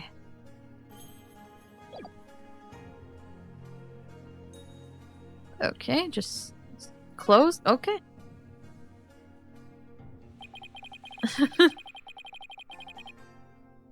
Looks like the Holy Mother was painted here to watch over Amara's sarcophagus. So it's like this tomb is protected by the founder? That must be reassuring to those she left behind. Only one problem. They didn't paint the eyes she needed to do said watching. come to think of it, she doesn't have a mouth to smile down on the tomb with either. It's actually kind of creepy. I wonder if being watched over by something like that gives the queen nightmares. Why are you hydrating me? Hey, hey! Hey.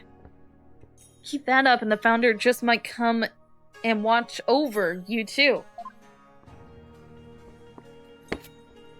There, happy? Okay, now what's up with the rook being killed over here? There's a painting up there. I can't see it very well from here. What do you mean you can't? I can see it pretty well.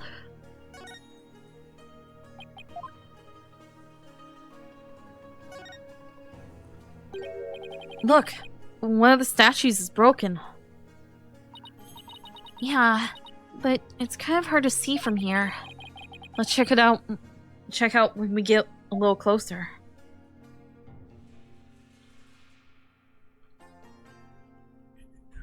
Gotta make sure there's nothing hiding. It's like a small army of monks, all neatly lined up. Looks like they're facing the sarcophagus in prayer. If you look carefully, each one has a slightly different expression. I wonder if they use real people as models. Some are frowning, some are smiling. There's one that looks like he's trying his hardest not to burst out laughing. Really? I wonder why. Maybe it's like those times when things are so intense you can't help but laugh. You know, like at funerals and stuff? They went through all the trouble of depicting that? Talk about going overboard. Why? Why? Who that? It's a statue of somebody being hidden by a curtain. What that? It's full of ash. My guess would be it's an incense burner. Hey, look, Apollo! There's something in the ashes. Let's see what it is. It's an amulet? Is that a gemstone? Wonder what it's doing here. I've got this one covered, Apollo. Would you like to hear my brilliant theory? Well, I guess it wouldn't do any harm. You know how people make wishes, but... You know, on second thought, I'm good. I didn't even read that. Make wishes by throwing coins into a fountain, right? Well... Oh, okay, I see now. What? You sure you don't need to hear my theory? I was just about to get to the good part. Let's just ask Emma. That'll be much quicker. Excuse me, Emma. What's this gemstone doing here? Oh, that. It's not a gem. It's a button. Albeit a very expensive one. From the victim's jacket. Must have fallen off and gone in there somehow. See? Every puzzle has an answer, Athena. Well, I thought my ideas were pretty good. Wait. What's with the soot? See here? On the gemstone? Hey, you're right. Gemstone added to the court record. It's like someone tried to burn it. It's full of ash. They must burn incense in here. So, I was wondering, Apollo. Did the ash come from the incense sticks that were burned in this? Or did people put their incense in after there was already ash in here to hold them up? Be silly, Athena. The answer's simple. The ash is the product of prayers from the countless visitors who came here. It's not a chicken or the egg kind of thing. Oh, that's an interesting take on it. It's much more poetic than mine. Really? Really, Athena? Alright, what about the other one? Can I look at the other one? Yes, I can. There's nothing in this one. Alright, that's fine.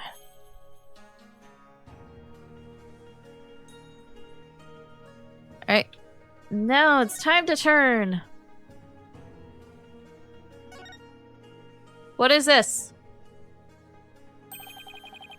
A baby on a lotus blossom? That's one strange painting. Apparently, that's part of a mural depicting the life and times of Queen Amara. You know, like a storyboard or something? So that baby's supposed to be Amara? This one depicts Amara preaching to the faithful. It's hard to put into words, but I've never seen anything like it. Let's see, the next one is... Is that Daruk? Why does he have horns? My best guess is it depicts the first time Amara and Daruk met. So he's supposed to be some kind of demon who's seducing her. Well, he was successful since they got married after all. The mural continues on the opposite wall. I want to finish the mural. Give me a sec.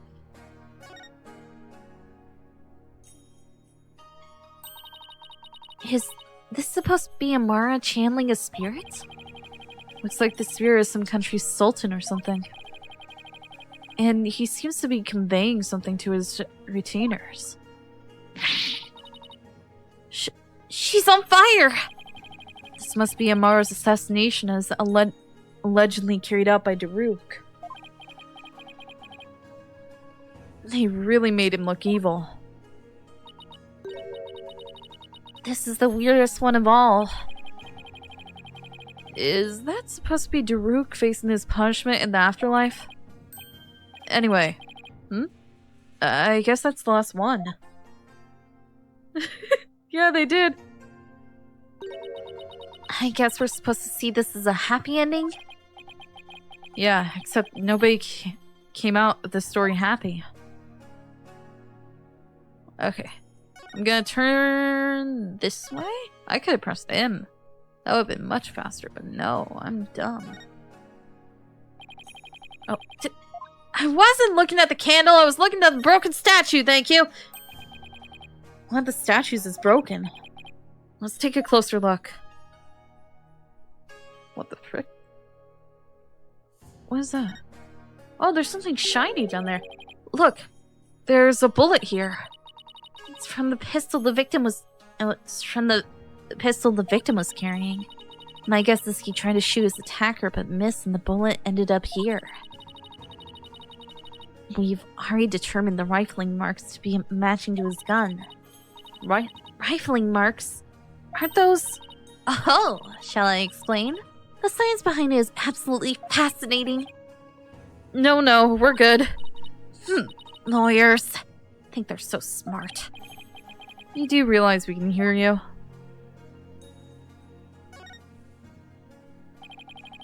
It's a Magatama. I think. Did it come from the broken statue? Look, Apollo! There's another one!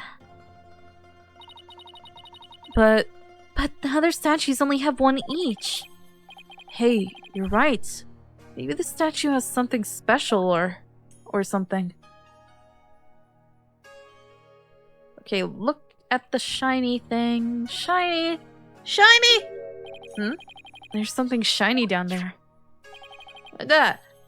It's a pendant. There's blood on it. I wonder who it belongs to. All we know is it's not the victims. No one in the royal family recognized it. Emma, did you lift any fingerprints from it?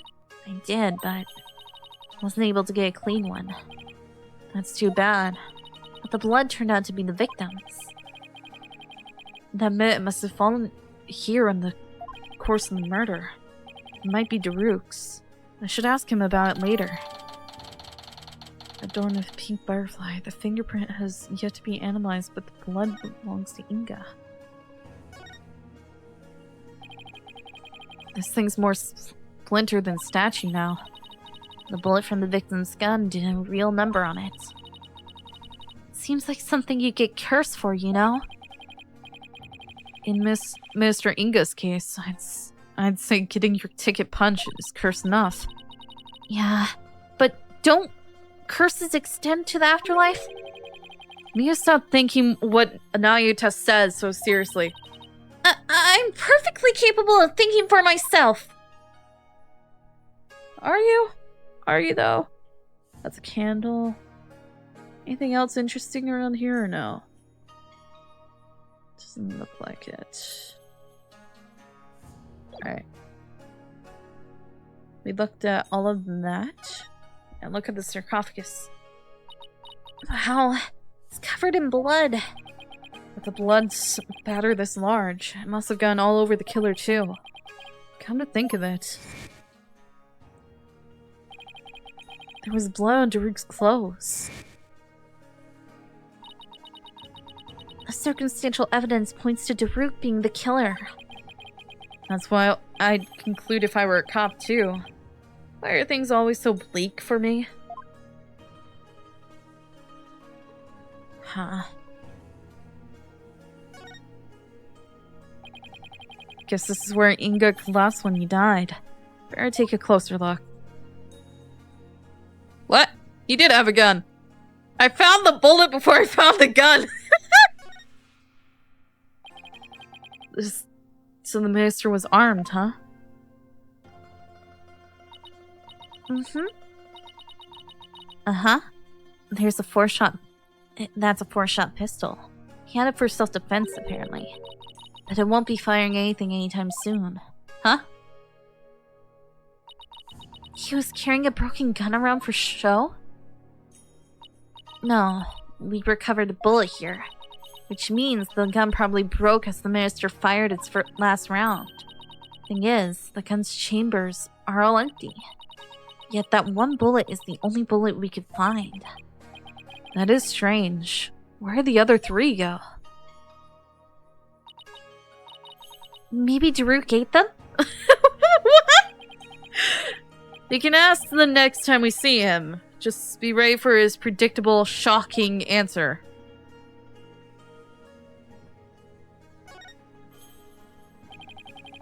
They've already taken the body away. It's kind of sad how familiar I've become with body outlines. I have a photo of the body if you're interested.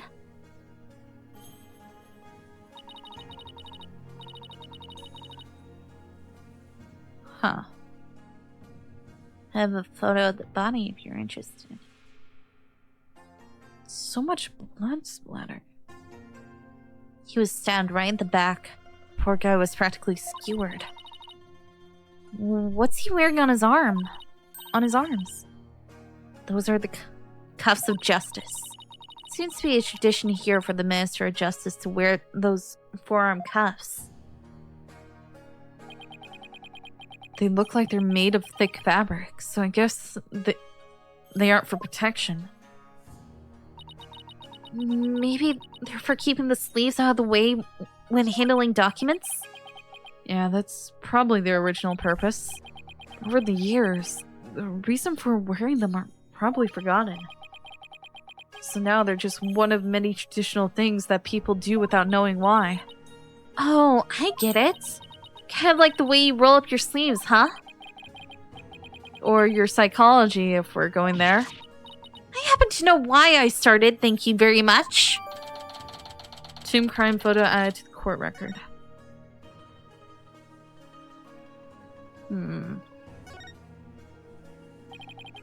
So this is the murder weapon.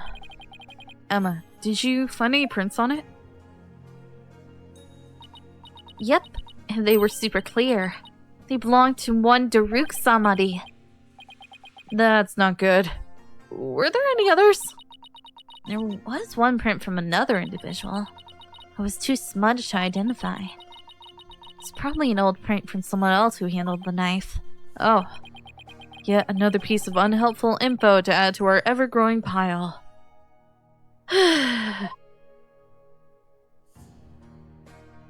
Alright. All good, dude. I wonder if this is Inga's cell phone. It should be. His fingerprints were all over it. All over it. Do you know if he talked with anyone recently? There were a few calls logged between him and his underlings. They're all members of the secret police who were directly under the minister's control. You mean like spies? I don't think that's quite it.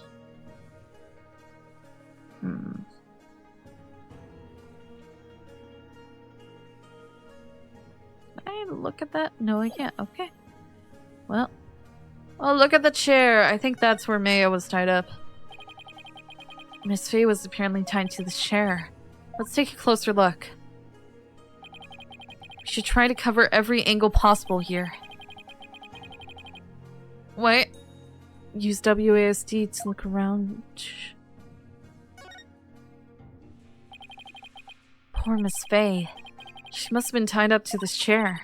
I can just imagine how much her backside must have hurt after sitting here for so long. It would have been torture for you, I bet. I mean, you don't know how to sit still. If by that you mean I like to see active, then I had to agree with you.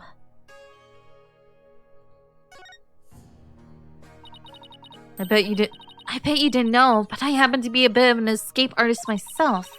Trissy showed me how to do her rope escape trick. Uh-huh. And why would you bother learning something like that? Because we're always getting into trouble when working cases with Mr. Wright. So I thought it might come in handy someday. Well, I guess you're right about that. Miss Faye could have definitely used that knowledge. That's right! So now, you just sit right here and we'll get started. What in the world gave you the idea I wanted to learn? Especially since this is evidence at the moment. Oh, there's blood. Why there blood? I see the blood. Hey. Thank you. Nope. Okay, I guess they didn't need an underangle. Look! There's a blood stain on one of the chair legs. Really? Hey, you're right. I completely missed that. Let's move the chair so we can check under it.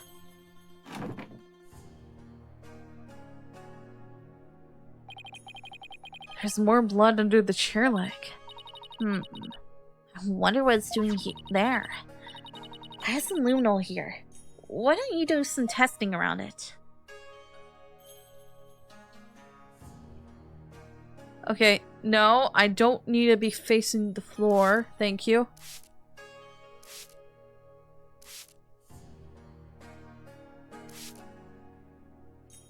Huh? Oh. Look! Hmm?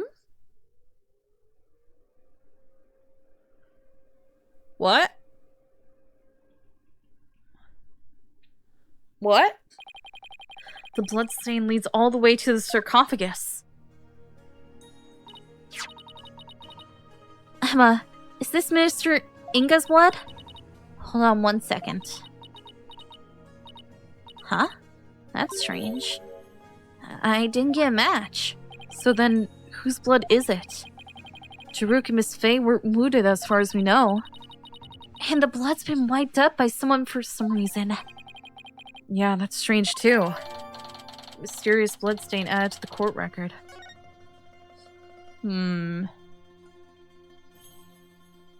Weird. Think that's everything on this side? The sarcophagus is surrounded by a curtain. The sarcophagus is surrounded by a curtain, but someone could have hidden behind it. True. That's one of the many places the Royal Guard checked after storming in. Wow, they were really thorough.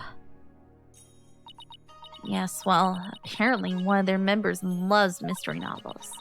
He peered into every nook and cranny with an almost frightening amount of gusto. And when he was done, he said, "Very interesting. It's like one of those locked room mysteries." Sounds like he's in the wrong line of work. Alright. Ah, I did it wrong again. Oh well. Anything from this... wine? Wine? Hello? Wine? This is grape juice Inga was drinking. He was probably nervous before his meeting with Daruk. So he drank grape juice? I'm not seeing the logic here. Mr. Wright told me all about it when he was hospitalized a few years ago. He said grape juice was something in it that helps you relax. Really? Are you sure he was talking about regular, plain old grape juice? Because it sounds like he was talking about the fermented variety. No, he couldn't have meant that. I mean, we're talking about a medical facility. They wouldn't have allowed something like that in. Right. Let's just leave it at that. Can't I look at that closer or no? So, okay. Is that everything? Looks like it. Hi, Emma. Okay. Look at this. Oh, you must need my forensic expertise. Just leave it to me.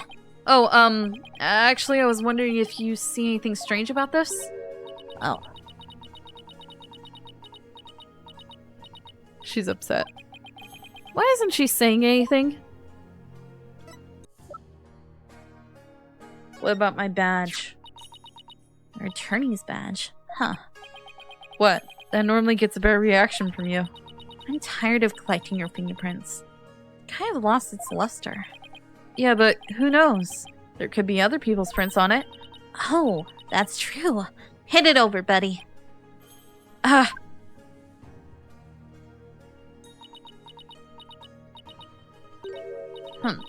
The only prints I found were yours. It's all dusty now. I need to stop giving her my badge. She does this every time. Okay. Is that really everything? Okay, I guess we're gonna leave. Not here. Temple. Nope, not here. Detention center. Huh? Okay, I'm missing something apparently.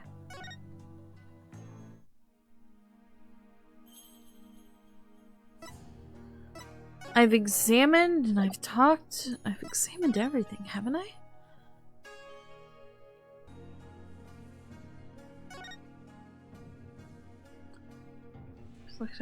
Oh, wait, curtain. Okay, yeah, I knew to look at the curtain. Someone could have hid behind these curtains. Here, I'll go give it a try.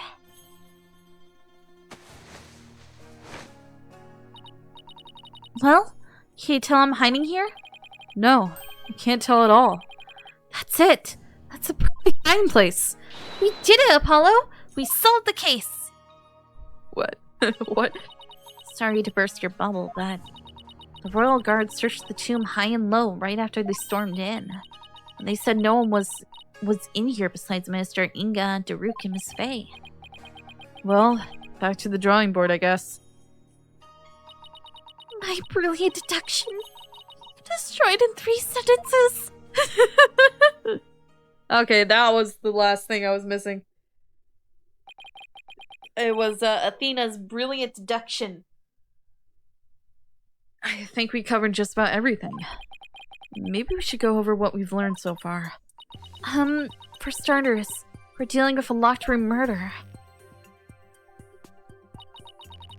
But instead of the tomb being locked, it was being cordoned off by the royal guard. After the murder, no one was found to be hiding inside. Right. In addition, we also know that Daruk's fingerprints were all over the murder weapon. The curtain around the sarcophagus was drenched in the victim's blood on one side. The blood must have gone on the killer when they stabbed the minister from behind. Daruk had blood on him when the crime was first discovered. Unfortunately, he doesn't remember what happened.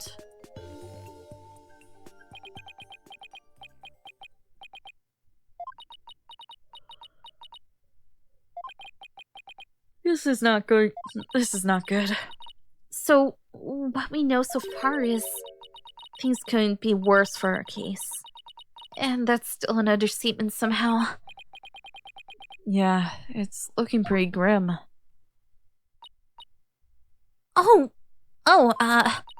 if you two are done here, I'll have to ask you to leave. Go on, scoot! Something wrong, Emma? Why are you trying to give us the boot? It's just easier if you're not here when His Imperial Holiness arrives. Oh, hi. Speak of the devil. Prosecutor Samari! Detective Sky. Seems you've spoken at length with these two lawyers. I do hope you're also kept an eye on them. Yes, of course. Like a hawk. They didn't touch a single thing.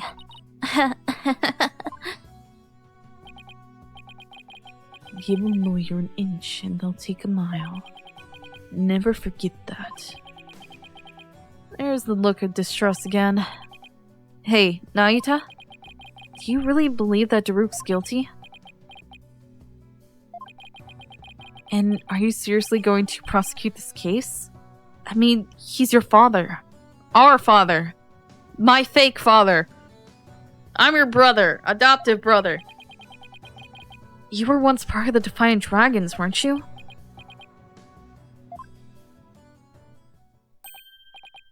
Hey, Nayuta! Wait! I said wait! Come on, Athena, after him. Huh? Oh, right behind you. Where are we going? Are we actually leaving? I guess he's in the royal residence. Nayuta! May 18th. Garin Palace. Royal residence. Nayuta! Would you stop already? What do you want? It's about Daruk. Would you please hear me out? I fail to see why I should. Now, if you'll excuse me. Hold it! Nayuta! Are you afraid of what I might have to say? If not, then there's no harm in listening, right? Very well. Speak. But make it quick. There is much I must do. Why does everything have to be so difficult with you? Hi. How are you? Very tempted to show you evidence. I'm gonna show you evidence. Look at my badge! This is what I stopped you for! Why is that badge before me? Remember how we used to talk about what we wanted to be back when we were kids? I wanted to be a lawyer, and you, a prosecutor. You said you wanted to prosecute bad guys and make sure they got punished. Yes, passing judgment upon evil. That is my calling. And it is why I have taken this case. Are you saying Daruk is evil? He who goes against what is righteous and holy shall reap his soul with all my power, whoever he may be, for that is my role. Then I'll just have to defend his soul with all my power, not Nayuta. The putrid-minded lawyer seeks information from me. Come on, throw me a bone here. I think not. Well, aren't you stingy? Well, aren't we stingy? Look at my dad. Okay. This is probably gonna be the same thing that happened with Emma. Oh. Alas, another soul has departed this world. It must now be guided to the Twilight Realm. You would even hold his last rites for a kidnapper like Minister Inga? Criminals, too, must be given funerary rites. Deny them that, and their soul will turn malevolent, bringing woe upon the living. That is why all who pass on must receive a proper requiem. Makes sense. I mean, if I were murdered, I'd probably be pretty keen on revenge, too. Okay, what about button? No buttons. This? This look familiar? No? This. Wait, you're gonna say the same thing you already said. Yeah. Requiem. Got it. Okay. Got nothing to say about nothing. Prosecuting Daruk. So, I know you'll be prosecuting Daruk's case, but aren't there any other prosecutors in this country? Why does it have to be you? Her Eminence, Queen Garam, personally requested that I serve as prosecutor. She did? That would make it hard to say no. Her Eminence thinks highly of my prosecutorial skills. Still, she didn't have to ask you to handle a case against your own father. Be honest, you really don't want to do this, do you? You speak of love and sentiment. I guess so. I do not deny such human emotions. But the law is the law. And placing personal feelings above it is beyond reprieve.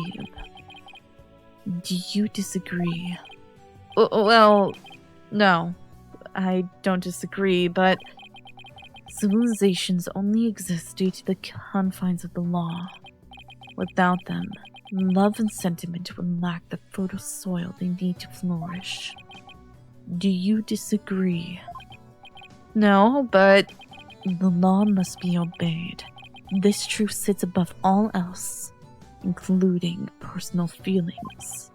Therefore, whether or not I am the son of the accused is of no consequence. It is that simple. What would you say otherwise? but come on, Apollo! Tell him how wrong he is! But don't you wish it wasn't that way?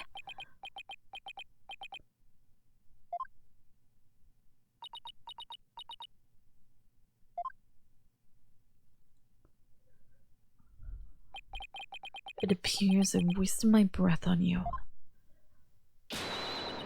And the winner is Prosecutor Samadi!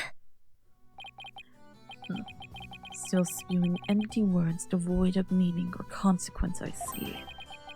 You putrid red pepper. I know I'm right. But did he have to be so eloquent about his point? It's like he's trying to cover something up with his pretty words. Paolo, I'd cut back on the debates with him if I were you. Just stick to questions, like the one you wanted to ask. Who Daruk cares about? Nagita, I wanted to ask you about that hostage situation. Inga said he had someone dear to Daruk in the palm of his hand. And he was using that person along with his hostage as leverage in obtaining the orb. That's news to me. Well, that's what Inga said. You can kiss your chances of getting the orb goodbye. May it fade my only.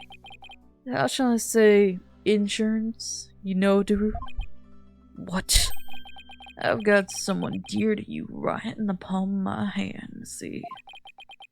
Now that one, well, you can imagine what kinds of things I could do, right?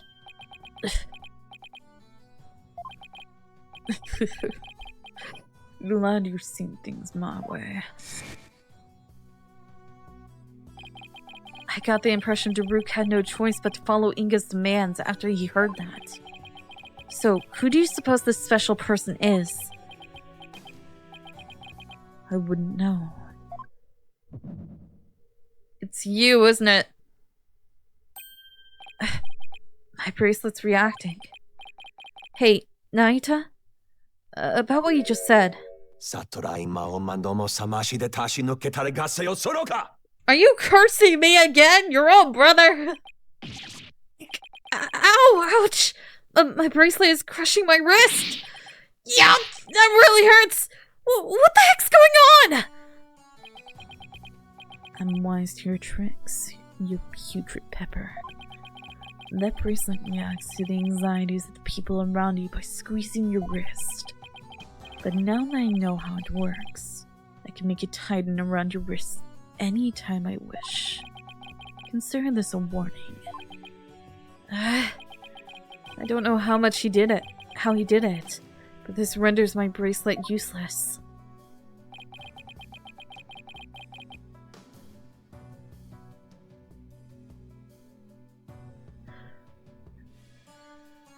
I just noticed something. He has his right hand covered with a glove, right?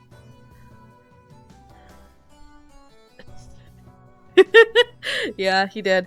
Well, it's not my only one. I technically have a Magatama, but Right has that. But look at his hand. It's covering exactly where the tattoo for Daruk is for the Defiant Dragons. Does he have a Defiant Dragon tattoo on his palm? Is that why it's covered with that Lotus Blossom glove sleeve thing? Such devilry is powerless in the face of the Holy Mother's blessings. Looks like your special power won't work against Prosecutor Samadhi, Apollo. I'll have to try something else. You're right. We'll just have to ask Daruk about this. It appears. Huh? You intend to go through it with trial you have no hope of winning. Grow up, Mr. Justice. We are no longer children, you and I. I'm not the one who needs to grow up, Nayuta. In case you didn't hear, I won my last case against none other than Mr. Right. You tell him, Apollo!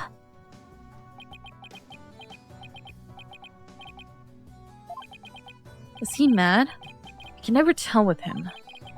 This trial is different.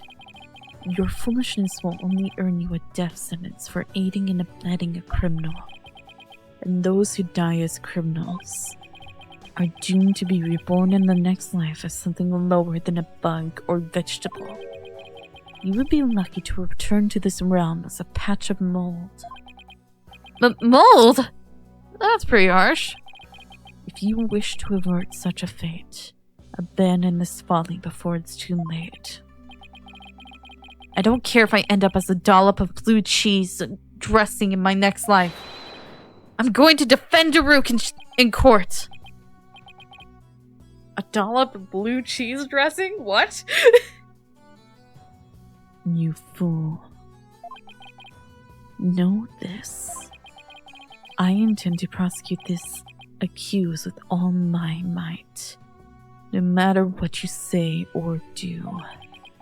Consider yourself forewarned. Now, if you will excuse me. Prosecutor Samadhi knows his father will be publicly executed if he's found guilty. Yet, he won't show even an ounce of mercy. Nayuta, is this the real you? Have you really changed? Do you really plan on sending Daruk to his death? Your own father. Do you even hear me? Don't Daruk and I matter to you anymore?